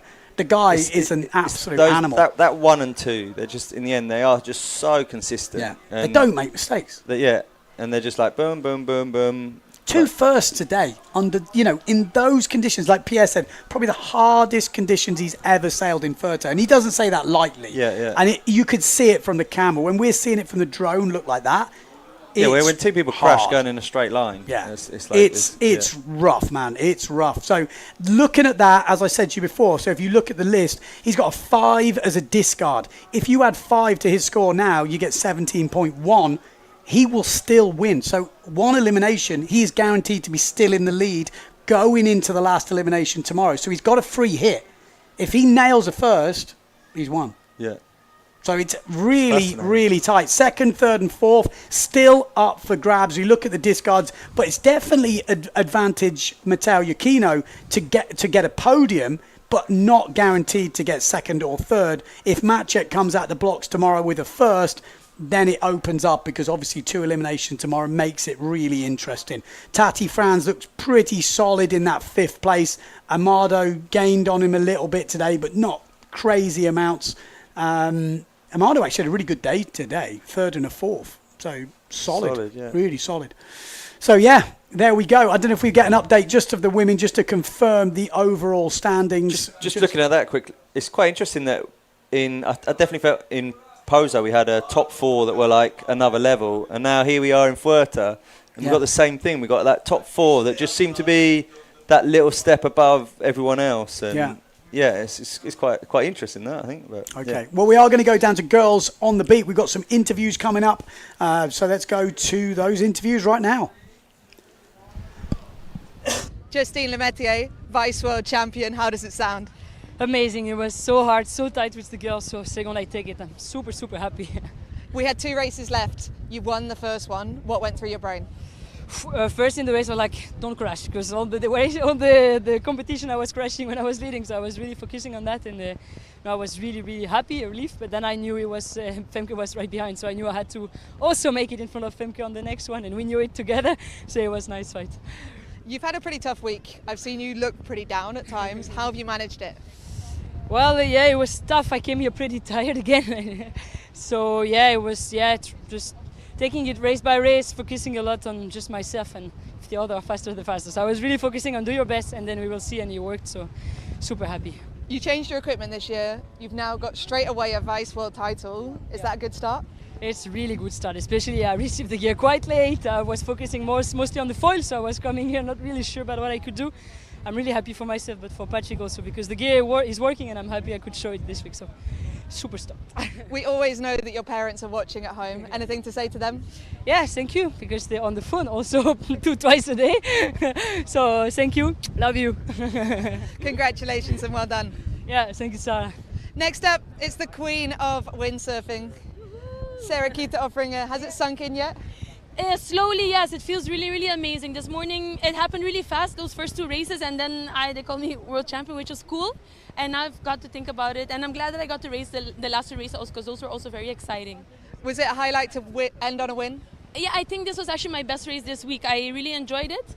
I have to say that it's the first time I actually crashed on the jump the race before. And I bet a person in the tent today that I haven't crashed it yet, and the next thing I do is I crash. But I'm glad that I could redeem myself in the last round. You have so much support online. Anything to say to the family and friends at home? I mean, I need to say thank you to, also you, JC, my family at home. They were all on the phone with me the first day. They kind of had to mentally get me together. So I'm really thankful for that. And all my friends that are always watching all my races and sending WhatsApp messages, I really appreciate it. So thank you so much. Congratulations. Thank you. Femke, your first time ever on the world podium. How are you feeling? Yeah, I'm happy. Yeah. It's been a long week. You've been all over the results. You've smashed it on the first day. How are you feeling to get third? Yeah, I'm quite happy that I came back today with better results, because yesterday I had a really bad day with making a lot of mistakes. And now I try to be safe, and I was way more consistent, so I was happy about that. And then in the end it got quite close with Justine, so yeah, it was an exciting day. You guys took it all the way to the very end. It's been super exciting to watch. How does it feel knowing you're going to go home from this event with one of those PWA trophies? Yeah, I think I need some time to realize it, but for sure I'm happy. Anything to say to the family and friends at home? Yeah, thanks for all the support and thanks for watching. Yeah, it's just great. Congratulations, Femke, and yeah, have a day off tomorrow. Yeah, let's see. It will be windy, so maybe have some fun on the wave gear. We'll see. Awesome, well done. Yep. Back to Ben. In Cape Town and stuff, Oh, so she likes to send it, but that's why she looks so comfortable that first day, because that's where she really kind of stomped it home. And she's had a good day today. Look, third, second, third, super consistent, but Le Métier was the one that stepped up. When you look at those results, Le Métier today, she started with that fifth, so it didn't go well, and then she just seemed to go into like Terminator She does mode. have like you can sort of see she has a Terminator mode, like you say, where she just like puts the hammer down and goes. Yeah, second, first, second, and that is the difference. Look at the scores. 0.7 the difference after 15 eliminations. So close. I mean, amazing. It's hard. You've got to separate in some way. But Justine Le Métier, I think she deserved it on that final day performance. Obviously, Sarah Keita. We got to look down the list. I mean, Jenna Gibson will have a look at that and think what could have been. She's definitely got the speed. We've seen stuff she could work on, but I think here is just a difficult spot. Yeah. I mean, she was so close. I mean, those last two races where she scored a 7th and an 8th, I think she was leading both of them at some point. So I think all of the races like that. It's there, and a massive shout out, I think, to Bobby Lynn for 5th place. Look at the results today. 6th, 4th, 15 years old. Yeah, that's amazing. Really impressive. Ahead of, tried and tested Blanca Alabao. She's been here before. She's used to it. So I think real impressive performance. Then we got Mao Davico, the new girl, Philly. Really impressed with her. She's had some good performances. Look at today, 5th, 6th. So she's right there in the mix. And we got Van der Meulen, Biagilini, and then Kit de Jong. I think she got injured on that first day. But anyway, a good showing from all the girls this week. But that is it for day number 4. And that is it for the women's thing. The world title is done, so there'll be no more women's racing. That's it. Title done. Men tomorrow. 2 eliminations. Skippers meeting 11:30. First possible start 12 o'clock. 2 eliminations to decide who will be leading the world rankings going into Tenerife, because obviously this is the first one. Matteo Iuchino won last year but didn't win the world title. It's true, yeah. Pierre Mortefon is winning now. How will it end up? Will Maciej Rakowski have a bit of a comeback? Will Jordi Vonk make his comeback? Well, you'll have to join us tomorrow. So thanks to everyone for tuning in. Cheers to John Sky for joining me in the commentary booth. And we're going to go and get a much needed beer. Great start down this bottom edge. Biggest jump, and he does the best now. Pushing harder than ever. Look at the speed. Plays a massive crash. Takes advantage into second place. Wow. Nice drive. So tasty. Look at this. Super close. It's a massive A great comeback in this one. On that top 2 battle. That's the one we want to see.